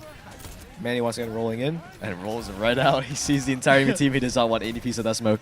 Yeah, it looks like Meow is very comfortable sitting in this little corner there. I don't think Catboy should feel the need to really move away, unless if this soldier starts pressuring off. Yeah, I think at this point he might have to chill for a second, but I mean, so peeking right again, especially not having any Wraith this time, it seems a little concerning, but I guess they'll just rely on his team to keep him up there. Yeah, he's just chilling. I mean, in the meantime, the ball is just chilling around, but I mean, the soldier dies in his face. In the meantime, we do pop the orbital laser, trying to see them. With the Shatter goes through, taking down two people down with him. He pins the Lucio instead of the ball that was laying on the ground in the previous point there. The Reaper, wait, the Reaper TP'd in place, got knocked back, and I wasn't sure where he was gonna end up, but yeah, it looks like the ball's just gonna chill in the back line, trying to get as much pressure as possible, trying to get their attention as well. It doesn't look like anyone is really interested in looking at the ball, but ball's looking a little low. He's gonna have to back up. Fire Strike finds Lucio yeah, in the back line. Fire Strike. Wait, the Fire Strike wasn't powered by the member. It What a lamp. The lamp actually keeps the Ryan alive. I'm not sure if it would have actually killed him or not, but I mean, he did get the assist there. Yeah, for sure. So we're gonna see here. I mean, they have these ultimates coming up. We could see a Visor if the soldier is able to get into position for it. If the soldier is able to get to the high ground, he might be able to get something there. But in the meantime, the Baptiste is just getting severely pressured in there. Catboy does find one in his ultimate there. Again, another set of mines immediately getting built. The Ryan cannot back up into these mines, or unless he face the overwhelming damage that comes through with it. I mean, Buddy is just able to chill on the high ground. He does end up getting a decent amount of value. He goes, clears the entire castle wall, sends it directly into Corpus Christi's back line. Oh my So goodness. that tech, if you're not familiar with it, if you have upwards momentum and you reel in your hook shot, you will get an exorbitant amount of upwards momentum. So it does allow you to hit these skybucks very, very, very easily. In the meantime, the Ryan's like entire shield just gets decimated there. I mean, the Ryan, like the force that beat very early. Well, no, sorry, it's Tex Arcana that beats very early. In the meantime, we're gonna see if they can do anything else. The Reaper just pins in or rates into the middle of them, but it doesn't look like they're able to hold up against their pressure here. Corpus Christi is just very quickly crumbling against them here. And he gets stuck at a 0.01%. There are 0.11 meters left, but yeah, they do end up capturing the point there. 3 minutes now on the timer for Tex Arcana. A good amount of grace. They have some room for mistakes here, but I mean, with the pace that they're going at, there might not be a mistake to be made here. Rolling up again, Manny looking for just some space, honestly, making a little bit of room for his team. Coalescence comes out from Mora, and I mean, Manny is extremely deep here. Does have access to the does mines. come through, applying a decent pressure. They're actually going into the backline, heading in very deeply. But the Baptiste is very, very stuck in this little area. He has to stick on the side ground on the left side, staying isolated away. And then in the meantime, his forced positioning does lead to the lamp going through, along with Buddy finishing off after the lamp goes down. In the meantime, we do see several like high pumping health bars just going through, just applying as much pressure as possible. In the face of the orbital, it just does end up falling through, leading to the demise of them. And it looks like in exchange for losing the mech, maybe some ultimates, they do end up holding onto this point just a little bit longer. Absolutely, Actually, no, yeah. Manny is chilling, and there is still another. Yeah, he's trying to go in solo. I'm not sure if he'll get much value going in solo. He might just chill around here. Yeah, he's a little interested in Holding his how spot, yeah. he positions there. But he's not going to have much momentum, considering that his grapple did run out at the very moment there. We're going to chill for just a minute there. Yeah, just roll through, try to disrupt them as much as possible as they try to go through this here. I mean, they did push them back Outside the window, yeah. The window does not find much too terribly much value for the side of Corpus Christi. It looks like Team CC still has both their DP assaults to hold them back. The Riptire sets the Riptire does force the directly Diva into, Bomb here. Diva, yeah. Little bomb, some beat, a beat to try to push through past the member, but the soldier is getting dove by the Diva, keeping him at bay to make sure he doesn't get too much value with his his tactical visor. In the meantime, both tanks do end up getting traded there. Diva Bomb gets lost, but Catboy does end up going down. We're gonna see, can they hold? Yes, it looks like they can hold, considering the two ultimates that they did end up pulling through. Yeah, I mean, with these two ultimates, an overwhelming amount of damage and sustain comes through on the side of Corpus Christi. And that is all without the usage of the Death Blossom. Corpus Christi is sitting on a very big ultimate that can potentially win this round back for them. And I want to see how they're going to use it. Unfortunately, against a Junkrat, it's going to feel very, very difficult. Yeah, difficult to try to get some value with that, especially considering that they have the ball as well to knock them back. And so much Lucio, displacement coming from the side of Tex Arcana. So we get a nice little mine Minefield. sitting up here. The Diva tries to roll around to get away from these mines, but looks like Tamuti, I mean, Tex Arcana is just pushing through here. They're trying to keep the Diva up as much as possible, but the ball is circling around behind the defense matrix, hitting her in her vulnerable spot there. I mean, the Baptiste tries to use the window up top there, but again, just the random spam damage that comes through from the Junkrat keeps him at bay, taking him down. There's only one person left on point, and it's the singular Moira. The Moira does end up going down, and it looks like Braxton does end up getting a couple kills of his own there. Yeah, no, Moira is just trying to fight for her life, and she gets sent around by everyone. Gets booped by the Lucio, gets bumped by the, the Wrecking Ball. She just cannot stay on the point, and that is Texarkana taking round 1 with 20 seconds remaining. I mean, again, this ball has been honestly a very.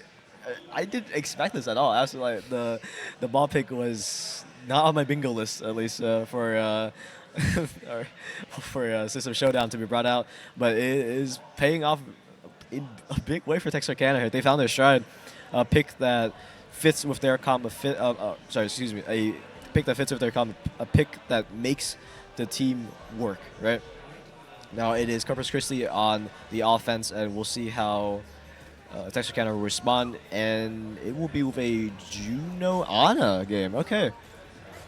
And as well as a pivot into Orisa. So The Juno Ana was seen before when Juno still had 250 health. Yeah. I think after the nerf, they kind of had to pivot onto the Brig instead. I agree, But we'll see this. I mean, so this is the kind of, well, actually, yeah, it looks like, yeah, this is the defense here for Texarkana here. Honestly, It looks I'm like, inclined to yeah, say. they're going with the route of just applying overwhelming damage, overwhelming pressure. I'm not sure. It's going to take a lot of, what would you call it? A lot of discipline on the side of Corpus Christi to try to push through a Junkrat and Bastion there. For sure. And even though the Juno Ana comp is very vulnerable, the backline is quite weak, they do have so much pressure. They saw what came through and they decided, yeah, we're not going to do this. Yeah, we were pivoting, yeah. So immediately, still like, goes so even low. despite the defense matrix, Diva still managed to reach half health. I mean, they finally chilled around here. They might not be able to stabilize, especially Ana considering the Ana anti-finds nade two into hits the back line. several people in the back line, forcing the rest of them back. I mean, the Moira isn't able to keep the Diva alive, especially considering that she has the defense matrix and it has no more juice to give.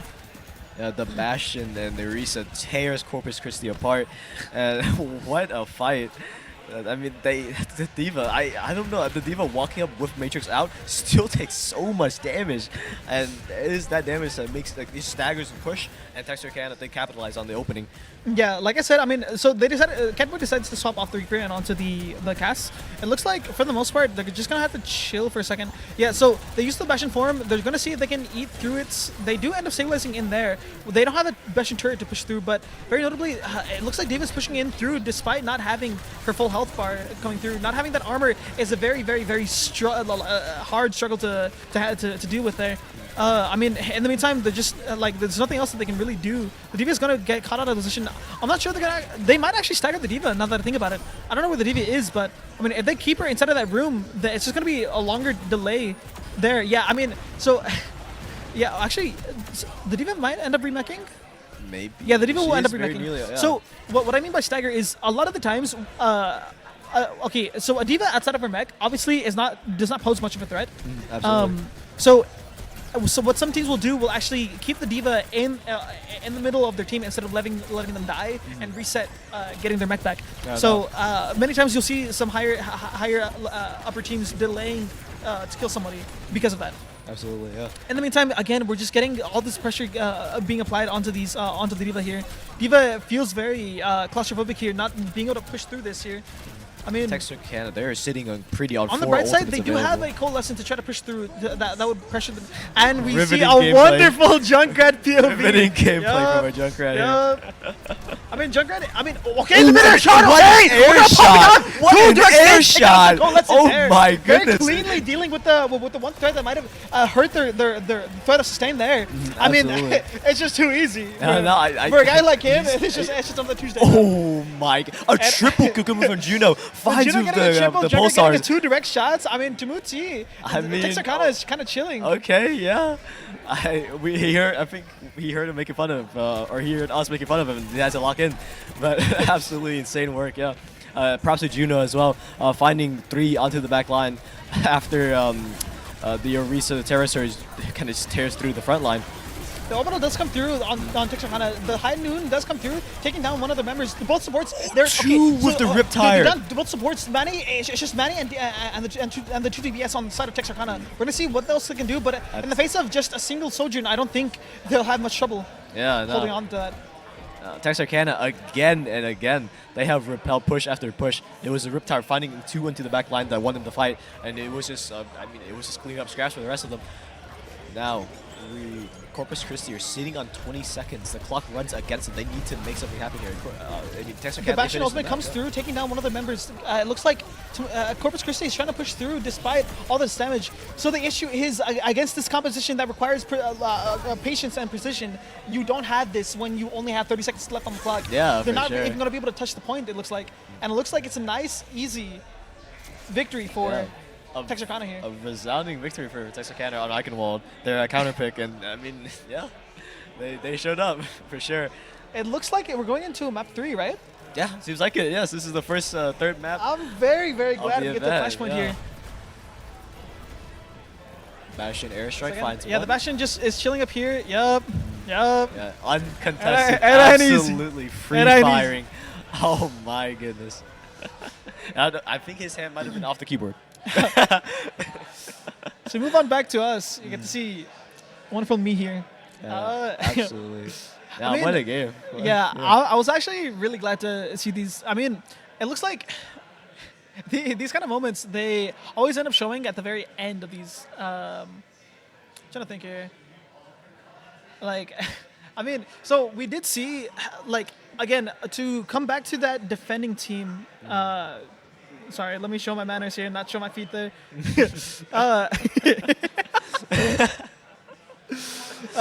What's called? So, okay, yeah, back to what I was saying. The defending team, the defending strategy that Texarkana decided to go with, it's a very, very simple to execute I guess plan. You have a tank that doesn't really need that many resources to stay alive. For sure. Considering that the Orisa has her fortify, her javelin spin, and etc. I'm trying to think, like, on top of that, I guess you also had just like an overwhelming amount of just raw healing, raw damage, along with a very high impactful, I guess, support cooldowns such as the nade going through there. I'm forgetting, they had a Baptiste and an Ana, right? Or was it a Juno and Ana? It was a Juno Ana, yeah. Yeah, Juno Ana. So Juno provides so much healing, especially when you get to nade your own team. On top of that, you have the orbital being a wonderful ultimate. I mean, like, the only downside of that is the fact that you have I'm trying to think. The only downside to that is the what would you call it? Like, I guess just a vulnerable backland. Like, you have an Ana who can more or less fend for herself, but against multiple targets, she will suffer. Absolutely. And I guess with the Juno obviously having 225 health, she is fairly mobile, but her survivability isn't really synergistic with Ana's. Like, Juno wants to go around a bunch of corners, and Ana can't really support that too much. Yeah. With the Brig, obviously, you'd be able to throw a pack on there, and the Juno could just like spin around a little bit, only peeking around once in a while. And by then, your front line would probably have their backline under control. Absolutely, yeah. But again, when you just have this sheer amount of damage, the only thing that you can really do is, I guess, take advantage of the fact that they don't have good angle control. And I guess, I'm not sure, I guess you would have to try to get them back onto points, pay attention to when the Bastion uses his turret form, and then just kite away there. Absolutely, yeah. And I mean, the Juno Ana, right? I want to emphasize again on Juno Ana that it's such a vulnerable backline, but the pressure that they can have, right, is insane. There is so much potential damage that could be flying directly into the front line on Corpus Christi's side that it comes down ultimately to execution. Right? It has to be the dive that comes through. It has to be a good pick where it has to be a concentrated damage onto the front line or just onto anywhere. It has to be concentrated into Texarkana's side. And I think that ultimately, even though they didn't stick with it, right, they did pivot in the end, it was, I mean, it's not bad. Oh, wait, no, they didn't. I think I might be lying to you. But also, again, Ana finding the handful of extremely needed picks, the 19-2, insane work. So right now it looks like we're heading on into New York City. yeah. Yeah. No, so between Push. Surabasa and New Jong City, what do you prefer between these two? I won't lie to you. Flashpoint is You're not a fan? no, not at all. I am. The I'm fine Flashpoint with is it, not to my be strength honest. suit at all. I mean, it's like okay, so what? Like, I think I'm fine with it when I think about the fact that it's like yes, each point you only have like 2 or 3 fights, but that still means like across like 3 points minimum, you'll still have the potential of like. What is it? Like 6 fights, like about 9 different fights. 9, yeah. And if you think about it, that's about as much as you would get in a sweep of what is it? Like control point or something. Absolutely, So yeah. I don't think it's You bring that up a good bad. point. So for those who are not familiar with this game mode, there will be a capture points that opens up in a known spot.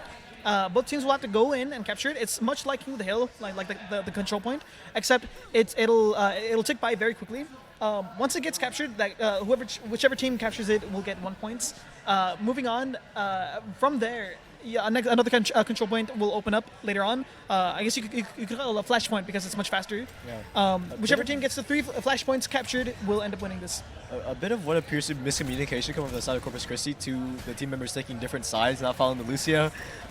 I mean, I don't mind them coming through here, considering that they want to go through with a Zarya, but I'm not too sure. That That's an point is interesting now opening. open, and It does mean that the fight takes a lot longer to devolve, but immediately forced Lucio into the gets wall, caught out of position. Lucio. Unfortunately, he wasn't able to wall ride it properly, but we do trade a couple of kills. pile Unfortunately, driver down both of onto the supports. Border I'm as not well. sure if they can have control over this point anymore, especially considering that they don't have any supports left. Yeah. At this point, they just really need to escort their Zarya out of here. Wait, the ball tries to grapple to the Mei wall, but it gets yoinked up, or it gets taken off because of the.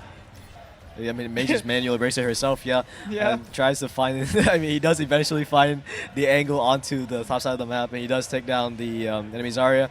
But, I mean, hey, a pretty good start coming out from Texarkana. They find the pick, again, onto the Lucio, right? Caught mid-rotation, trying to leave, but pushed into the corner and isolated. Moria follows suit, and the rest of Corpus Christi collapse. Symmetric turrets are set up.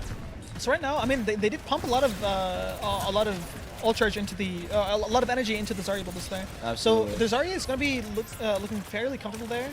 I'm not sure if they're going to actually they're chasing the ball. Wait, they completely chased down the ball. Batty finally faced the consequences of him just going to the middle of the team here and finally goes down here. Looks like the Juno tries to get some nice rockets coming out through here, but the rest of her team is just looking a little low. In the meantime, Hoodie does end up finding Buddy, taking him down there. Vicious actually trades the kill. Actually, Yeah. it looks like, I mean, just a bit too the far. points actually anyone's game there. I want to say the ball finally does come back, so it's gonna be up to the Zarya to see if she can use her high energy charge to take him down. I'm not sure if she's gonna use her Graviton Surge. I mean, we do see the orbital coming through here. We're gonna see what else they can go through, but it looks like Zarya does end up going down despite the orbital in the face of the orbital. Is what I should say. Death Blossom invested from the side. Wait, no, he gets two actually. Oh, and the salve. Wait, it's actually possible. Counter Rex fully. And the beat, but the beat Fight held over actually Corpus Christi. forces off the bat. Wait, they might actually keep this off as long as they can focus the ball here. I mean, the ball's just kind of spinning around. He finally does get this forced off. I mean, 300 health worth of ult charge does get given, but I mean, they're kind of fine with that, to be honest. Yeah, no. But Look at the ultimates that they still have. He did delay for a very long time. Corpus Christi sitting at 56%. Immediately, he's looking for the trade. The wall does come through, providing a little bit more survivability. But yes, the blizzard does come through, getting the ball frozen down there here. The raid does buy some more time for Catboy there, but it's going to be kind of rough in the face of another Coalescence there. Meow getting 2 shots, 2 in 1 rally here. I mean, it's pretty decent there. And a lot of investment coming in from the side of Corpus Christi, and it finds the fruit. Yeah, at first it was the Death Blossom invested into the fight. They don't get the touch, actually. The Mei wall forces them back. The Mei wall forces them to take a detour long enough for them to just capture the point. So the first flashpoint does go to Corpus Christi. It looks like Texarkana has to pick it up here on this next flashpoint here. Currently, fighting over here doesn't mean too much. If one of the teams dies completely here, it's not that bad. I mean, I will say Zarya doesn't want to lose her charge, but I mean, for the rest of them, they're kind of content with what happens here just because, I mean, if they end up losing here, there's still another 12 seconds left until this point opens. Absolutely, So, yeah. But unfortunately, the Zarya does end up getting captured. Using the immense mobility that this team provides, having 2 sources of speed from the speed ring from Juno and the speed from the Lucio, I mean, it's just too much. Jumping off of the May block to power driver. Yeah. Yeah, knocking her up and then Good point. allowing for the...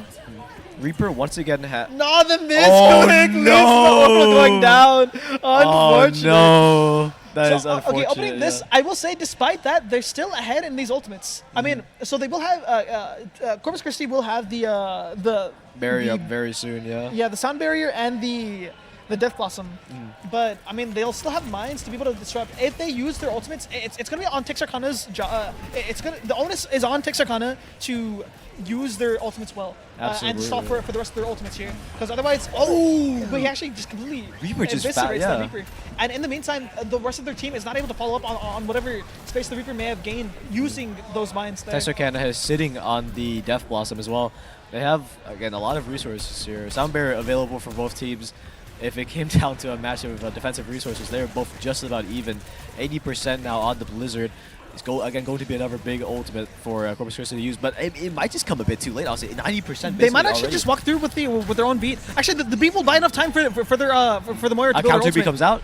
The Death Blossom might be able to buy some time along for another Coalescence, but it's very, very important that they do not group up in the face of this Reaper here. But if Butterfish gets too many kills with his ultimate, then it might just be wraps. Moira needs to use her Coalescence very, very soon to keep her Zarya up alive here. I mean, as long as they keep the tabs on the Reaper. Yes, the Reaper is currently looking for a fight, but the Reaper was just a little too late. He's not able to find anything. There's no way he pops it. Oh, it rips out immediately. Yeah, too much pressure on him. I mean, he gets chased down by Catboy there. Again, I mean, it is a 99% here. Corpus Christi, their hold has to be flawless if they want this point back. Yeah. They do have, the Blizzard. They do have the Graviton. It is going to be a hard fight from the side of Texarkana, but I mean, if it's nothing Texarkana doable. can get in and very quickly take a quick fight without using any ultimates, they'll be in a good shape for like a one final recontest. I mean, Absolutely. you're kind of relying on Corpus Christi to use an ultimate very soon. Yeah, just like that. Especially using an ultimate and dying at the same time. Yeah, They might not even Graviton. have to use an ultimate here. I mean, especially after using so they just use the mines. They're very comfortable with what they've done here. I mean, Graviton Surge. yeah, they're is just chasing fine. after the rest here. Ooh, grappling hook bump into the mouth. Graviton Surge does find, I think, 3 or 4 targets onto the back line of Texarkana and onto the Wrecking Ball, but there is no follow-up. So, I mean, the play just kind of dies right there, and Texarkana captured the point. They are now immediately rotating using the Lucio amp to head over to the next flashpoint. Yeah, you can see. So it's very important. One of the things that's emphasized on this map is your ability to have just like travel mobility or traversal mobility. Absolutely, yeah. The Not- speed is instrumental. Speed is the Yeah, name of the like game. you saw how the ball just rotated across the entirety of the map. Yes. Very, very quickly. Yeah. You can see the ball is now currently set up ahead of time. Despite them facing their own Reaper diva. goes so Catboy gets a low. little low there, a little Yeah, too low for forced comfort. to But Wraith looks out. like they're not comfortable coming through here. The Unfortunately, Bastion airstrike finds Lucio. the configuration artillery does end up raining down on the Lucio, and Meow does suffer the consequences of it. Again, because of the earlier positioning, forcing them to stay in that little room. Wait, hold on. Wait, Butterface is trying to get some kills here, but it looks like it doesn't find anybody here. They do end up forcing the Diva a little low here and forcing the defense matrix to come through here. The Diva beat is does deep come back. through, trying to keep their Wait, she's Diva Diva. alive. She doesn't catch the sound barrier. Wait, the main didn't get sound barrier? Whoa, what a detriment. Wait, grenade but okay, syntax so we do on get one- some trades here. Catboy tries to get some My more people, but goodness, it's just too. Coalescence comes out as It's well. not enough there. Wait, actually, the Coalescence actually gets some people. They had no supports now. I mean, well, they still have Juno. It's just Juno and Reaper trying to hold the point. It's them against the world here. Yeah, like trying to hold Cole- off as much as possible here. Ah, shit, getting Juno so flies it onto the low. board. It's a little unfortunate. I mean, Manny gets there in time to no, they prevent stall any long other enough for chicanery Wrecking from Ball. ensuing here. A The Wraith Wraith comes through, trying to buy as forced much time as possible for the rest of their team to come through. Catboy does take them down, but I mean, these mines do Jumps end up taking out directly Catboy. into the minefield. After living through what seems to be the impossible, they just get through there. I'm trying to see what else is there. I mean, CC, Corpus Christi still has their Blizzard here, but she gets knocked into the mines. I guess they just have to go through and hope that Texarkana uses one more ultimate here. I mean, Absolutely. they just clear up so much more.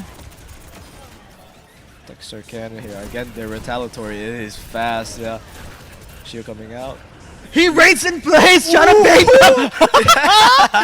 No It's way. the second time I think that Catboy has rafed in It's place. kind of beggar, no? I guess so. I mean, it must be intentional at this point, right?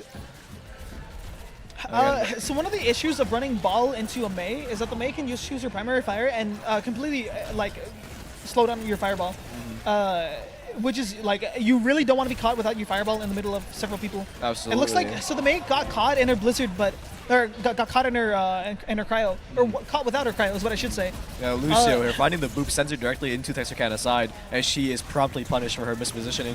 So it's looking really good for Texarkana, I will say, but I mean, Oh, the minefield. considering the ultimates that they have. The Lucio the barrier, Lucio it comes decides at to use just beat a in the bit face late. of It it. doesn't save the Unfortunately, tank. I don't think you need. So very notably, you need to pay attention to the ultimate economy here. Absolutely. They yeah. have. Ooh, hold on. Wait, Okay. her out. Wait, No, no, killing so- her mid. So the boom, all it doesn't. It pushes her her physical model away, but Yeah. the mech still drops down in that same spot. No, but she's taking out mid animation. Yeah, That's what the I'm saying. animation looks a little funky, but I think that's about it. I think I'm trying to think what else there is. Yeah, I this wanna fight- so very okay. You have to pay attention to the ult economy. Texarkana has 42% and counting, and 4 ultimates sitting here. And it's Yeah. going to be very important to see what they can do with this ultimate. They use a sound barrier, a nice diva bomb, trying to get as many people as possible. Does he Diva bomb find a does pick, go though? through, pushing people into the bomb here, into the bastion. We do see the blizzard coming through. We're going to see if the blizzard ends up getting anybody else here. Power driver But it doesn't finds look 3. like anybody got caught in it. so- In the meantime, on the side of well, actually, they use so many ultimates here. Death Blossom coming Wait, in as well. okay, so this Even fight goes should down? be fairly cleaned up here. But moving on to the next one, it looks like they'll still have their orbital laser. They'll have an orbital laser and potentially Minefield mines in coming the up middle of the very fight. soon The as mines in well. the middle of the fight, if they can be used correctly. Wait, no, they don't even Oh, get they don't touched. even need it, yeah. Wait, They could just finish. Yeah, wait, I mean, never mind. Wrecking Ball just holds the Wait, game. Yeah. Texarkana just takes that very, Yeah. very relatively anticlimactically. I was moving Yeah, on to I- the next point, but I didn't realize there wasn't no potential to touch. Yeah, I was also expecting a bit more of one last fight for the road, right? But I mean, I guess the Wrecking Ball is enough to hold off Solo, holding them at their spot, not letting them in. Playing the game will be given to Mora. Oh yes, for this absolutely clutch coalescence. Here. It almost wins the game back for Corpus Christi side, evens up the score, but sadly it will not be the Yeah. case. Yeah. Again, very impressive second round from Texarkana.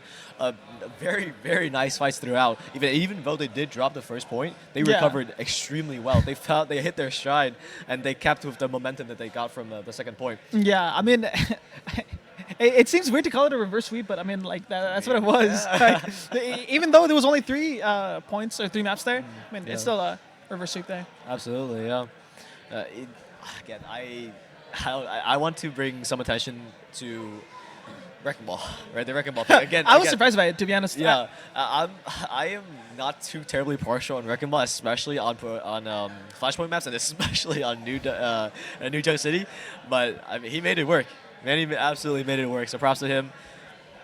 Props to both Lucios, and so both Lucios were there and present to help their tanks Yeah. to make the plays happen, to make them possible, especially for Manny's side, using that speed boost to get him around the map, to get him to objectives first, to get him into the backline, especially escorting him on a red carpet into the enemy backline.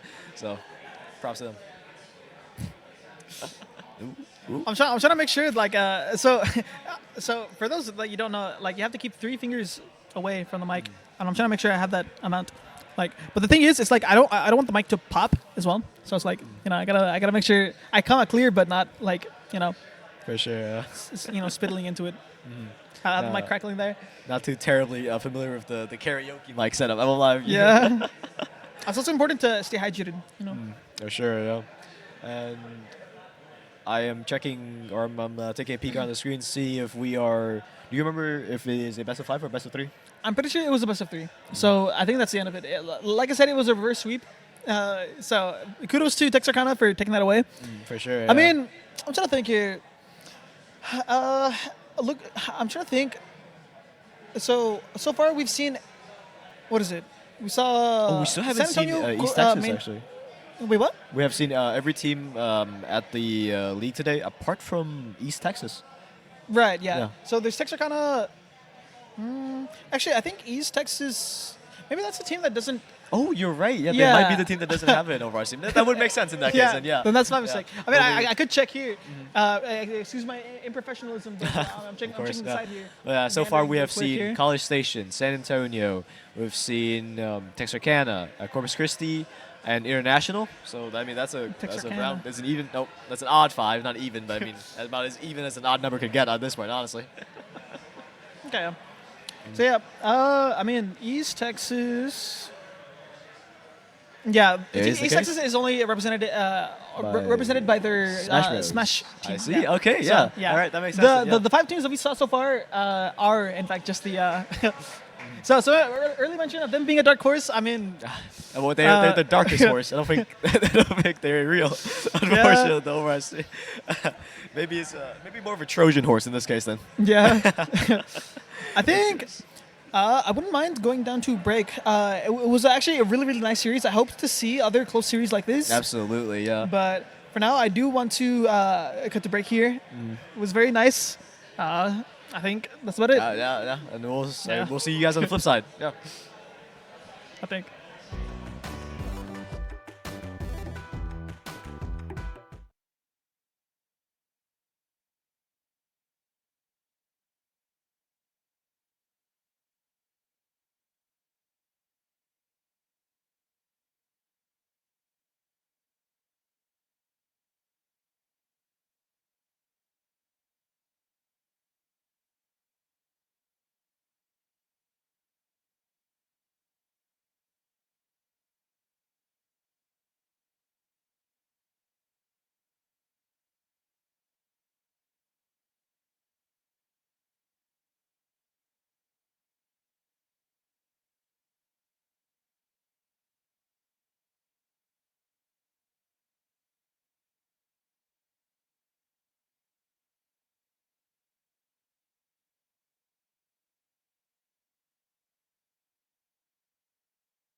Dub.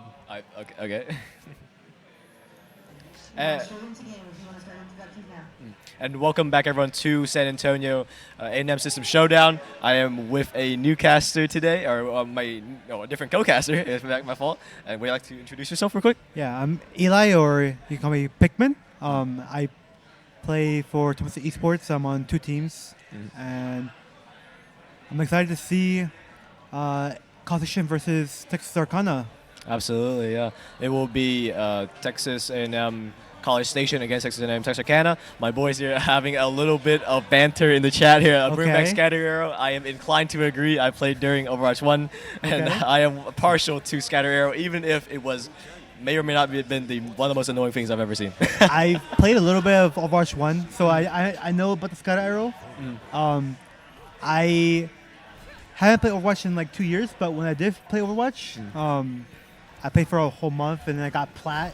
And I was like, Okay. okay, you Yeah, know. no. So I know a little bit about how the game works, but they added a few characters to the game that I Blows don't know being just traded yet. from both teams. College Station's Doomfist finding punch into the back line of Texarkana, finds 3 into the wall, and isolating the Wrecking Ball. Does almost take him down, but does not go down, though. So very low, but saved by Texarkana's Juno. Sprays coming out from both sides, and a teleport basically into place coming out from College Station. A bit of a flex showing what's up. This is some great spacing from competition. Like Arcana can't get in. Absolutely, yeah, they're getting held at their spawn here. Yeah. Doomfist finding 2 into a wall, and it is crippling Texarkana's defense here. Okay, Texarkana's offense, excuse me. And they need a bit of space here. They need some rebound, a bit of breathing room to make their game happen. And already Doomfist- ult charge from Doofus, so their disengage is gonna be crazy. Absolutely. And Texarkana here, even though like with the constant fighting, the only ulti that they're very close to is the Juno orbital beam. So it's going to take a lot of resources. A hey man coming out in the chat from Manny. Well, what is the angle? I'm unaware if we are allowed to fraternize with the opposite team like this, but I am not the one regulating the tournament, so I'm not one to say. Lucio coming off the wall is taken down by a Sojourn rail shot. Wrecking Ball made it through. Contesting the point, but someone is there to meet him. Lucio holding the line. Doomfist returns, and Manny rolls away. Yeah, At least Wrecking Ball has to Arcana is disengage. able to retake space. That's good for their because that point is getting kind of close to being capped. Absolutely, yeah, 64%, 65% now, and Texarkana, the clock runs against them. They need to make something happen. I mean, of so many options available for the side of College Station as opposed to Texarkana. They're sitting on a pretty meager 3 ultis or so. The minefield coming out from the side of Texarkana does not find any value. And Doofus lodges himself squarely off the side of the map. That might be a opportunity for them to come back into the game. This blunder might be the gap that Texarkana needs. Sound barrier goes out. And, I mean, maybe not because, oh my goodness. The sound barrier value coming from the side of College Station is unmatched. It holds the line for them. And Doomfist is now back into the fight, yes. Wrecking Ball now, trying to just stall out, buy some time, get his team back into action. But that might that not be the Wrecking case. Ball Power can Driver just- signs into 2. Cleansed by the Suzu. And he goes down. Overtime is ticking. And that would be it.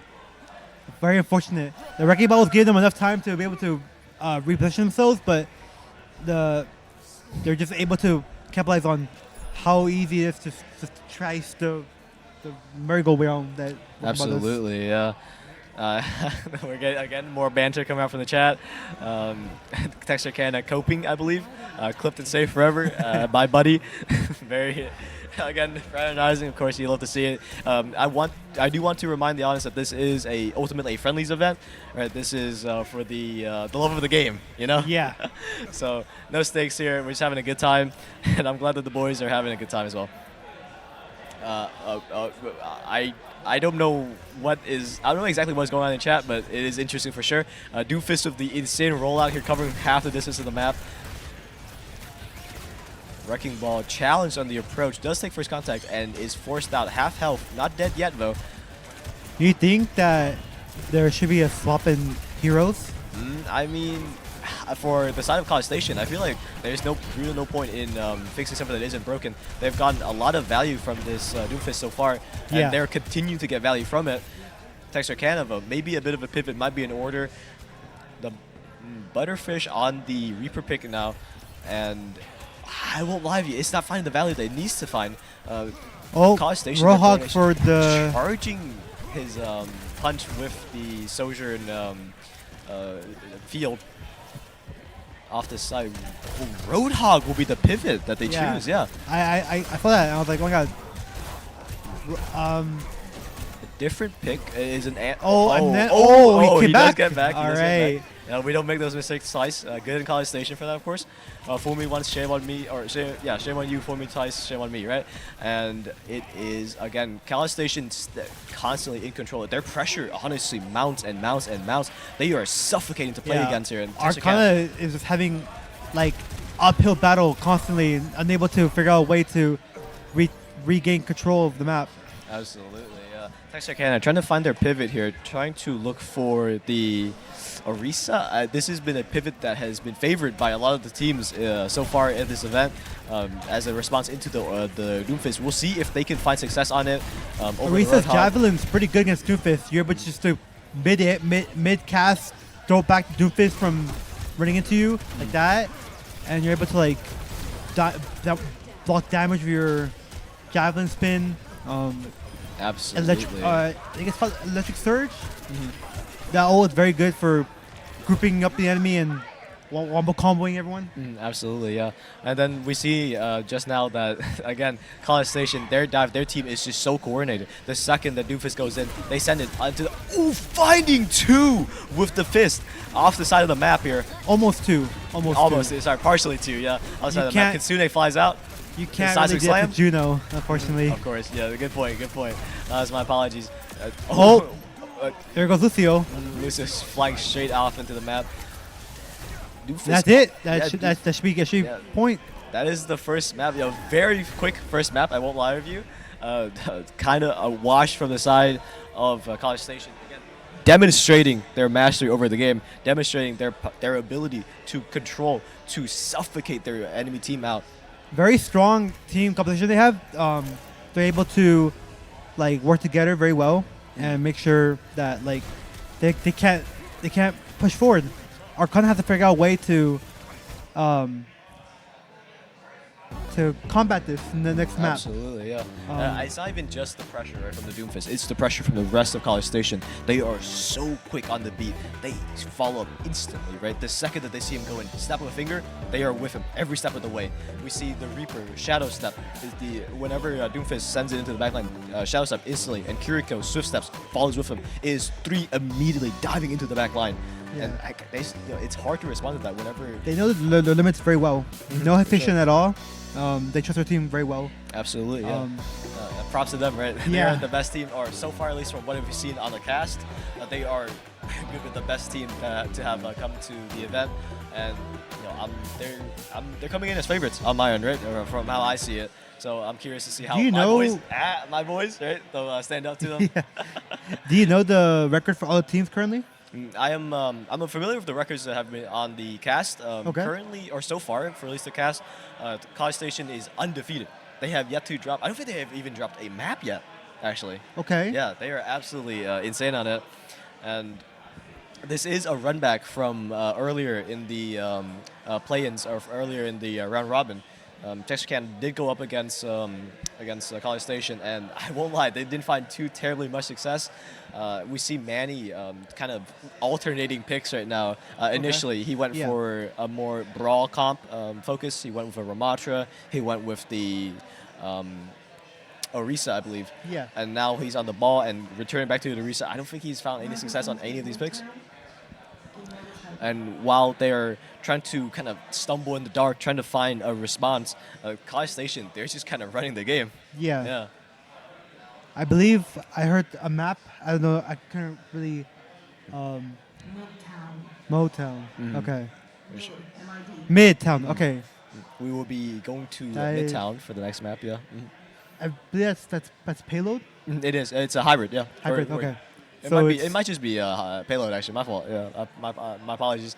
It's been a minute since I've been on Overwatch. Yeah, but this is the losers pick. So so Texarkana have opted into Midtown as their counter pick, and again with push maps, there is more potential for varied picks. Right, you get to kind of see the way the players. move. I believe what the teams are they're going to go Ramatra. Ramatra is very strong. Yeah, Um, very popular pick so far. Yeah. I think it's like Ramatra and like Orisa is the top two for like payload, I believe. You know, I discussed this with my previous co-caster, but I wanted to see a bit more presence from Hazard. Right? Hazard, Yeah, okay. Hazard is like a very popular character in the leagues, and I was expecting to see more him get picked around more often during this event. But so far, I mean, it's been pretty sporadic. You know, a few players will pivot into the Hazard pick, but they don't usually stick on it for that long. So I'm curious to see if that will be, if that will be the case going forward. But I'm curious to see how they will adapt. Yeah.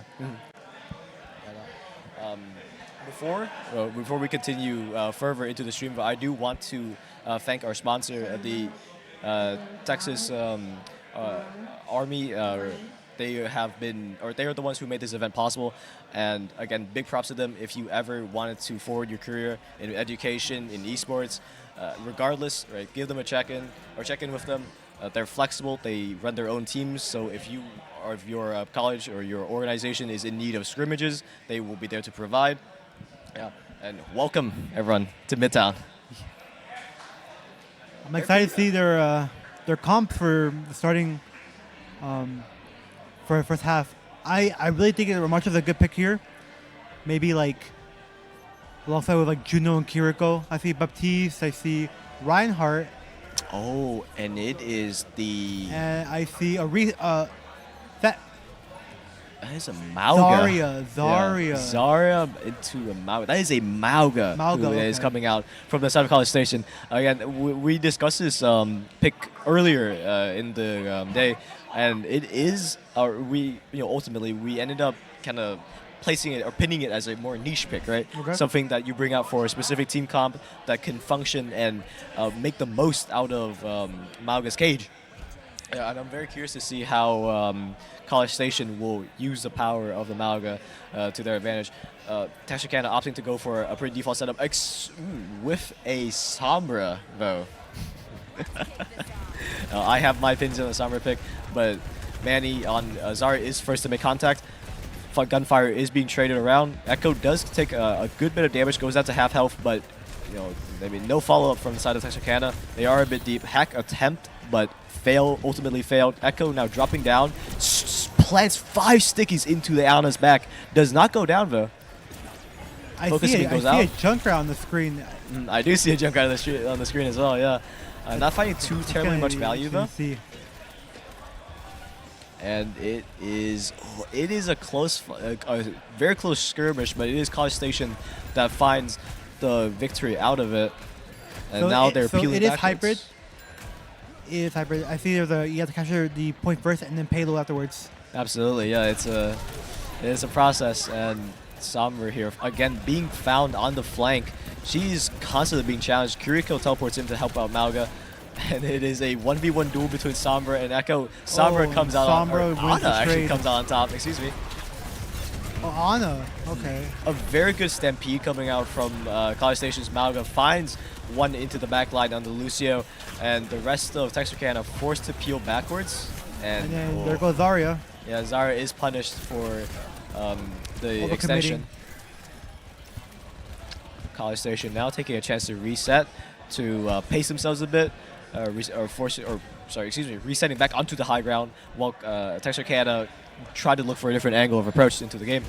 About 2 minutes left. There's still a lot of time left for Arcana to be able to make something happen. And a very big shift here, opting into the Sigma on the side of Texarkana. We'll see if they can make this work. Kitsune goes up. Pulse Bomb finds 2 onto the back line. And everyone's going down. Yeah. That's the ace. Goodness. The team ace for. A little emo coming out from the side College Station. I'm pretty sure that's unsportsmanlike, but who am I to say? Hopefully, it's more of the banter that is going between the two teams. Exactly. I agree with you. Anti come out from Texarkana's Ana. A sleep goes wide. Echo steals the Ana. Does not survive it for too terribly long though. And Farah comes out. Farah into Echo, not the most favorable matchups. Focusing beam finds the Farah. Does not go down, but taken out by the rest of College Station. And they're back to square one. Resetting Be now. able to recontrol the point. About a minute left. College If they Station. want to do a thing, they gotta do it very soon. College Station. They have 2 ults active, almost 3. So they're able to do a final push for Arcana if they wanted to. Sigma's ultimate here will be a very, very big pickup here, and it can absolutely change the flow of the game. It just has to hit on the right people at the right time. But I mean, College Station here, their pressure is immense. Two-sided, a pinch onto Texarkana, and here Sigma comes ult the- going through Oh, at the breaking final the attempt to lamp. try to Almost finds get in okay, there. finds a And pick onto the that's Baptiste. big. That's big. EMP finds just 3. Echo left, and then and- they're able to catch point. Yeah, no, a very good push coming from Texarkana. 2 ultimates invested, 3 ultimates invested, but they do get what they came there for. They Yeah, got the point. They catch the point. In the process of getting the point, excuse me. But yeah, no, a very good fight. With- It beating out the window and the cage coming out from the side of Now it's College not Station. it's not claimed just yet. They have to deal with this last this Malga and One last struggle coming off the side. Krika ult going through, so they're able to survive. The survivability is insane. We have Stampede doesn't find a target. Baptiste. And okay. it is College Station who take the first map, and take the first round of this First map. round, yep. Not looking good for Arcana here. A very, very solid defense coming from the side of College Station.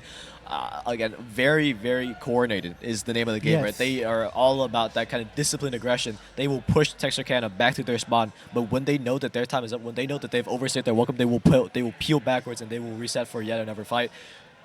Now all College has to do is just get 75% in their point capture, and they win the round. Yeah, exactly. That's So, I mean... with their performance. That's light work. Yeah, I mean, I would say so as well. Yeah, here hoping for Texarkana to find a bit, find their stride here, and it is going to be Orisa as the answer to Orisa. the Malga. And I think that in theory this is not too bad of a pick. Yeah, Orisa is a comfort pick for. I'm with the Texarkana boys. Orisa is a comfort pick for our tank, and there's a lot for him to, a lot of ground for him to cover here. So. We'll see how this adaptation holds up. Opted out to go for the Sojourn. I remember, I don't know what they had last. They had a Echo. Now it's a Sojourn. I think that is also a very good adaptation. Yeah, a lot more upfront sustained damage and a good bit of burst as well coming from the rail shot in addition to the overclock as an option. The round starts here. Texarkana opting to remain with the Sombra pick. We'll see what he can, or see what Buddy here can cook up with the Sombra. Does or is interrupted during his hack. Oh, he is traded out. He got the hack off. He did get the hack off, yes, in exchange for his life. Yeah. Utility and gunfire being traded from both sides here. The Stampede goes in. The Stomp finds into 2 on Texarkana's That is a side. big. Yeah, that is a really big Malga, definitely. Now, all you gotta do is do like 50 more percent, and they're through. Let's see here. College Station now sitting pretty. And it's over. Oh, yeah, that Yeah. is how it ends. Yeah, It it really was just Now, one fight. Is this BO3 or is this BO5? This is best of 5, so Best we of have one five, more set, okay, yeah, one or one more map. game. Here's hoping for a bit of rebound coming from the side of Texarkana. And I want to ask you, any big remarks for Texarkana? Because this is your first time on the casting couch, right? Yes. Any big remarks coming from the side of College Station or Texarkana? I think Arcana needs to figure out a way to have an answer for their insane communication. Maybe some stronger picks that were not picked at the time. Like I know there's an Ana, but I don't know how Ana is into Kiriko Baptiste. Absolutely, yeah. Ana into Kiriko is a difficult proposition, of course. Yeah. That's why I think that's why Caution went for Baptiste instead of like someone with like a hybrid support. be able to get that window, get that lifeline. Um, maybe they should take notes and be like, hey, this is working for them. Maybe we should like try that as well. You know, Absolutely, yeah. no shame in mirror matching your opponent. Yeah, of course. All valid observations, of course. And I want to, I'm curious. I want to see a bit of a pivot into more heavy, more, I guess, traditional brawling, right? With a Ramacha, with a Reinhardt. We have seen a handful of Reinhardts coming out from the game so far, and I've heard, a little birdie told me that during their friendly scrims, Reinhardt was a fairly popular option, a fairly popular pick. But we have yet to see it on the big screen, so here's hoping, right? Maybe we'll see. Maybe that's the a answer Ryan for Arcana to go to Game 5. maybe we can push it to Game 5, push it to Silver Scrapes, to a Silver Scrapes. Yeah, Silver Scrapes, yes sir. I know you're a league player, so you can resonate with the terminology. Yep. But again, here's hoping, right? I am proud of my boys for getting so far, but they need to step it up. Yeah. For sure. Regardless, though, I also wanted to bring some attention to a few of the picks that College Station have been more disciplined with, the picks that they've allowed to kind of endure throughout. The Sojourn as a pivot on occasion, they have been very good with it. And also, again, we mentioned this on the previous set during the round robin, but they are currently kind of handing the tank role around the player base. I don't know, did you notice that actually during the game? Sorry? The players of College Station, they're having someone else play tank during the second half of that map. Oh, like I thought Turtles played tank map 2. And I didn't know. Sunless played tank in map 1. That's insane trust. Like that's Yes, that's absolutely, that is insane chess. Yeah. And we also see a very neat thing about them, right? Is that the two different tank players, they play different tank archetypes completely. Yeah. I know Turtles played Malga, and I think map 1 it was Doomfist. Yeah. Sunless is the residential Doofus player, and he has demonstrated some extreme mastery of the character. Very powerful on the dive, and whenever they pivot to Turtles is more of a brawl player, and more inclined towards the kind of fisticuffs, right? Yeah. Just like run up on someone and fight them until until a side wins. So, as you said before, again, it's insane trust coming from the team. I know that you are repping San Antonio, correct? Yes. Would you think that your team could pull off something similar, or just kind of alternating player roles like that? The team generally sticks to what they play. Like I know Wanter plays tank, and he's usually the designated tank player. No one really swaps roles. I know in a previous like A&M event, we had people play off roles, and it went well for them. But Wanters usually they usually stick to what they play. They don't really swap roles, but they did. I'm sure they'll figure out ways to make that work. Absolutely, yeah. No, big props to them. We did the stream the cast. Right? They got to see San Antonio go up against Corpus Christi, and I believe it was international, right? And they showed off their muscles. Absolutely insane players. Props to them. I'm hoping to see them make a deep run into the bracket. Maybe go for a run back against, or no, actually not a run back. A matchup against College Station. Right? The two very dominant teams of the league. I'm hoping for the best coming out from here onwards, of course. But I mean, you said that you play Overwatch kind of like intermittently, right? I haven't played in a few years, but when I did play, I played for a whole month. Did the 50 win requirement. Absolutely back when insane. They implement that, and then I got the plat, and then I haven't touched the game ever since. But I understand the game enough to be like, I know what happens. Like, I don't know anything about Hazard, but I know very little about Juno and Venture. But if I see Hazard, it'd be cool to see what he does. And whenever you were playing, do you have what kind of picks were you more inclined towards? I was a Risa one trick. I'll check. All right, I did. Ooh, ooh. Okay. So, yeah, I guess you would be familiar with the art of the game then in that case. Yeah. For sure. I'm more inclined towards support, of course. I do what I gotta. I climb with a group of people, and they're all DPS one tricks. So I'm the one here out there keeping them alive. For sure. But yeah. But hey, regardless, it's how have been how's the event been for you? Honestly, regardless of the performance so far that the teams have put on. How's the Bowie Center been treating you? I didn't watch the beginning half of the event, but I came here in the second half. I've been watching Smash Bros. Like majority of the time. All my friends are over there. I got friends on Overwatch as well, playing I think in the second row over there. It's been fun. I mean, watching teams like connect and have fun.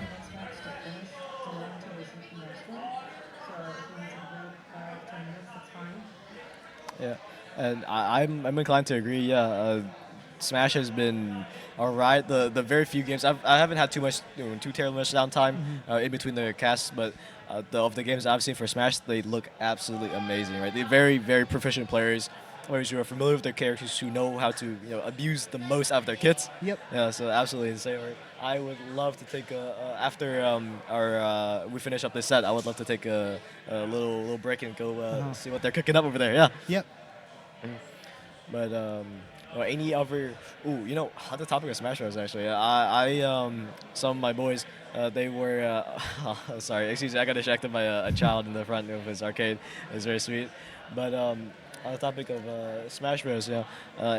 Any plugs you want to give to your to A&M San Antonio, anything like that? I'm sorry. Any you want to plug in or plug anyone from San Antonio or any features? Yeah. All right. I would like. Okay. Shout out to the team. I mean, Slugger, Feint, Giddy. They're all chill. Like I talk to them a lot. I see him basically every day, and we just hang out, run some friendlies, and just have fun. Yeah, have a good time. Yeah, Yeah. for sure. That sounds like an absolute vibe. Yeah, my boys too. I'm there with her every step of the way. I'm the one of the casters at A&M, or the main casters at A&M, and whenever they got a game, I'm there every step of the way. I watch them grow as a team.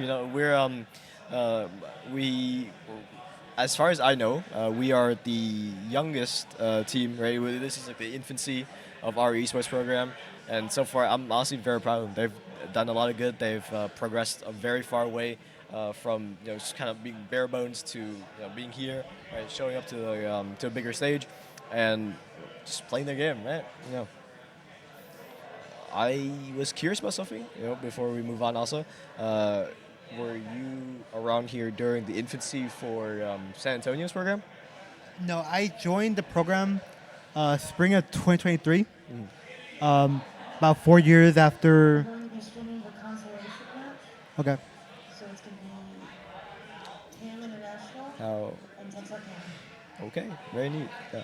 You get to see your friends again. Yeah, go ahead. No, finish your story, man. Come on. Okay. About 4 years after the program began in 2019, I joined. The first semester, I started in the chess team. We ended up winning the entire event for our tournament. Go ahead and finish it. So. Yeah, that sounds like an absolute movie. You seem like an absolute darling, yeah, and we have been given the cue to sign off for a brief 5-minute break. So I will see everyone on the flip side. Yep.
I'll introduce. Good morning, Texas A&M University System Showdown viewers. My name is Joslava Mazane, and game name Anjoki. I have a co-caster here. I'm Jacob Lopez, or KP. You guys know me as the caster for Tamusa. Same thing with you, right? You still do the Overwatch or no? Well, I don't do it now. I graduated, but I'm here. Gasp. I'm here for one last little shira here. Rendition, yeah. Right now, we're gonna have the third place match, if I'm not mistaken, in this grand tournament. We do have the all the seeding done basically. Okay. It's just gonna be this, and then the grand finals coming shortly after. But these two teams, if I'm not mistaken, so I'm trying to remember. It was I think Texarkana that played against Corpus Christi last, and then afterwards it was whatever was playing after like in that. It was like Corpus Christi versus Texarkana versus International University. If I'm not Again, mistaken. we have the whole sister like schools here, so it is a little bit confusing sometimes. Yeah. But look over to your left. So We see the goats over there. I have some wonderful players from the San Antonio team doing a little jiggy here. But again, I wasn't here for the Overwatch. Again, I've been casting Smash, keeping up over there. Give me a little bit rundown of the teams that we're going to be playing right now. Right, yeah. So far, I think, if I'm not mistaken, so I'm not sure, to be honest, who's going to be playing here. I know for sure. I think it is. I don't know. So there's obviously all the three people that I know. It's Texarkana, Corpus Christi, and International University. So of those three, Some of them are going to play. I know two of them are going to be playing in the third Okay, got place you. thing. So that one, I'm not sure who specifically plays in that one. I don't know if it's going to be Texarkana and what's the other one? International University. Yeah, And- I think I'm not sure. What kind of what kind of comps have they running? I mean, so for the most part, I think they've been really, really, really enjoying the Lijiang Tower. So between those three people, they've been kind of sticking to brawl-oriented people. Like I've seen some Zarya, I've seen some. Okay. I think I've seen some Diva, to be honest. And I think our I'm just gonna say this from just like what I've seen. Don't Yeah. fact check me, but I think our Tamusa is a really Zarya comp because Emmy really likes that Zarya. But I don't know what he's been playing. All I know is when I think of Emmy, I think of Zarya and his aggressive play style. I mean, Zarya was super, super big in what is it like the start of Overwatch 2? Yeah. Like her rebels was really, really, really impactful. But obviously the meta slowly transitioned from that to a Winston, and then from there to a Diva. And then like obviously you had the flavor of the month characters, but that's sort of been the transition there. I'm trying to think what else there is. I mean, so there has been Zarya resurfacing a little bit, specifically this season because of all the different perks. I don't know if you've heard about the perks. I was actually going to bring that up because I know like usually everybody talks about the newest stuff that's been updated to the game. Perks are a thing that just came out recently. Yeah. And me personally, I really enjoy them. Yeah. I don't play the game. Yeah, I don't play the game like that. But coming from games like League of Legends and Smite and stuff like that, which I play, perks and stuff have always been a thing that I really hold dear. So when I saw this, I was like, yo, not to say that Overwatch is dead, but hey, let's make a comeback. What's it called? Does Call of Duty still have perks? Well, yes, but I'm going to be honest with you. Although as much as I like the perks, it really just comes down to the gameplay. Yeah. It's just all aim skill. I'm going to be completely honest with you. The perks don't affect that at all? They do, but I'm going to be completely honest with you. From my point of view, it's very minimal. Like, for example, some of the maps, there's like nade spots that they throw off the beginning spawn nades. Yeah. And if you have flag jacket, you won't die because it increases your... true. Right. Okay, yeah. Sometimes you will. But even at that, in respawn game modes, you just come back. So it doesn't matter. Yeah. But again, the thing about the Overwatch perks is I think it's insane. Case in point, now this is just me being biased because when I played Overwatch, I was a support player and I played a lot of Ana. Yeah. I can make a hit scan now. I can hit dinks. Like I think that's crazy, especially since I don't heal. I go DPS Ana, so that's insane. I mean, she can 3-shot people right now, if I'm not mistaken. The self nano with the team nano. That's crazy. Like actually, my God. It's a shame that you have to pick between those two, but honestly, it's kind of like a decent competition. You can't do it both? No, you can't do both. They compete versus each other. Okay. Perfect. We are heading into Lijiang Tower soon, but I guess we can just give a quick shout out to the Texas Army National Guard. I don't know if you want to. I don't know the thing. That's how you think. Okay.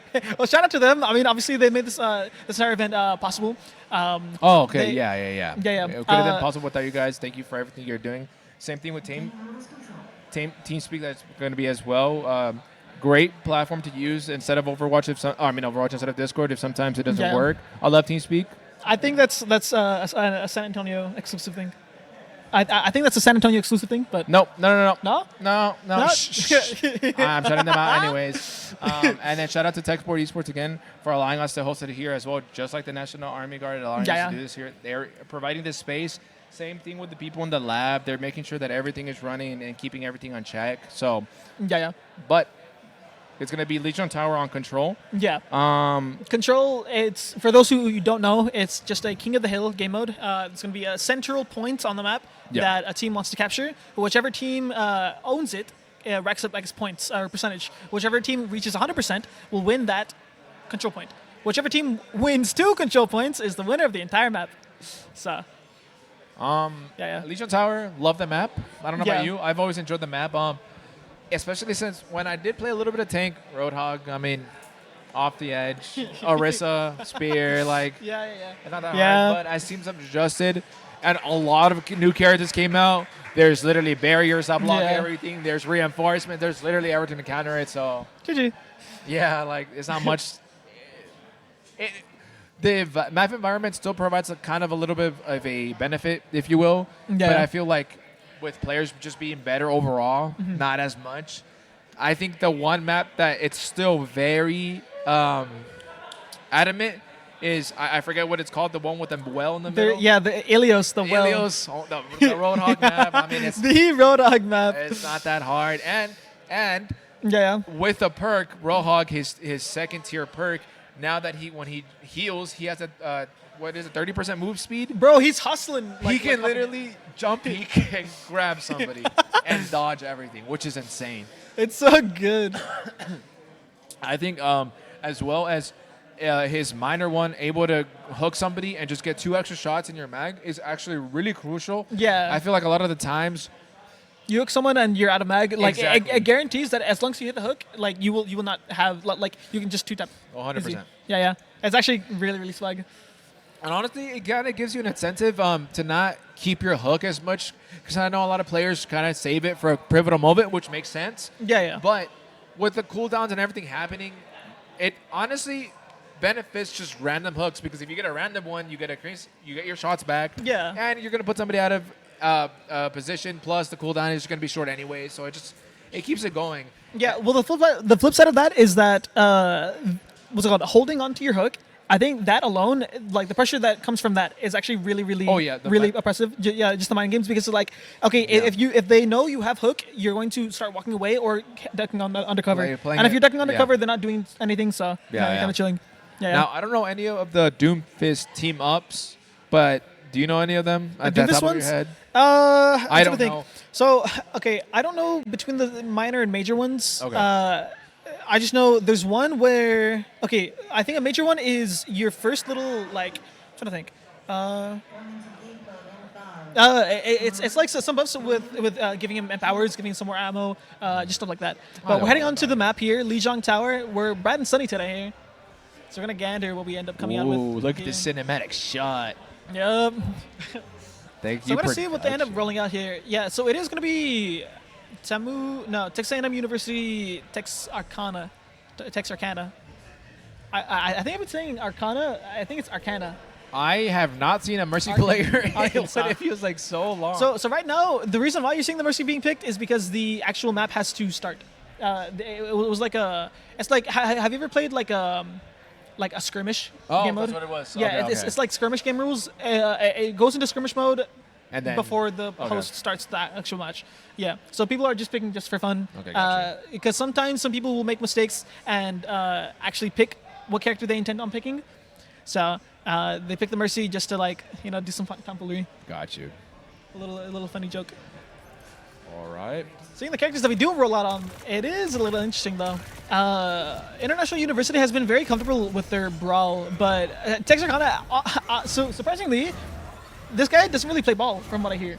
The co-caster that I had was basically like, I asked him, yo, does he play ball? And he was like, And like, I mean, that says it all. But that doesn't matter because this guy has been performing. Like actually. Oh, he's been going crazy. Yeah, he's been performing. So they've been kind of just rolling with this composition, just like the double speed from the Lucio and the Juno. This really brawl oriented backline or the like DPS. Yeah. And everyone else just like kind of chilling. Honestly, I mean, this guy has basically done the same rollout every single time. And So we'll see honestly, how that goes. it's kind of very present with the team comp they have. I mean, they've done the Bash and the Reaper for the up damage that they can keep. We have the flanking ball when everything gets the back same, and then Lucio. Oh, he gets knocked off! It ain't easy! So they both traded tanks, but very notably, it's a good exchange. Unironically, it's worthwhile for the ball player to do that like 100 out of 100 times. Yeah, 100%. Because he gets back faster. That's the one only reason. So right now, yeah, like so the Cassidy is now forced to be the one to try to touch point, but obviously he can't touch point in front of a Reaper. Everything else right there. So again, we just have more people like the ball ended up coming back basically at the same time. Right now, there's no shield. Oh, he got booped. He almost knocked off the Reaper, but I mean, he's kind of chilling right there. It's just a lot. I mean, Tamu is doing the best they can to try to get back in. Tamu is well, like, it's hard to say Tamu. Tamu. International University on the left and Texarkana. Tamut. Tamut. They prefer saying A&M University. A&M University. Yeah. Well, they're actually rolling up on the Genji here. The Genji didn't get that. He didn't get the dash through, and unfortunately, he gets picked off there.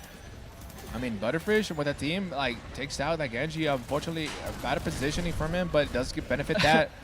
I mean, it's really hard for them to break into this point, but again, the wrecking ball is just being a menace. Wait, he's actually set up on the Ana. Okay. So the issue is a lot of the times he hasn't faced the repercussion of going into the middle of the enemy team. What's it called? In this situation, he did end up getting looked at by the Ana, by the Cassidy, the hinder sleep, etc. So it was a little rough to get through there, but they're able to walk away with a decent 55% charge there. I think Ana's one of the most broken characters in this game, in my opinion. But case in point, Maui. I mean, you walk up, you get anti. You got to play your life. Yeah. I mean, Kiriko, you can say the same thing about her by the fact that she negates all that. Cleanse, yeah. And then you can say the same thing about Baptiste for the same thing. But either way, we do see the mines coming through. Oh, the slam knocking him down to the feet here. We're going to see him pinning him into the middle of his team. Wait, he's actually stuck here. He might be able to get out, possibly, but like, yeah, he just gets out. Like, he's still low, so it's going to be kind of precarious for him. But they do end up flipping the point back, having only given up 24%. Wait. He knocked off the Cassidy here. The Ryan had his steadfast, so he wasn't knocked back as far. But I mean, everyone else. Oh, he circled around. I thought he fell off, but he's kind of chilling right there. No? This is how I haven't been to Overwatch in a while. I didn't even know that Ryan had 2 fire strikes. What? Bro, that's been the case since Overwatch too. Really? Yeah. I don't remember that. All I remember is 1. What's it called? The boom ends up finishing off the Ryan. Genji does dash through a member of Texarkana here. So at this point, we're just chilling around here. I mean, the orbital comes through, but it's quickly interrupted with a nice clearing of the area. This Butterfish guy. Yeah, I think Ana that might be it. I mean, the nano comes through. Oh, he just barely messed up. But unfortunately, not able to the touch. Reinhardt was not able to touch using his particular nano. Yeah. So again, I've been playing a lot of more Marvel Rivals, and I know your ult transfers over. I haven't played Overwatch. Does your ult? No. Okay. I just wanted to make sure. That was a very, very interesting thing that Marvel did. Yeah. So, in this time, you can freely use your ultimate at the end of the game. Just it don't matter. Like it's gonna go out. Anyways. Yeah, it goes out anyways. You might as well just have fun with it. We're gonna see if they swap it up. Oh, they almost went to the hog. I don't know if they're having some a bit of a gag there. Wait, they might actually lock out with it. I mean, honestly, this could work well in their favor. Wait, they're going the hog in anticipation of their ball, but they're not playing ball here. They're playing Reinhardt. Right. So Texarkana is one step ahead, it looks like. I don't know, but honestly, that could have worked because with the Reinhardt shield, if you can time your shield out, you can put him in a bad situation. Genji has no deflect, so they might be able to walk up a bit more aggressively here. So yeah, they're just kind of cleaving in through here. I mean, both tanks are just kind of throwing these fire strikes, just cleaving through the rest of their team. But very notably, it's the International University that doesn't have much shield left. If we pan over to his camera, we can see that he's probably not at all close to his full charge, and instead he just forced a swing. But this anti from the Ryan actually gave him some time to breathe, actually. And it turns out that despite not having much shield, he was just able to swing on the enemy team or enemy Ryan. Yeah, and honestly, the double pin actually benefited the Ryan because even though they were purple, if they had used the pin all the way down, they would have gone to their side and probably died. So yeah, that was actually a great play for them both. Perfect timing as well. You, Genji's you kinda do low. you do have the ability to cancel your pin. No You do? Overwatch Oh too. my god.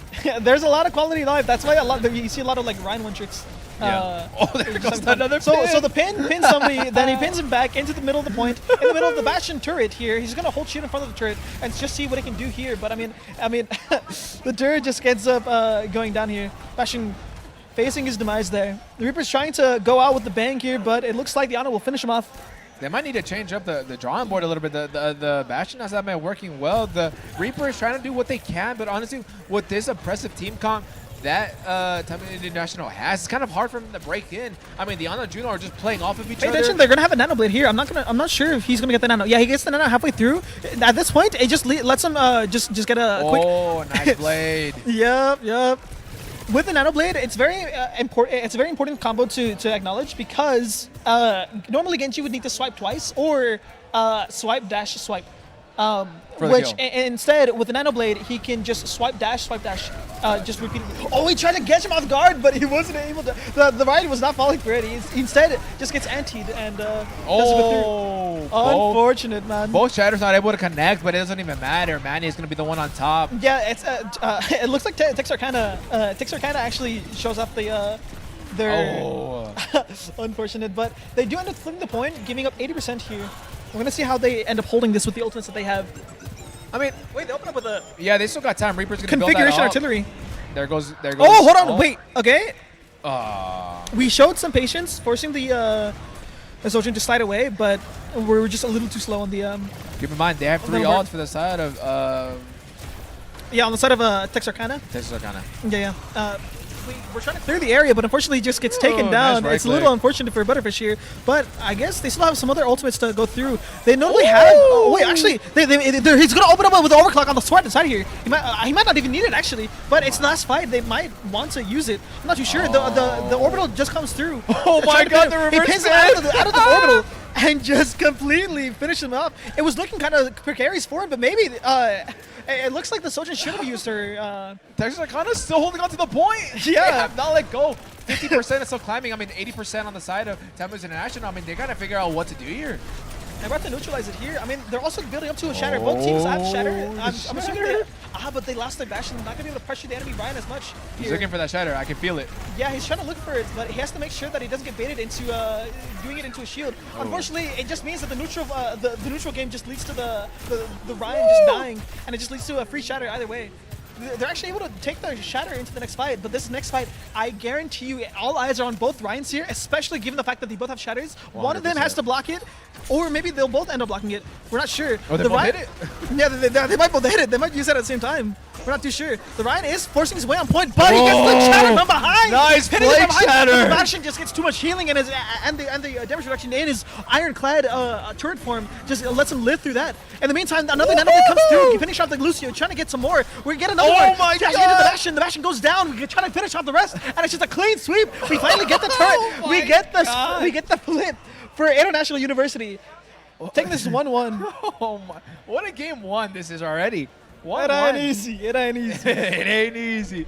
I mean, look. Shout out to Tamu. Texas A&M University, Texarkana. Arcana, I keep messing that one up, but shout out to them, almost able to bring that back. I mean, from 0 to, I believe, like 79, 80%. Yeah. But, I mean, Texas International is just going crazy with the offense. And, again, that flank shatter, they may have not have gotten any kills, but that flank shatter able to keep the Bastion just off point. Yeah. Less pressure. Oh, my God.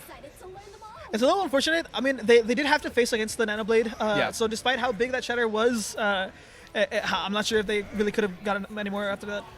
So they're coming out through here. We're going to see what they end up doing here. I mean, once again, they're swapping back to the ball here, considering how much more of an open point it is. And considering that this time they don't have the capacity to keep the ball in check, the ball might just run free in this game here.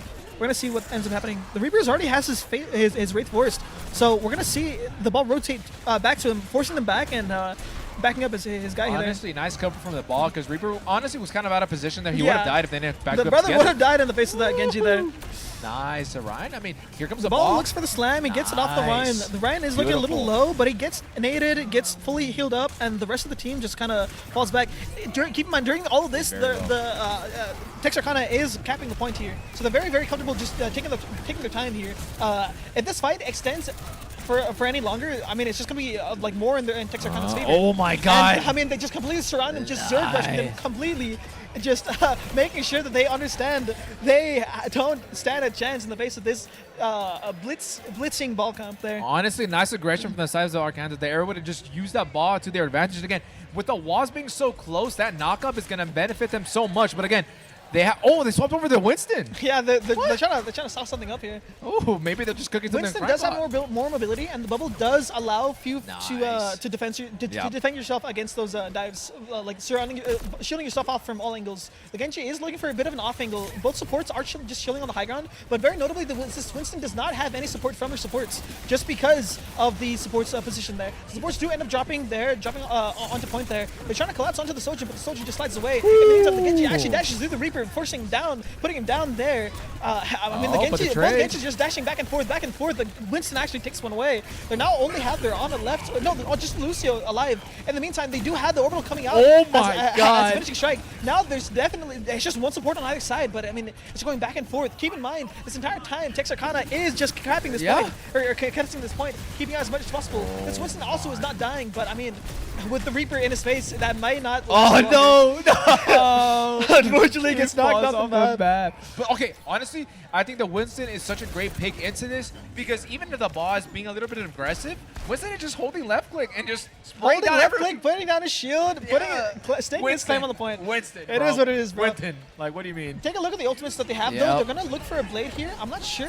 They're doing a giant blade, it looks like. We do and have a trying Death- to save the nano we do have for a the Death Winston Blossom here. as well, too. Yeah, the orbital comes through on the side of Texarkana. It's trying to see what they can do here. TAMU, International University, Nice. pumps a couple of ultimates, trying to see what they can do. The nano blade, the nano buff applies to the Winston, but it looks like the Winston is just going to go down. Primal Wait, no, he range. builds his primal just in time. It's gonna take a miracle to try to win this, and I don't think it's gonna end up coming true. Oh, nice stall from the Winston trying to keep the point alive, but unfortunately, not able to do anything there. Texas International. I'm in the kind of popping off. Texas A&M University, Texarkana. I gotta remember it's Cana, not Kana. Canna. Yeah, like Arkansas. Yeah, Arkansas.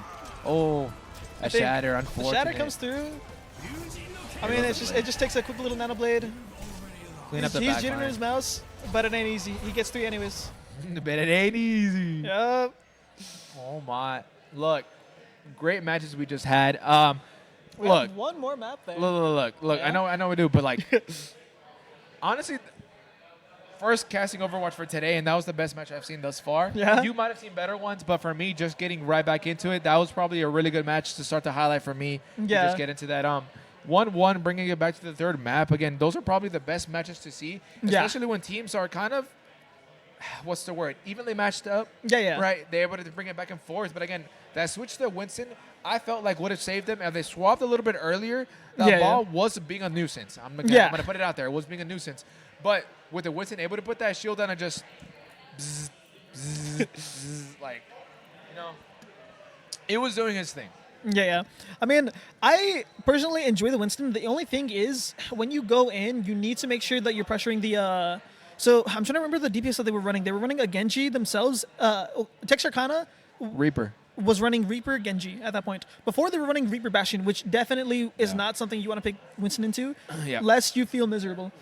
But we go further in. I mean, considering that they swapped to the what is it, the Genji, that does allow the Winston to have more breathing space. I mean, yes, if a Reaper is just facing Winston, like 1-to-1, the Reaper will likely come out ahead, Yeah, right? 100%. But obviously, this is a team game.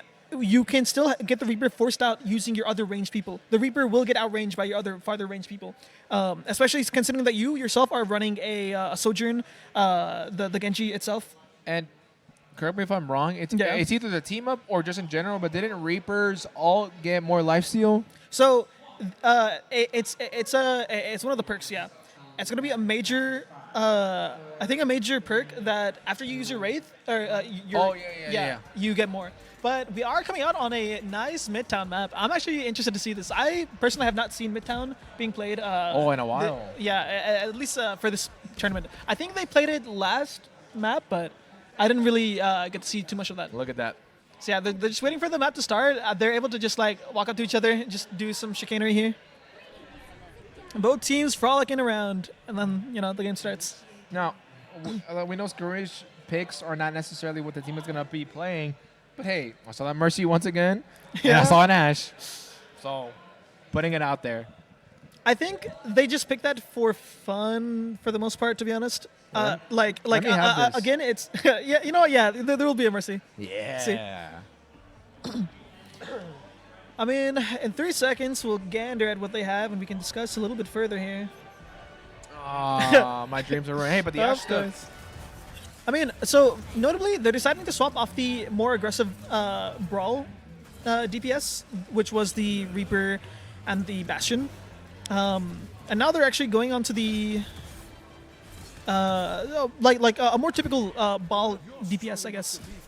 With longer range, more mobility, being able to follow up. He's trying to get the Pigeon to move. It looks like the Pigeon looks awfully fake there. Yeah, but for the side of International, they're playing more of a defensive-oriented comp, which makes sense because they are all on defense. But with that Sigma Ashe combo, it's going to be very elusive, if you will, for them to try to push in, especially with that. Oh, hold on. We're swapping. Are they? Yeah, well, they saw the Reaper at the very least, but so very notably, they're deciding. International University just wants to keep the pressure up and make it feel miserable trying to get through this push quarter. Yeah. With all the damage that they have, these double flex supports, both of these DPS that can apply lots of damage. I mean, the ball's having fun there. The Reaper TP's in place trying to bait them, but I think they respect. They know. They know. What's it called? I mean, the ball is slowly making room here, but unfortunately, he oversteps himself just by a little. The lamp does go through, so they might be able to get back in time before the lamp can come back. Yeah. But the Reaper is wraithing in the middle of everyone, and he might end up going down. Yeah, he's getting pushed by the overloading Torbjorn. Nice aggression for the Torbjorn to claim that Reaper. Now they're going to be staggered on one of their DPS. Yeah. It's going to buy some time. I mean, right now, both teams are like at a stalemate. It's kind of a stalemate. You really do want someone to just kind of roll through and immediately start taking pressure. You could have your ball roll in just to apply pressure. It doesn't have to be the ball that breaks the turret. You can have the other people like the Genji, the Lucio, especially the Lucio since he has no fall off. Like he can just go through and he can just trust in his team like that. But again, the Reaper getting in there and just fading away. He's playing just like me, to be honest. But the Rock waiting for the ball to use his pile driver, slam into the ground, and get an easy lined up shot. I mean, it just leads to an easy kill followed by okay, this is not a fight that Sigma wants to take if he doesn't have any healers. Better Vision needs to back it up a little. Yeah. We actually see the swap to the Hog. It's a little interesting here. Wait, honestly, I prefer the Hog here. That Sigma is being kind of a little overbearing on that choke point, playing it right.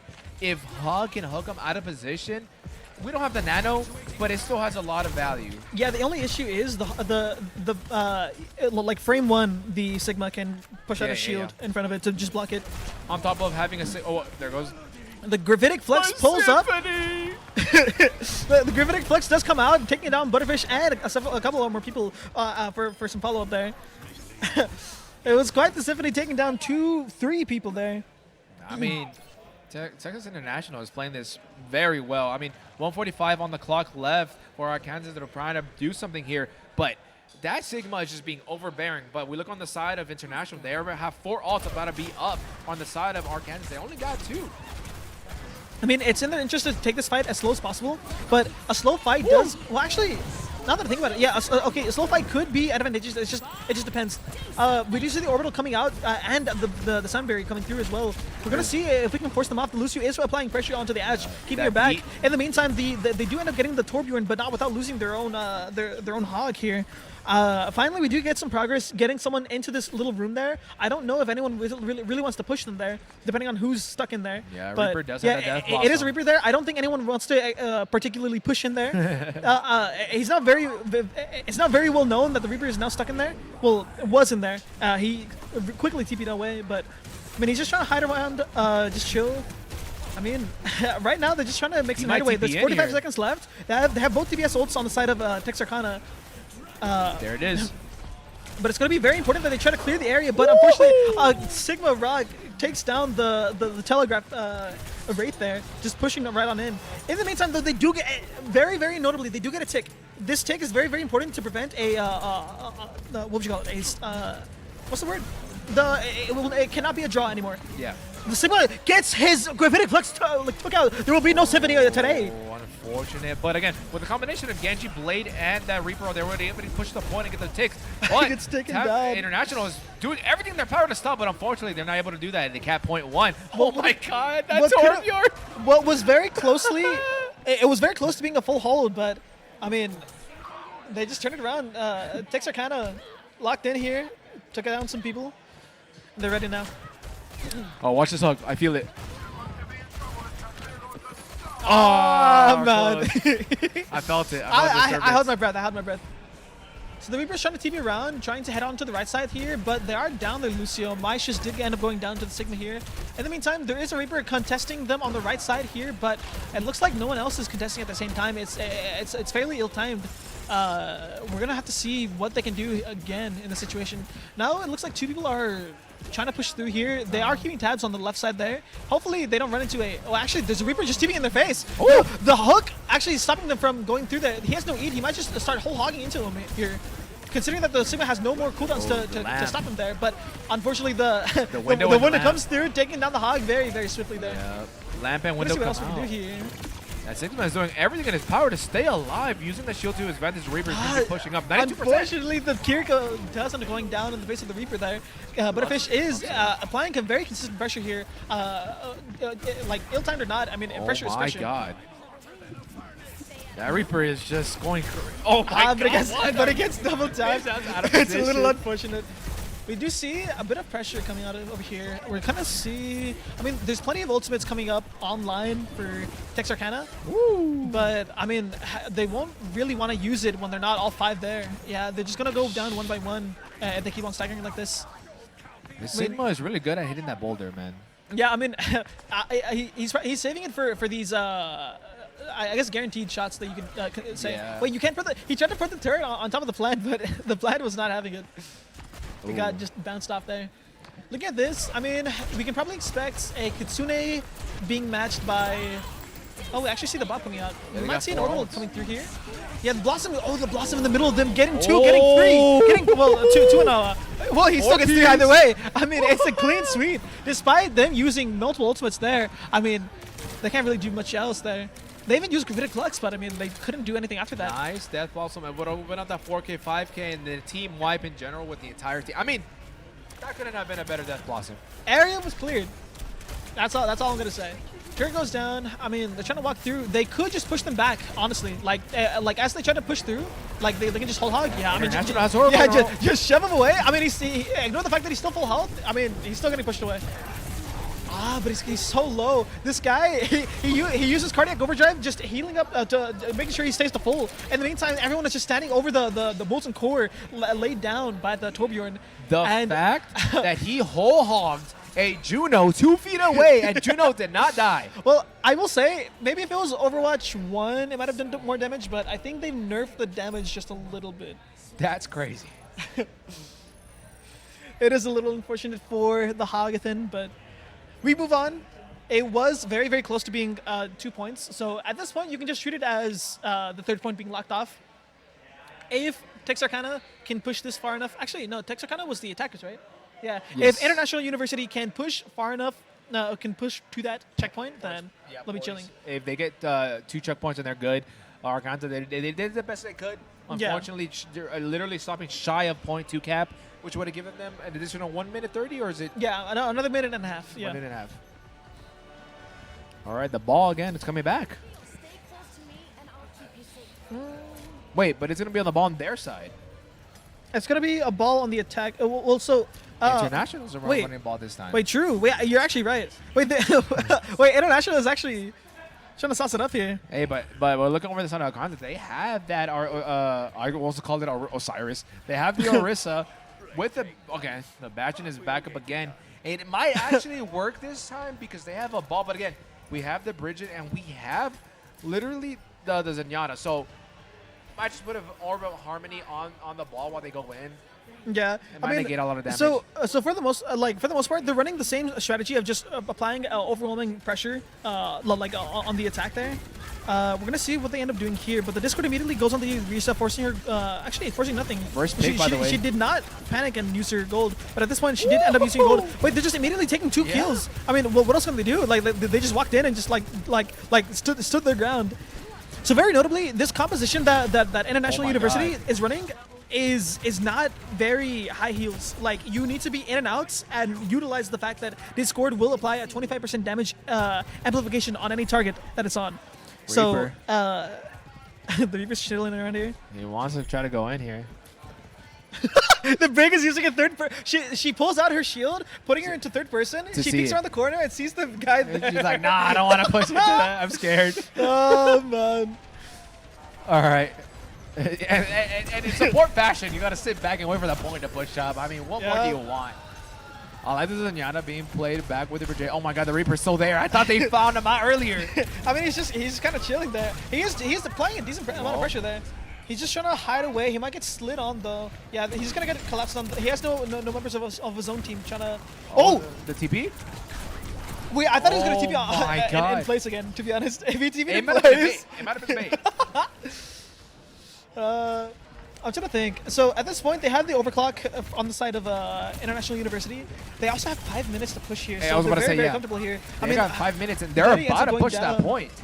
Again, all it takes, like this Discord, it opens up so many kill opportunities because of how much more damage you suddenly do, and it really, really surprises people. The only way that you can get it off is breaking the line of sight, but being not in the fight for this long. I mean, just this, the rollover, the mines in the air, letting them spread around into a pile driver, just keep them in the air just in time for them to mine. To the arm. I mean, it is what it is. The Reaper was not able to make it in time. And that was a very resounding victory for the side of International University. I mean, honestly, that was kind of a clean slate. Torbjorn on the first point, Edward opened up the kill on that Reaper, takes him out immediately out of the fight. That's all they kind of needed for them to push up. They lost a lot of aggression there, and I think from then on was history. Nice Death Blossom, by the way. I think this was the highlight of the game, which it is. But like, that was crazy. But again, great match. I did not expect that second point to be done that quick. Yeah. By the time we saw them pushing up halfway through it, 5 minutes on the clock. Yeah. I mean, it's kind of hard for you to do anything at that point. Even with their respawns being kind of far away, Yeah. they were playing everything right. There's not much for them to do. It's a little lucky for Texarkana, Yeah. but I do have faith. They did show a decent performance. I mean, I think this is more or less, well, it's not more or less what happened. I think previously they faced against Corpus Christi. Excuse me. They did end up losing the control point, but they ended up reverse sweeping. So I don't want to check to keep them out of the match here. Yeah. Like I don't want to count them out here. I want to say they were fairly comfortable running the ball. Was it the ball? I'm not too sure. Running the ball on the what is it? The flashpoint that they previously picked. The On Legion? Yeah, on New Junk City. On specifically. Jung. Yeah. Oh, yeah, I wasn't there for that. Yeah, this is I think one of the few maps or one of the few matches that actually did end up coming to the match point. Down to the wire. Yeah, so I'm actually really really interested in seeing what they end up picking. I don't know if they're gonna do Survas or if they'll do what's the other one? I mean, with the performance we just saw, it just shows International has a lot of flexibility on all their picks. Yeah, so it will be New Junk City, the same map that Texarkana does have experience playing. This last one here, Flashpoint. but. Are International they City? playing the ball? I'm not too sure. I mean, they were having success on the ball before, and then they decided to swap off of it for the defense there. But I will say the ball, it causes a very, very chaotic fight, and I think they're very comfortable playing in that chaotic environment. Like Flashpoint is a chaotic environment, and the ball thrives in that sort of Yeah, environment. and I'm thinking about it as well. Map plays a lot of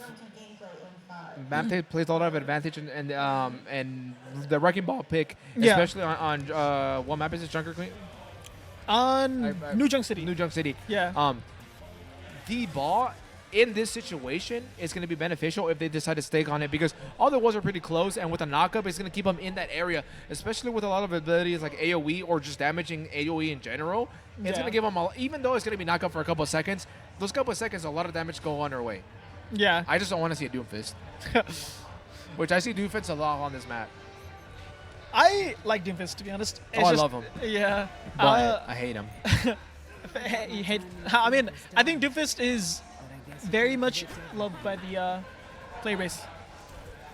Well, by the Doom play base is what I should say. Not Okay, the, there you go. There you go. Hey, but my wish came true. I see a Mercy. If I actually see a Mercy come out, I will be pleasantly surprised. This guy's cranking up his DP out of the way. Yep. Hey, it's going to be Junker Queen, Symmetra. They're keeping out of spawn to see if they can eke out a bit of a range advantage. They will get there first because of this teleport, but their Sojourn will be late. So very notably, they have to use what they can with these few members that did end up coming through here.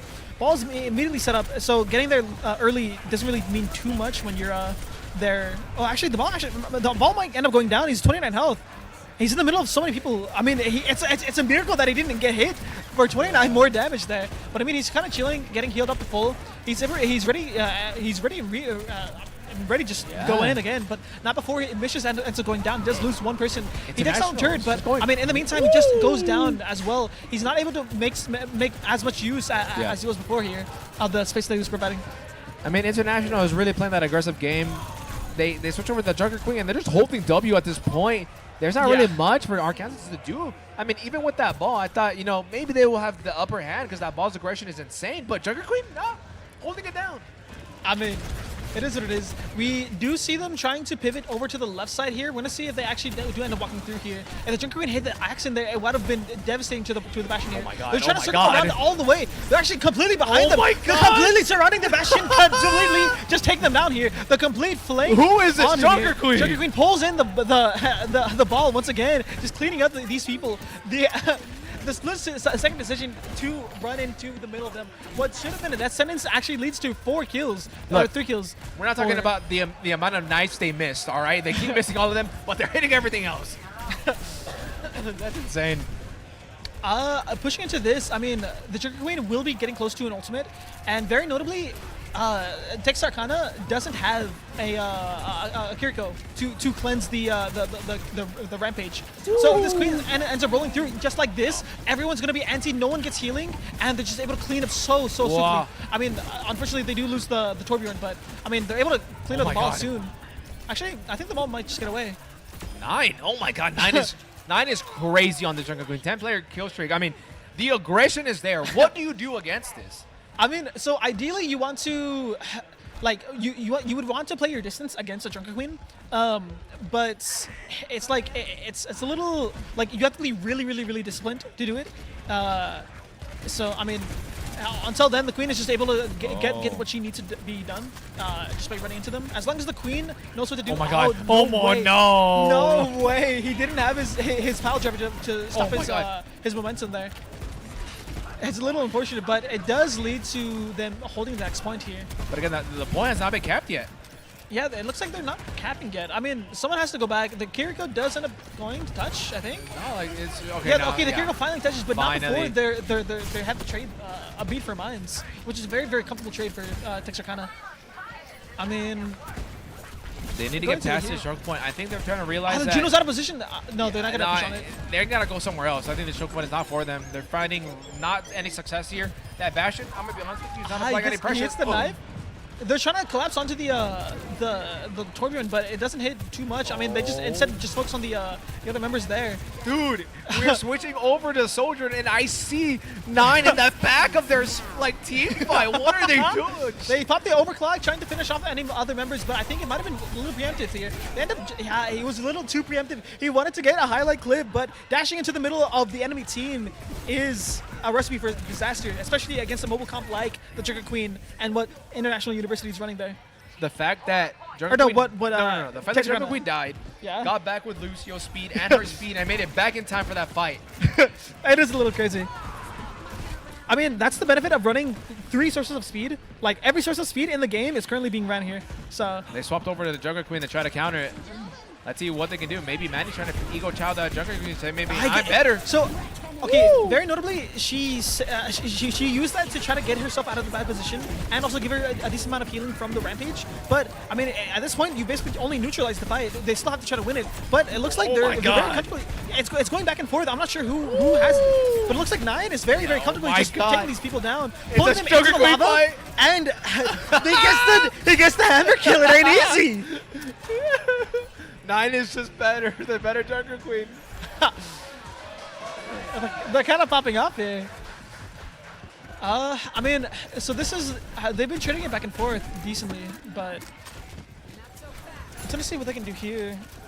There's no ultimates to be thought of here. I mean, yeah, I don't think they're gonna be able to touch the point in time. No, they're Instead, not. they're just gonna focus on to the Bastion here. The Bastion can't do too much after that.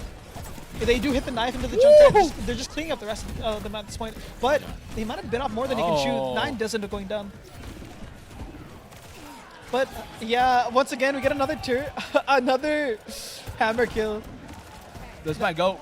We're gonna see what else comes up here. All right, this is the third and final point. It's going to be a match point for the side of Texas International. Arkansas need to figure out what they can do to try to stop his momentum. Manny does have his ult to work with, so let's see what they can try to do here. But I mean, I feel like even with ult usages, Texas International just has that aggression over them. Yeah, I think I'm trying to think. So right now they do have control over the points. They did get there before them, so they do have to try to walk in. They do, but the thing is, they do need to cap this point as fast as possible. Oh my But God! unfortunately, they lose their Juno. I mean, I will say this time Manny's Rampage won't be as easily uncontested, just because they do have the Kiriko Suzu to cleanse the anti-nade effects. But it looks like they won't even need it, considering how much damage this guy's taking. I mean, they're just able to get him super low. The form is forced. I mean, wait, they're getting so much. If they try to push him through now, they might be able to get these easy stackers using the Rampage now that the Kiriko is now dead. Yeah, I mean, great plan from Texas International. They're actually just playing all the way around, making Arkansas look at so many directions. Dude. Oh wait, it was 9 that ulted first. Yep, 100%. Oh my God! Wait, and they're going back and forth, but Zookeeper is actually taking these kills. Yeah, and this OC, I didn't think was gonna get too much, but I mean, I was proven wrong. Look at this. Oh my God! Now it's gonna be for the side of Texas International. 78% for Arkansas. I mean, Texas International, even though they're 2-0 right now, they still have a long hill to climb for this. Again, 11% and climbing. Let's see how long they can hold on this point. When you look on the side of Arkansas, Manny has his ult, Butterfish has his ult. These are 2 power play ults that they can use to their benefit if they can play it well. But again, Kiriko's in the game. Yeah. They're probably just gonna cleanse it. So yeah, let's see the value that it gets. We see the retire coming off. Oh wait, the my retire God. being active along with other people coming through. I mean, both PS are down. They can completely just chill. As long as they just slow down, the difference in damage output is going to be completely evident. And it looks like they don't even need to take their time. They can just completely just bulldoze the point. Yeah, sloppy defense for the side of International and great offense for the side of Arkansas. Able to break that point almost immediately. It didn't cost one of their ults. Wait, goes for the touch? Woo, nice. Wait, he paused the beat just so he can touch. The rest of them are trying to come through. They're trying to go for the win, actually. Instead of taking the safe route and trying to just go for the next point, they're playing for the win here. I mean, they have so many ultimates, though. We're going to see what ends up coming through. I mean, I'm seeing a lot of red and blue in the kill feed. I'm not sure who's winning this, but it looks like Manny's, Tixakana is just trying to pull through here. They still have control over the point. Yeah, it looks like it's going to be it for International University. They actually managed to take this through here. I'm trying to see. I mean, it's super unfortunate for International University that they did this because they're not going to have these ultimates going into the next one. This point, like they could have lost another 2 points and just stockpiled what they had going into the next one. Yeah, Arkansas is not. They're still not out of this fight. It's bring about 2-1. This is going to be the fourth point here. They are going to be on there already. It unlocks in 10 seconds. They do have the advantage of being on point. Oh, nice knife! But the knife, I thought the knife was going to pull him in, but he sidesteps to the right, so they get pulled into the wall instead. Ooh! They both traded, but huge move. The cleanse just completely cleanses it. Unfortunately, the Kiriko did not get herself in the cleanse and was left at low health. I mean, they traded. They have no tank on the side of Texarkana, but International University doesn't have as much sustain given the lack of Kiriko. So at this point, they can just chill on the high ground and just make it known that they just have the superior sustain here. but unfortunately they might just end up meeting their demise here. Yeah, I mean, this is a great aggressive push for Texas International to keep cleaning that up and actually staggering Arkansas. So now they have to wait for their team to spawn back, and it's going to give a lot of time for International to just steadily build time on this, or percentage on this point. Yeah, I mean, and Texarkana does have some ultimates. Well, so if they go immediately to force brawl on points, they could look for something here. They just need to have somebody pressure the point ASAP here. There it You is. see the Bastion ultimate almost getting someone. Well, it for sure forces the Torbjorn out of position. In the meantime, we do see the follow up with the orbital. Both of these ultimates coming through to take this point resoundingly, but not without giving up a decent 80% charge there. Make that 81, I guess. 81% for the Cyber International, and Arkansas is able to finally break through. It did take 2 of their ults to work with, but again, they much needed those ults to push in, try to get anything started. If we look on the side of Arkansas, 96% on beat, 92% on tire. It could still go their way, but we look on the side of International. They have 3 ults to work with because that beat is going to come back up. So it's going to be the battle for the beats on who's going to use it when, and when it's going to be pivotal. Yeah, I mean, it's honestly up to anyone. Like, these are very volatile ultimates that can either get 5 or get none. So we're going to see just how exactly they're being used. But with a wonderful sightline from the side of the soldier. I mean, she's playing Kovacs. She's playing AF and Labs. Just clicking heads and the open sightline. It's just. What do you do? What do you do? What can you do? Another hammer kill to finish off this map? I mean, it's not over yet, I will say. But, I mean, it's really going to be up to these people to try to see if they can touch. They might take the same 92% strategy. charge. I mean, it's going to be up to them to see if they can get the touch. Beat. But unfortunately, they don't. I'm not sure if anyone can touch. No, that's it. And just like that, International University wins the 3rd place match. Honestly, I was going to say International was waiting for that Lucio to come in because they're going to take the same book or same page from their book that they did when they popped beat to just hold point and make it to overtime. But unfortunately, they read that like the book, not allowing it to even get anywhere near point. Nice. Again, aim labs, like you said. It's too easy. I mean, for the most part, that. Great match. Yeah, I'm kind of glad. It was super close on the Lijiang Tower, and then we saw just a complete 180 in terms of performance from International University. Yeah, I mean, on Town, we just saw it. It's 3-1, but don't let the score fool you. They easily could have brought it 2-2 and could have gone down to the wire. But again, I think it was just a little bit of micromanaging on the ult usages and whether to position yourself properly. I think that's all it came down to. Right. But again, the aggression that International had just overplayed Arkansas every way, shape, of the form, and better Junker Queen. I mean, that's all I'm saying. they did pop it out. So the thing is, I've heard some talk that Junker Queen is one of the lesser power, like one of the less powerful tanks. So seeing that kind of performance from a relatively weak character, I mean, I can't ask for anything more. Yeah. Oh, I'm just sad I just didn't see a Mercy. I saw it for a couple seconds. Once again, I think he was just trolling his team, unfortunately. We may not actually end up seeing that, but we will be going on a short break, getting ready for the grand finals, the championships. So be sure to stay tuned. We will be right back. Bye. I hit us with the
best of 5 since it is finals.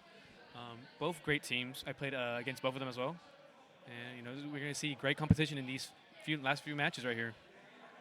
I don't know where my other caster is at the moment, but hopefully he'll be here soon. Oh, into the restroom? Oh. Are you the other one? Right now, there's a lot of people here. It was very fun. I'm glad to be here. KP or Jacob? I just finished crashing the second game. Joseph will be here momentarily. He went to a little body break. I believe so. All right. So again, we're gonna be in the grand finals. It's gonna be Texas A&M. Oh. Interesting choice, to be honest. I want Legion Tower. I'm sorry, it's one of my favorite maps in the game. I think a lot of people, when I was playing for Texarkana, a lot of people picked Legion Tower. It's fun for dive characters. A lot of, especially these two Dooms. I've seen them play Doom. They love to move around and like be in the backline, be very frustrating. Look, I heard that they had a Doom player who has a lot of hours in the game, and they're really good. So, I'm scared. Again, I'm somewhat decent at the game. Don't play much, but I try to keep up with trends here and there. But last game was phenomenal. It was international versus Arkansas, and oh my god, that match was insane. It went down to the wire. Unfortunately, the score was 3-1, but it could have easily gone all the way. It's just a little bit micromanaging, but that map was insane to watch. Probably the second most favorite match I've watched to this date from our competitions that we have. The map beforehand, beautifully done. So aggressive back and forth. Yeah, I tried my best in there. 15 seconds before the match starts. I'm really excited from these. I wonder if they're both going to play Doom. I hope they don't. I don't want to see a Doom whatsoever. I'm personal bias. I don't want to see a Doom. But if I know my team, I think we really like to play Reinhardt and Zarya, especially since Wanter is there. It is. Wanter really loves that Zarya. He plays a lot of aggression with her.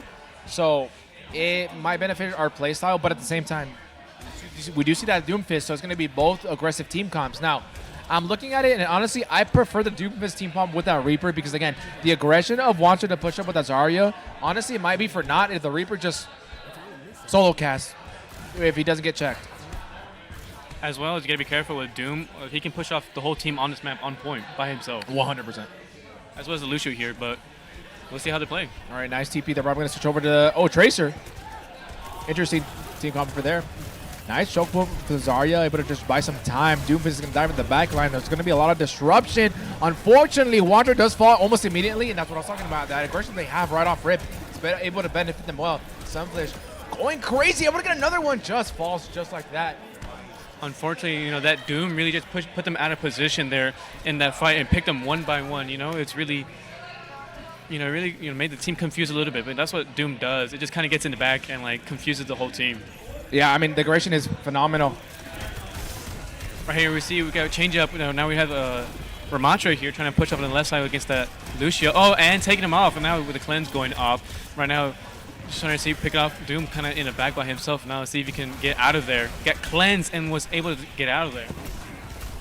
I mean, right now, I just came back right to this fight right now, but it looks like this Doomfist is actually getting finally pressured here. It looks like Texas A&M University San Antonio does manage to get them off, but unfortunately, Maya gets knocked off the map. I mean, it still leads to the victory of San Antonio, but it's a little unfortunate. It's really, they went pick by pick, Lucio with the boop, but then the Ram with the attack, and it's really come down to... The Ram's already back here. They have to use so many cooldowns just to get him back. The relentless nature of the Ramatra's aggression, or of the Doomfist's aggression, it's just too much for them to handle here. They might actually end up going down. Yeah, their tank does end up going down, but not without a trade there. Right here, Doom, right there, when Ramatra was focused on top, that Doom was going in the backline trying to distribute that health so that Ramatra didn't get much help, so he had to really rely on his Fortify and his shield, but without the help, you would just die right there. Yeah, I mean, look at it. I'm just having a look at these ultimates, just trying to figure out what could end up happening coming up on this fight.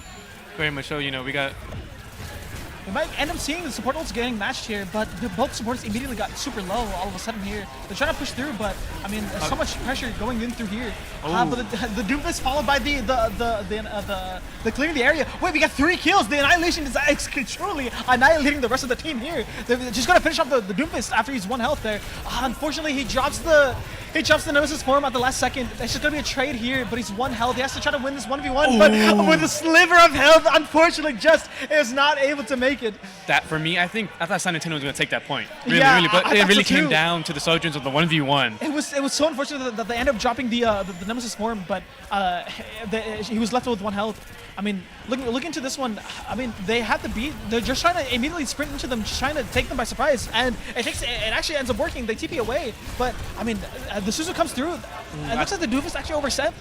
Yeah, the Doofus overstepped. He ends up going down. A lot of people are dying in their spawn, but at this point, they're going to have to try to look for a quick touch here with all these people just sitting in their spawn there. They have another 7%, 6% trying to go through, trying to push through towards them. It's going to be up to them to try to get the touch there. They do yeah, okay, they will get the touch. Thankfully, they were not too slow there. I think Doofus really- will try to come touch here. He gets the empowered punch. He has no more cooldowns left to speak of, but I mean, it was just a quick little ultras there. I think really what the College Stage was trying to do was trying to like stall, even though they were a bit too pushed forward. I think they're just trying to stall for that 100%, because if they lasted a little bit longer, they would have been game point 1. Yeah, we do see the Kitsune rush on the side of on San Antonio. They will be able to push through it, but someone currently is contesting the point. Someone has to go back and contest it. They might just try to win the fight before trying to focus on that, but it will mean that they have to give up some amount of pressure there. The Doofus does end up landing on top of their heads here. We gotta make sure that they don't get knocked off the map. Doofus ends up flying through. He has no more cooldowns to speak of except for his block. They're trying to go for the rest of them. 1 health on that, 1 health on Sojourn, who ends up sliding away, and it just means that they end up taking the first point. College Station, that is. What a performance from both teams, honestly, from Yeah. A&M San Antonio and College Station. Really, that push forward. I think if that Doom survived just a little bit longer, they would be able to get that point 1 without even that team fight. But Yeah.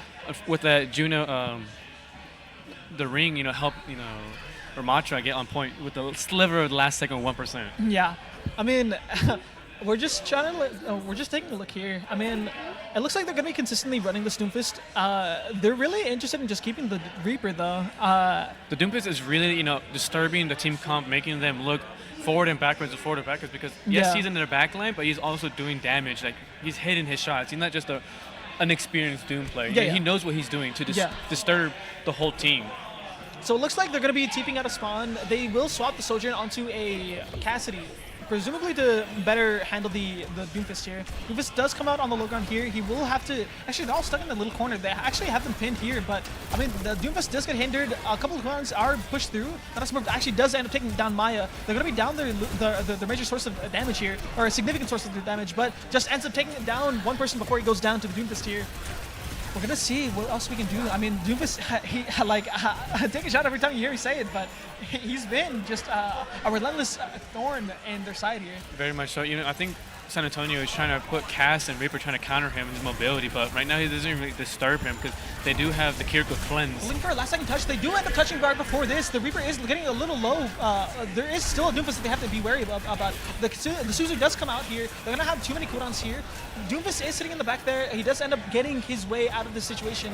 In the meantime, there's a Sojourn sitting on the edge. They're going to be pincered here if they don't make a move onto somebody here. They do actually very, very swiftly and decisively push onto the Sojourn here. Sojourn is looking a little stuck, looking really, really low, and they do end up taking down the flanking Vickery here. At these points, San Antonio has to finish these picks off when they're stranded alone, because if not, they'll be able to regroup right then and there. But now, they're going to have to wait a little bit longer for the whole team comp. Yeah, looking at these ultimates, what do you think is going to happen here? Oh wait, the Doofus is dropping down immediately to touch, actually. There's no time to speak here. Again, the Doofus actually gets off immediately. The Suzu does come out. The Doofus is just taking, he's just wasting their time there. I want to say, almost getting the kill here, I believe but as long as they Reaper's on don't, point. Yeah, the Reaper is pushing point, actually. The Reaper actually ends up flipping the point, but they're, well, not, I mean, they flip the point, despite not having the Reaper. And like everyone else just trailing back.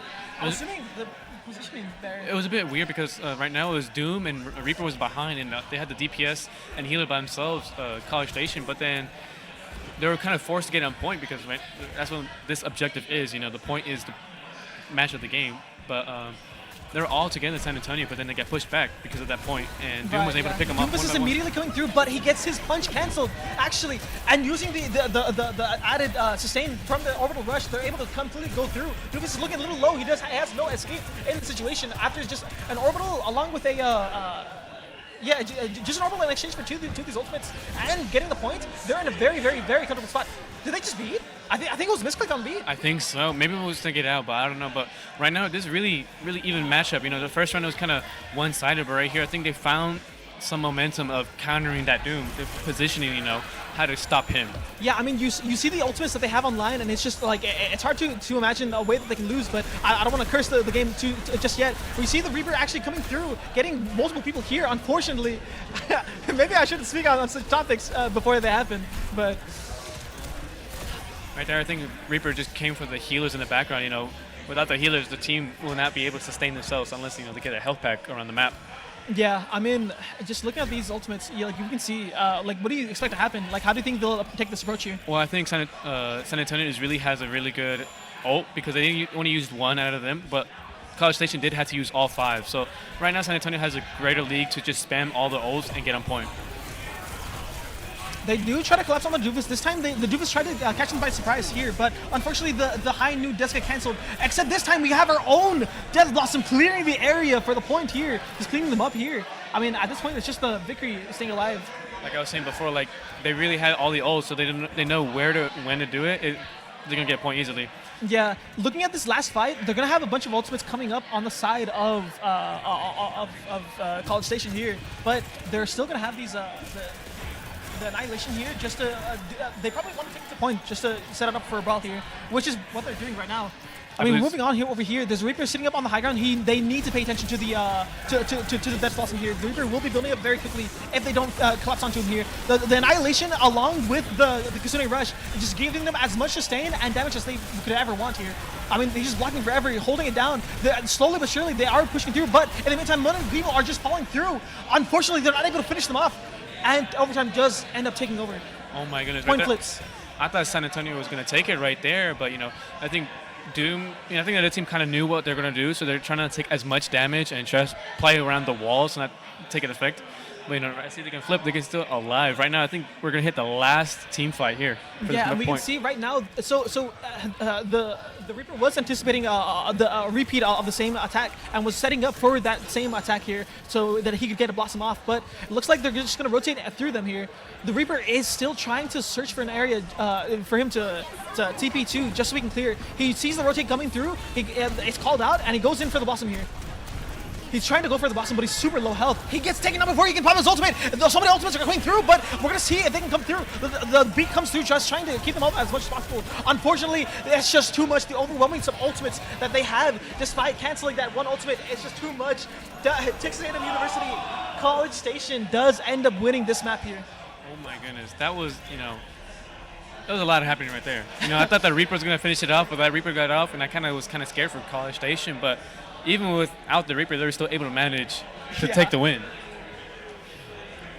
So a wonderful play of the game by 1-2. We're gonna get in. Was it Annihilation? Oh, it was this one. Wait, no, this one was the close one, actually. I believe here was afterwards. The Sojourn had the 1v1 afterwards. Yeah, so it was right there. He canceled his Nemesis form, and he ended up taking just an unlucky headshot there, leading to that point loss. It was a little unfortunate, but I mean, it was a really hectic fight. I'm glad to be able to commentate this. Both teams know how to use their ults, you know, not waste them at all, know when to counter each other's ults. When, like, depends on if Juno uses their ult, you know, when to use it, and they don't know how to play around those ults, play around the map. These teams are really good. It's amazing. I mean, there's not much more you can say about that. I wasn't here for the very beginning of the fight, but I'm assuming both teams just rolled out on the same comp that we were seeing right here, the Ramatra versus the Doom. No, they had Zarya in the beginning, and they took easily. The College Station took easy because Doom pushed that Zarya up front and popping both bubbles instantly. You know, without like jumping behind the Zarya and punching her into Doom? Okay, yeah. Jumping to push into his own team, and then they all just spam the damage to them, and unfortunately. I mean, it is what it is. But after that, I believe that death, they switched to the Ram where we saw this whole comp. Yeah. I mean, so we did see a decent amount of success with the Cassidy. It did seem to work out a little bit better than what was it, the Sojourn that they had previously. In the meantime, they do still have that Reaper. I'm not sure if they want to continue with that or if they want to swap to someone else who might be able to provide something different there. I'm just trying to think. I mean, for the most part, I think you just want someone who can apply immediate and instant pressure to a Doomfist who punches into your team there.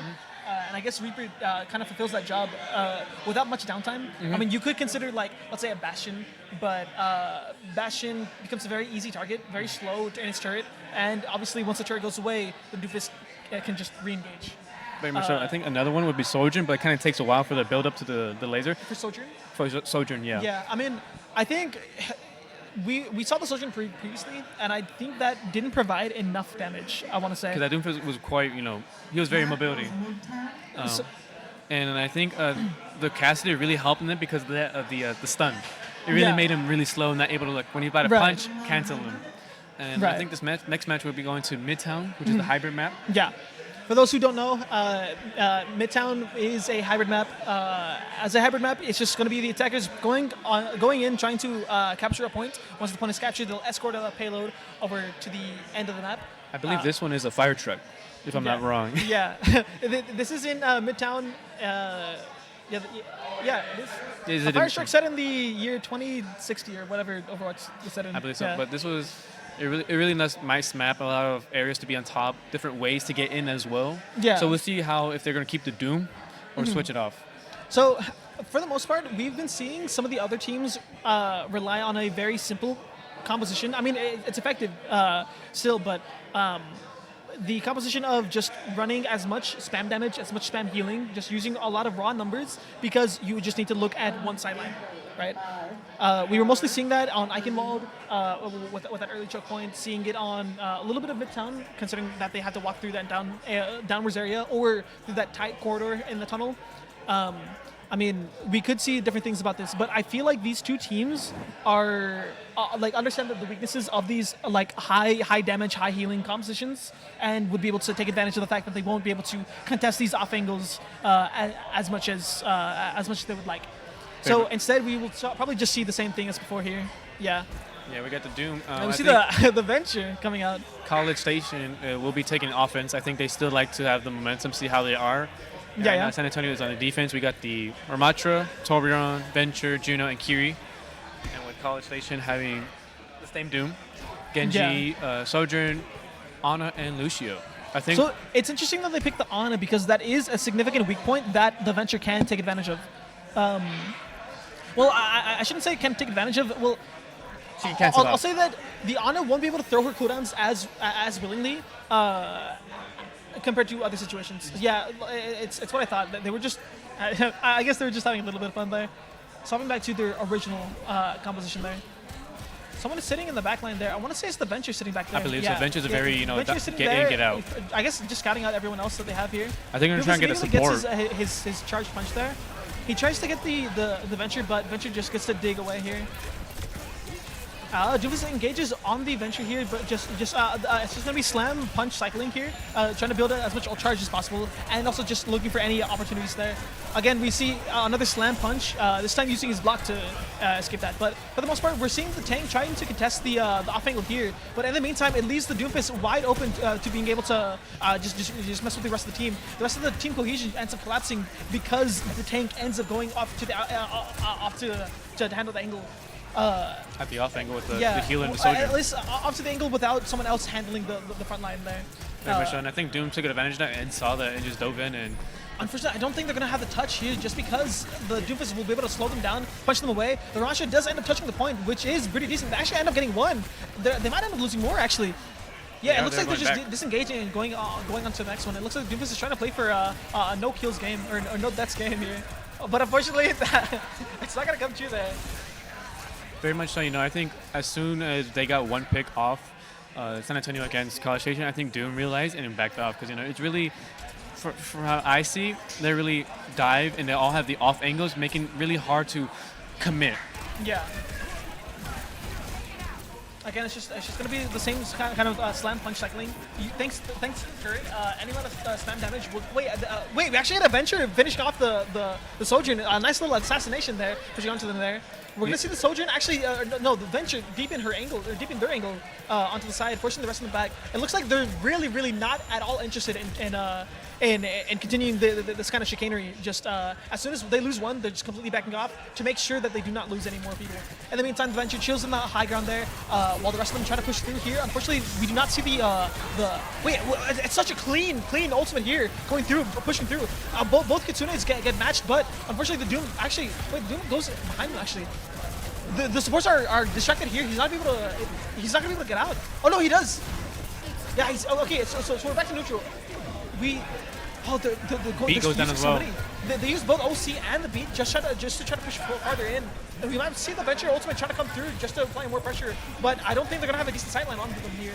I mean, we actually do get some trades here, but unfortunately our Kiriko does end up going down here. We're gonna see what else we can do here. I mean, they're trying to see how long we can live on the point here. In the meantime, the Doomfist is looking for more and more final eliminations to deal with here. Doomfist is looking half health onto the point. They're going to try to collapse onto the rest of the members here, but it looks like they're just able to go back and forth, wiggling in and out of the threat range of. A lot of O's happened there, but College Station came up on top. It was really back and forth when Ram did his Nemesis form with his ult. He really was about to get those healers in the back line, but with no healers being able to heal him because of Doomfist's distraction, he had to really back out, and it was a really strategic game fight. Yeah. I mean, right now, they're just going to be chilling for a little second here, just waiting. You notice how, like, it's very important that they're just waiting for the opportunity to go in. They don't peek unless their Doomfist is engaging and then using all the resources for that one moment there. And it's why these engages are so impactful. It's not just the Doom going in, it's everything else that's following suit. Immediately afterwards, though, they use their double speed, sprinting into the enemy team, trying to use as much as they can to try to get a pick here. Instead of getting a pick, though, they just get some more space and return back to their comfortable spot here. It's going to be very difficult for them to push through, yeah? I think San Antonio has really found their own way of countering how this dive comp works. Having the Venture as well going for the back or off angle, like the Sojourn earlier. The Genji's trying to, they're trying to push onto the Genji, but it looks like they're just quite comfortable here. I mean, they're trying to come through here. Yeah, he's just going to get pushed through. He might not be able to get out. The slam goes through and gets 4 people. Just cleaning up a nice team kill. I mean, they all died in fairly quick succession. I'm not sure if they'll have. I'll let you talk about the ultimates here. Right there, so Doom, he really played well. He made the Ramantra really low, backed him up, and like I said, this Dive team is trying to discombobulate the whole team of what to do, where and there, and that Doom is perfectly working that team right there. Maybe they're gonna touch one more time before the second checkpoint. Do they touch? Yeah, they do touch. So the Ramantra does make it something point. We do see the Annihilation probably coming in soon, but the Sojourn has such a free sideline, and the Genji Blade sitting in the back, just forcing them out of that comfortable sideline. The turret in the back at least gets down that guy. Lucio does force the beat here. We do see the beat keeping them up as they deepen their angle, but the Kiriko is looking very low. Someone has to make sure that they stay on point at all times while this Ramantra just pushes forward here. I mean, they just have to make sure that they don't go down here. Everyone is looking so low. They finally get the Lucio, and they're able to push forward here very comfortably. They have to make sure that someone stays on point, though. I'm very concerned. Hopefully, they don't see 9 or someone goes in the deep back. But I think right there you see Torbjorn on point, so I think they'll be okay. Yeah, I don't think. Yeah, they should be chilling here. I don't think the Doomfist will be able to get much value sitting in there. They do finally get the turret down, which will give them a decent comfortable position here. Doomfist deepening his angle here, going in even farther. The Suzu does come out saving the Torbjorn, who got very low there. I mean, look at these ultimates. Nothing's really going to be coming up, to be honest. The only thing I see is the Soldier getting a nice, easy kill there. Punching the turret, trying to get the area of effect punch there, but it doesn't work out quite the way they want it. It's been another 30 seconds. Right now, I think Doom was trying to get that pick on the Torbjorn right there, but Kiriko with the cleanse in the back really saved them and really made them have that extra damage on that Doom. The ultimate, the state of ultimates is going to be really difficult for San Antonio to really handle here. They're going to be able to just walk in with a Kitsune along with Doofus, who gets to walk extremely deeply, aggressively into the rest of the team using the Meteor Strike here. It's going to be up to them to see if they can build the ultimate as fast as possible, but unfortunately the overwhelming surrounding pressure just leads to them just completely getting taken down here, and they have to give up this point once more. What a close game right there. It was really last second of them pushing up. And we really couldn't see much, but we saw Doom really trying to get that Torbjorn because he knows that if Torbjorn gets a headshot, it really does really good damage to him. And having that turret off point or off, angle, it really bothers, them, especially if they're trying to sneak around with Doom or flying where he is. But yeah. I mean, at this point, they're just going to be doing the same bunch slam cycling. I don't think there's really a way for them to avoid that. They're going to see the Torbjorn sitting in the corner, and he might just get pushed for it, pressured off of this corner here. But Doomfist is using this time to also deepen his angle, getting set up on the high ground, and getting ready to continue his push here. It looks like Just is trying to look for an OC here. I mean, it's certainly forcing them completely back here. They have so much space to work with now all of a sudden. But unfortunately, they were not able to get that Lucio. So many people just so close to dying, but not a single one ends up going down. They have plenty of space to work with, though. I think that was really good of that ult, pushing them back, because right now they did have a minute left, but now it's down to 30 seconds. So this would be probably the last fight they have in this on this map. As soon as it comes out, they're not going to have much of an answer for any aggression they might have. The Kiriko TPs into the middle of them. Kiriko does not get the Suzu, very notably. They actually push onto the Sigma, onto the Doofus. I mean, after using these three ultimates, so many ultimates getting traded, but even then, like, it looks like they're just really interested in trying to turn the fight around. Oh, it's last fight, no wonder. I didn't realize it was last fight. It was. Okay. Wow, what a hold from I was San wondering Antonio. why they used all their ultimates, but I mean, now that in the context of it being last fight, of course they're going to do that.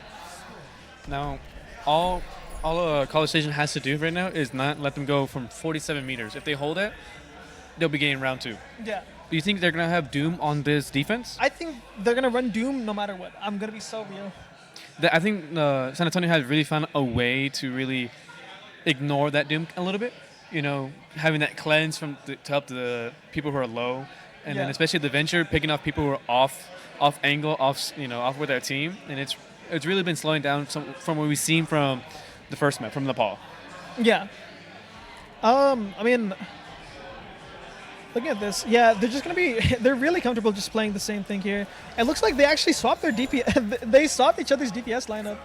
It's a little interesting here. Mm-hmm. Now we see a different healer. They got Ana now on the defense. Very notably, that means that they won't have any speed. Their backline, you could say, is fairly vulnerable, but that requires them to get access to the backline in the first place. Very much. I think they're trying to do heavy defense on here, especially trying to negate the offensive push, because if you get antied, you cannot get healed at all. Right. But that's why they have Kiriko. Kiriko is a really viable character on any team.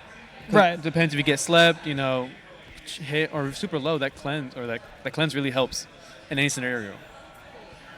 So we have another few seconds before the point opens up, and it looks like they're just going to be playing this relatively slow, the same way as the Doom was playing on the attack. We're just going to see a bunch of slam cycles.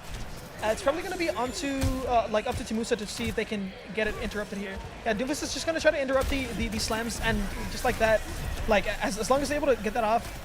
He wanted to go for it, but it was such a big ante. He didn't want to get baited, because one mistake is all it takes to lose his point. Yeah, to lose his point here.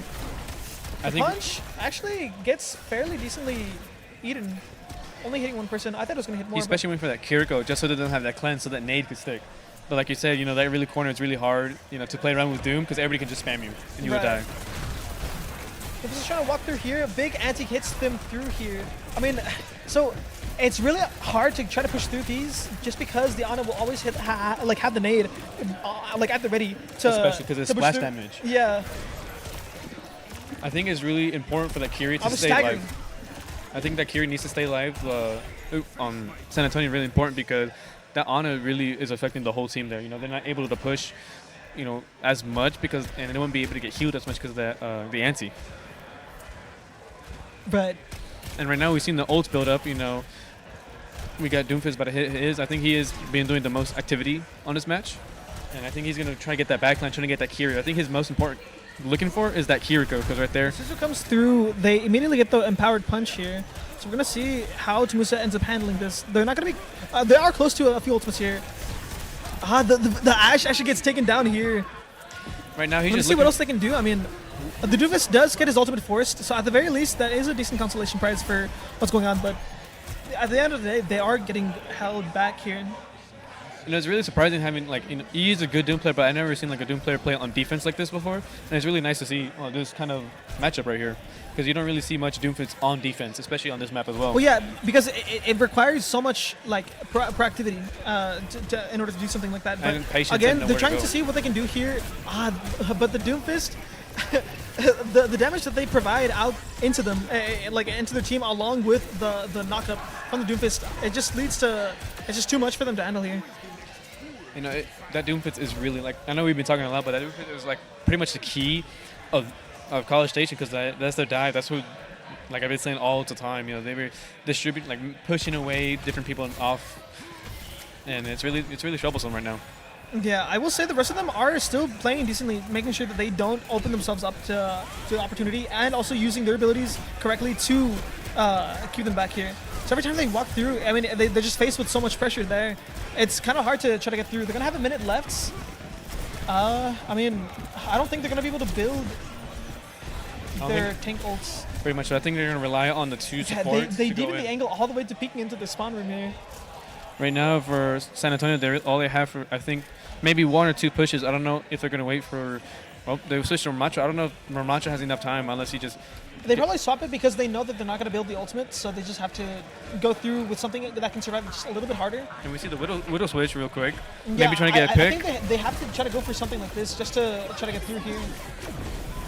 So they try to get through, but immediately the Widow gets taken down. The rest of them are going to end up following suit if they don't handle this Doomfist here. The Doomfist ends up not getting an empowered punch, but the rest of them don't have any cooldowns to really stop them. Another 20 seconds left. They're going to be kind of stressed for time here. It's going to be up to them to try to push through with the Kitsune and the Tourbillon overload.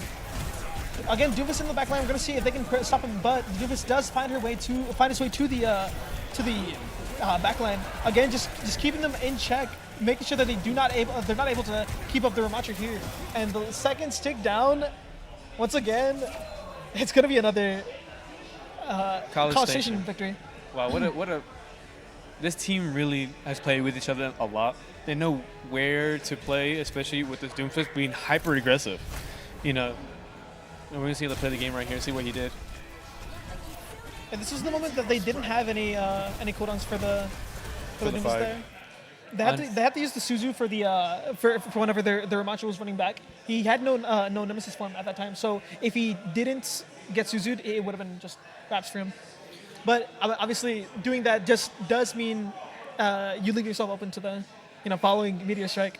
Yeah, it's really tough to really try to, especially against a good Doom, try to really regulate your abilities, because if you don't use this ability now, something might happen, but if you use it later, something else might happen. It's really it's really tedious, really. So I've seen these people play. It's really, especially on Nepal.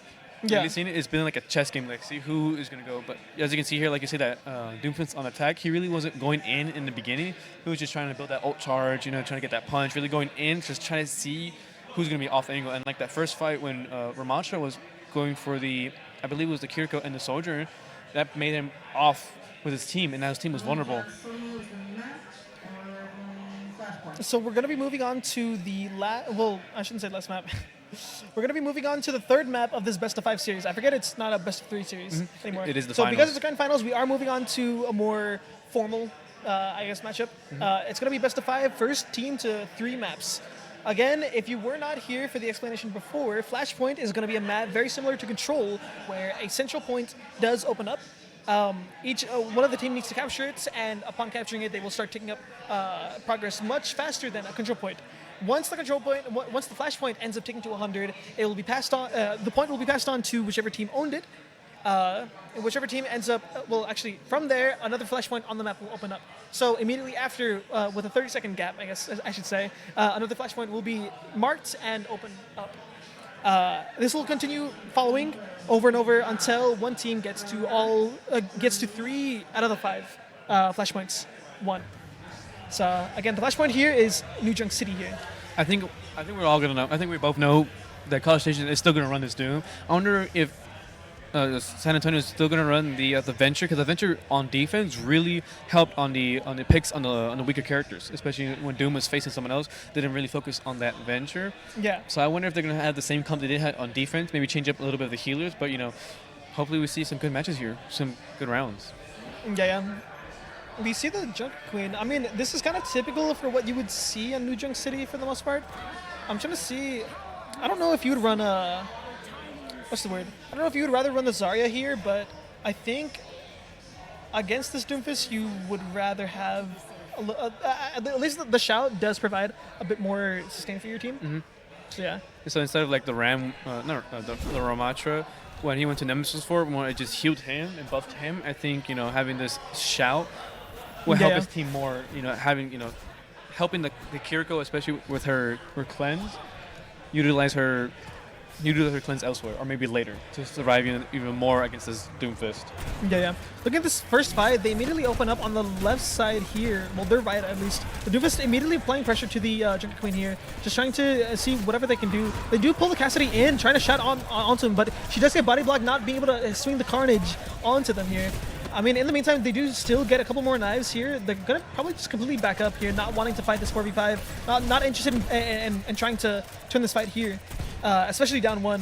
San Antonio was really, Junker Queen saw that Sojin alone and really profited off that, trying to get that 1-6, because I think they know that the College Station's the composition would not go in without one of their teammates. Doofus is immediately opening in. They do get the hack off of the Brig and immediately collapsing onto her.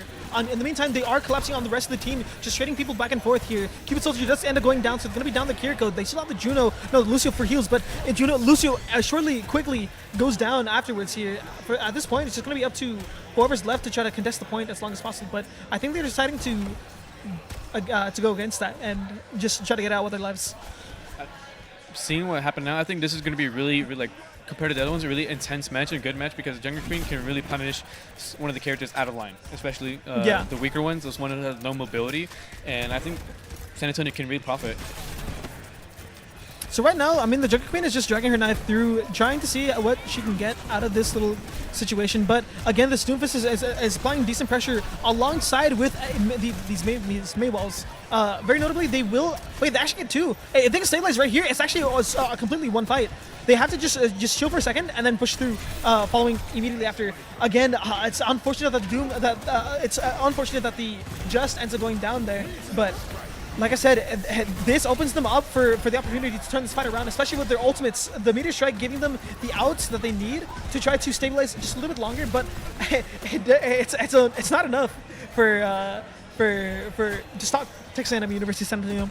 San Antonio really opened up because the Sombra and Venture really went for the backline, while Doom was kind of focused in the front. Yeah. Trying to prioritize that May wall, because it made Junker Queen out of position, but Kiriko used her cleanse, saving the punch against stun. It's really going to be a...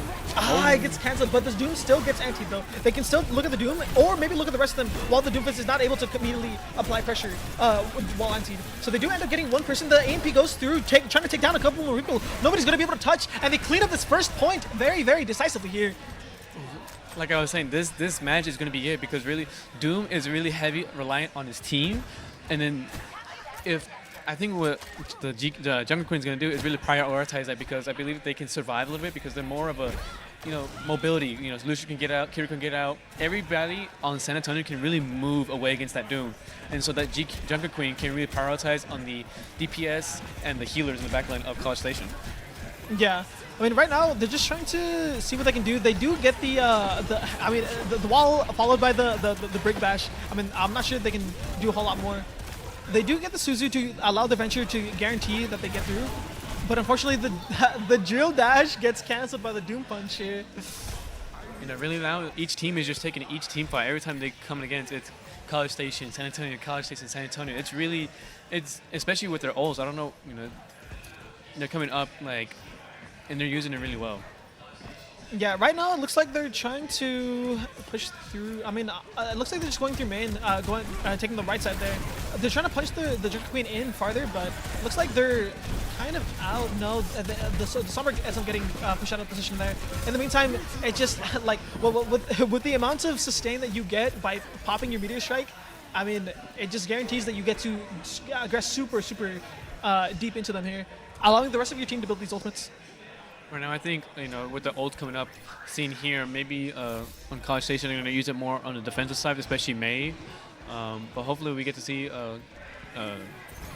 Sombra really... Sombra actually finds the Doom stuck in the corner there, forcing the Doom to get out of position there. They have no Mei wall, and they can actually push through very aggressively if they still have their speed. They're going to go main, it looks like, not going left instead, or not going right. Right side press, probably a death sentence, given how tight-knit it is.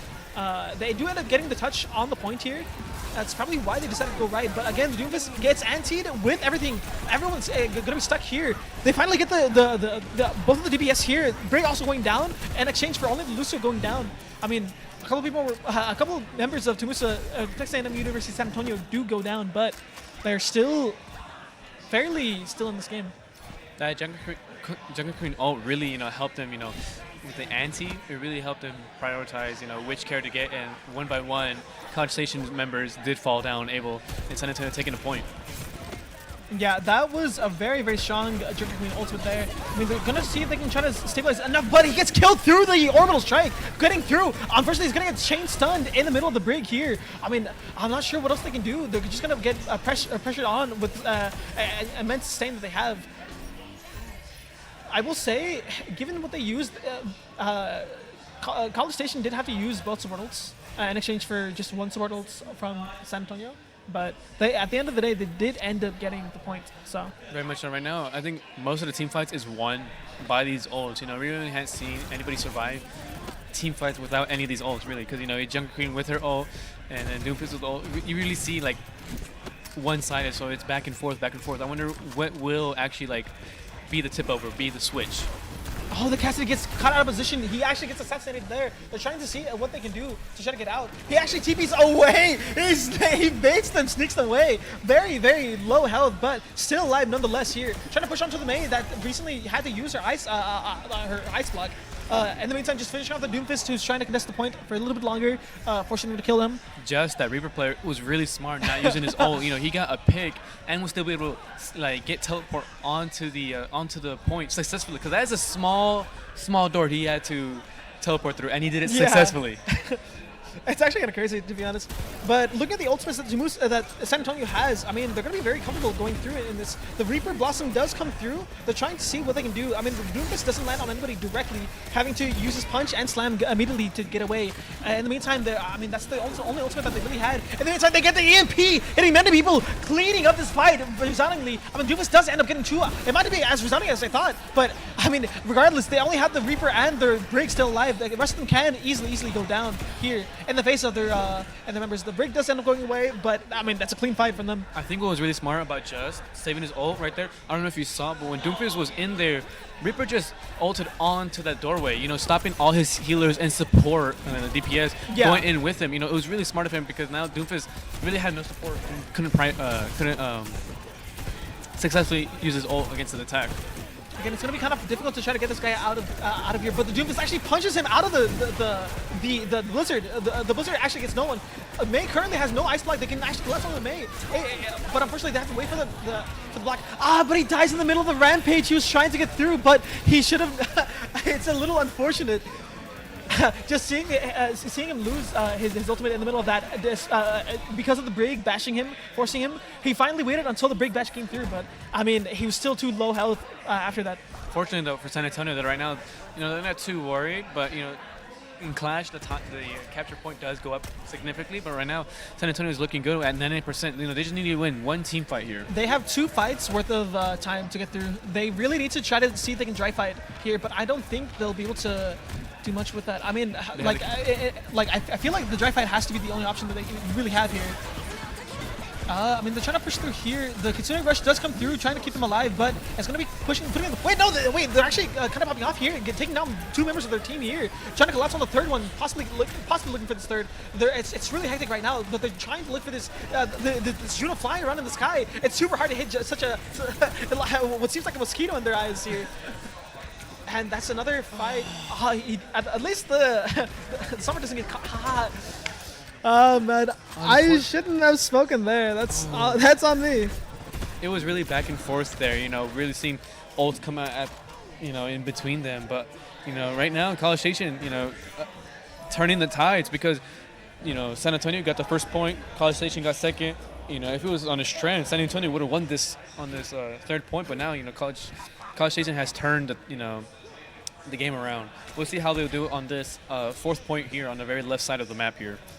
Yeah, I mean, right now, I think they have the Blossom to work with. If they buy enough time, they could also consider the EMP for this, but that would require a decent amount of time being bought. I'm not sure if they really have that luxury for themselves. I mean, they do end up hacking the Reaper. They're able to apply decent pressure, keep them off the side there. The Reaper is getting a little low, keeping them in check right now. I mean, it's a clean shot on them, but Cupid does end up going down. The rest of them are getting pressured off here. I mean, it's super unfortunate they're not able to continue with this pressure, but it looks like the Doom was just a little too fast for them. They do end up trying to get their backline, but I mean, there's something. Wait, okay, he's kind of cleaning up. It was super close. I thought he was gonna actually get off the Blossom there.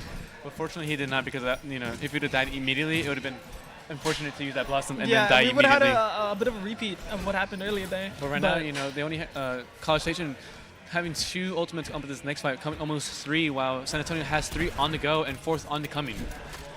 Looking at it now, the ultimate is really looking well of all of them having it together. And my main concern is what could potentially end up happening if they... Actually, the Reaper ends up TPing up top to the high ground, trying to force them off here. The EMP comes through. Hopefully, they don't use anything else. I think it's a resounding victory as long as they focus the Doomfist here. But the Doomfist is getting someone pretty low here. He's going to look for another punch. It's going to look really, really difficult. The Reaper comes in attempting to try to finish them off here. Doomfist is pretty low, but with only an EMP, they managed to get this point back. EMP is very valuable. Using that ability of hers really cancels out anybody's chance to do anything with their abilities. If she cancels out anybody's, those who are watching. That EMP is really valuable because it kind of shuts down any ability or anything you can really do. Yeah. I mean, after getting used to the short hack duration for normal hacks, having EMP block you for 2 seconds entirely, it's very, very hard to handle. And that was just at this point, they just have to wait for the Doofus to use his punch, use his block, and then look for the Rampage here. It's just going to be up to them. I mean, they do end up using this. Yes, they are able to get a nice anti-off on them. Finally finish off the break, who was in the middle of a rally. They're also able to finish off the rest of them. Even despite everything, despite the blizzard, they're still able to finish them off. Ooh. And Victory decides to go out on his own terms. I think Jess was trying to get that last 1 kill right there. Okay, very notably, you notice how forward they're posturing. They have to make sure that you do not let them touch with a very comfortable thing. They know that the Doomfist will end up touching, but the rest of them, are they going to turn back? No, they have to look for the pick. They have to ignore the point for now. They can worry about winning later. The Reaper is getting a little low, but he pulls the Reaper back into him. He's not able to do anything else there. Unfortunately, they have to just give it this point for now. I mean, the Doomfist is trying to go after him. Yeah, and the 1v1, I guess we just trust the Doom and winning that one here. It's coming really close right now because right now San Antonio has to get in. At this point, if not... It's the last fight. I don't know if they're even going to be able to get the touch. They have to make sure they pay attention to Lucio trying to look for the touch. But in doing so, they prevent San Antonio from touching the point. Yeah, right now I think College Station, with clean... I couldn't say really clean sweep because right now San Antonio really put up a good fight, especially against that Doomfist. On the defense, really prohibited them to profit off his mobility much. You can't be too upset about it. And right now, coming in, I'm really glad about seeing all this. To be honest, it was a wonderful little fight here, a wonderful game here. Mm-hmm. Special thanks I'm super glad that this. ended up coming out. But again, special thanks to Texas Army National Guard, if I'm not mistaken. And we're gonna for, introduce someone here. sponsoring this event, for supporting this event, and letting it be possible. Once again, if you're interested in and a little bit of help in your educational career, maybe your main career, or even your esports career, you will get some assistance from the Texas Army National Guard if you want to hit them up here. They also have their own, Overwatch collegiate team. No, sorry, not collegiate. Overwatch esports team. They also scrim 2 to 4 p.m. Central if you're interested in hitting them up. They will offer some advice or offer you a good challenge. They are very good. I can personally vouch. Talking about Texas Army National Guard, we actually have Juice here with us. I believe so. What? We have someone here from the Texas National Guard, I believe. Juice. I'm not sure, but in the Juice. meantime, we could continue talking about this game. Are we here? Yeah. We do have a member Yeah. here who's able to talk about the Put him- National Guard. I don't know if you want to grab the mic here. Yeah. So I don't know if you want to hold the mic. Or Hey, first of all, thank you for helping sponsor this whole event. Making all of us combine, all A&M system combined, compete in Overwatch, Smash singles, and Smash crew. Without y'all helping us, we won't be here together, and we're really happy for you. Yeah, absolutely. And, with the Texas Army National Guard, we have been sponsoring esports quite significantly. Actually, just came from a high school esports competition. So they did Super Smash and Rocket League. So I get to watch more Super Smash today, it's fun, right? It's fun because some of the matches get pretty close. But yeah, no, we're happy to sponsor and, kind of educate people about the Army National Guard. Because a lot of people don't know that we're a part-time service to where you can be a full-time student and be a part of the Guard as well and help you get paid for your, your tuition and things like that. So it's fun. And of course, we have our own teams as well. So actually, for our Overwatch team, we do have some of our players that are able to scrimmage and do VOD reviews and replay analysis for the teams. That way, for some programs here that are younger than others, we can help them catch up. I mean, I'm really glad to hear about that. You did mention about the part-time service. I mean, I was super excited to hear that you guys do have that Overwatch team. If I'm not mistaken, we played against y'all, or I'm forgetting if we played against y'all, but I do remember like you guys being a very, very nice group helping us out here. I mean, I guess another question I did have to ask is, given the part-time, what I guess for people searching in education, I guess what can you provide there? Yeah, so one of the things is that whenever you're going to school full-time, you don't want to take a break or stop, right? You want to make sure you continue. So with the Army National Guard, service is 1 week in a month and 2 weeks out of the year. So every month you get a paycheck, you get your tuition covered, and you also learn additional skills. So let's say you're going to school to be for networking, right, or systems maintenance or whatever the case may be. We have jobs that also do that. So when you finish your contract with the Army National Guard and school within 4 years, now you come out with a ton of experience, no debt, and just a ton of useful skills and leadership skills on top of that too. So it's pretty straightforward. That's great. Well, I'm glad to have you here. I don't know if you have any final remarks. I don't know. Yeah. No, just excited to be able to be here and support, and seeing that this is the first A&M school system esports competition is pretty crazy. Seeing all the schools and everybody kind of still part of the same A&M team, right? But being able to have a good time and compete, so that's always awesome. And thank you for your Pleasure having service. you here. I'm Joseph Almazane. Nice to meet you. Emmanuel. Yeah, Sergeant Florence, Juice, thank you all. Glad to have it. Well, that was a very, very wonderful bracket here. It was nice to see all the different teams compete. It was a nice, different couple of brackets. We're bringing there. one person I'm not in sure. from the winning team. Okay. Interview. Yeah, you wanna come interview? Here, hold on. Hey, let me go get another microphone. Okay. Sit right here. You're sitting right in the middle. Turtles. How are you, man? I'm good. How are I think you? we talked a little bit earlier before. Maybe. Manny. Maybe. I'm Manny. Oh yeah. Hey, Big just- fan.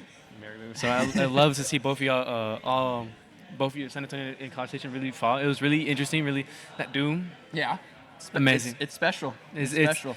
I thought you're playing defense. You would switch. No, just Doom all the way. Yeah, Sunless Fiber, he's an amazing tank player. I mean, we had him on flex support, last semester. We were running a May Venture Diva, and I mean, it worked. We threw him on Doom this semester, and I mean, we've just hit the ground running. We're just stomping through people, so it's awesome to see.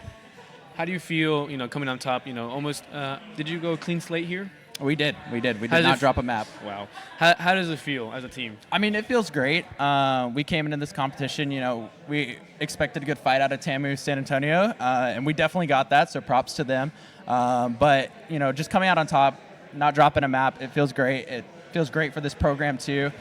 Being the second team of our program too, it really speaks numbers to what we're capable of as a university and as a team. So. Well, I do want to ask, considering that this tournament had no perks, I guess, knowing that there was not going to be any perks or any bans, I guess, did you have any thoughts leading into that? I knew I wasn't going to have as much fun. I really love perks. But, I mean, we've been practicing without perks for how long now? There was nothing really crazy that was going to change. Yeah, it's a little more boring, but, at the end of the day, it's the stuff we're doing every single day, and it doesn't really matter if there's perks or not. Yeah, to be honest, I was expecting more Hazard, considering that without perks, it just reverts back to Season 4 meta. Yeah. Yeah, but, I mean, like, we rarely saw Hazard. We actually saw a pretty diverse pool. I mean, your team was playing the Doofus, obviously, but we were seeing some ball coming out. Winston, Zarya, a little bit of Ryan, just a little bit of everything, to be honest. It was a nice, actually showing, a really nice showing, to be honest. Yeah, I mean, the big thing about Hazard, too, is, we felt that we were kind of weak on the Hazard comp. We definitely tried it. We weren't really getting much luck with it, and that's kind of what gave us that decision, is to try out that Doomfist comp. And after that, that's where we started going with Doomfist. So it is interesting that you say that, because I kind of noticed it was like the way that you were playing the Doofus comp, it's very, very reminiscent on how Hazard is kind of played. Okay. So I wanted to ask, what was the differences that you found, or the strengths that you found in the Doomfist? I mean, to the Hazard? a lot of it is the fact that we have Jack Sunless Fiber. He's a Doomfist OTP. that boy goes crazy on it. He's Thanos in the lobby. So that was the main thing. Yeah. He sees the game a different way. I don't understand what he's doing on Doom. I try and play Doom in my comp games like that. No, not at all. So the big thing is that, but it gives a lot of value to our hit scan player to be able to do stuff, and then our Genji and I to go in on the side and kind of take out whoever's in the back line not paying attention. So So I guess my final remark: how do you so I noticed the Doom very, very is comfortable just like going in super deep into the back line. How do you do you ever feel like you're getting left behind? It seemed like you guys were completely fine with that. There's definitely points where I'm like, I need to be in there with my Doom player, but I trusted him that he's going to get out. Our Fredo, he's our flex support player. I mean, that guy keeps me alive 24/7 last year whenever I played a hit scam for us. But, I know he's going to keep our Doom up. Our Doom's got the skills to get out, so it's never really a big worry. Main thing is when they get on Sombra and they hack him, or they have a Sigma and rock him, then he's kind of just dead. But other than that, I mean, he's getting out of every fight. So okay. Well, I mean, it was a pleasure having you. I don't know if you want to shout out anybody. Shout out my team, my family, my amazing girlfriend. Yeah, thank you guys. Glad to have you. Thank you. Yeah. Awesome meeting y'all. Yeah. Where do I put y'all's mic? I mean, I guess I could just hold on to it. I kind of just thought a second mic. I'm really glad to see all these people. Thanks to the Texas National Army Guard, that we 3 different colleges from the same system, but different areas to come by here and enjoy Overwatch, Smash, and it's really, for me, I'm glad this happened. This being the very first one. I can't wait for the future to come. You see more and more, especially what to expect from different teams. And fortunately, for Overwatch, College Station won this year.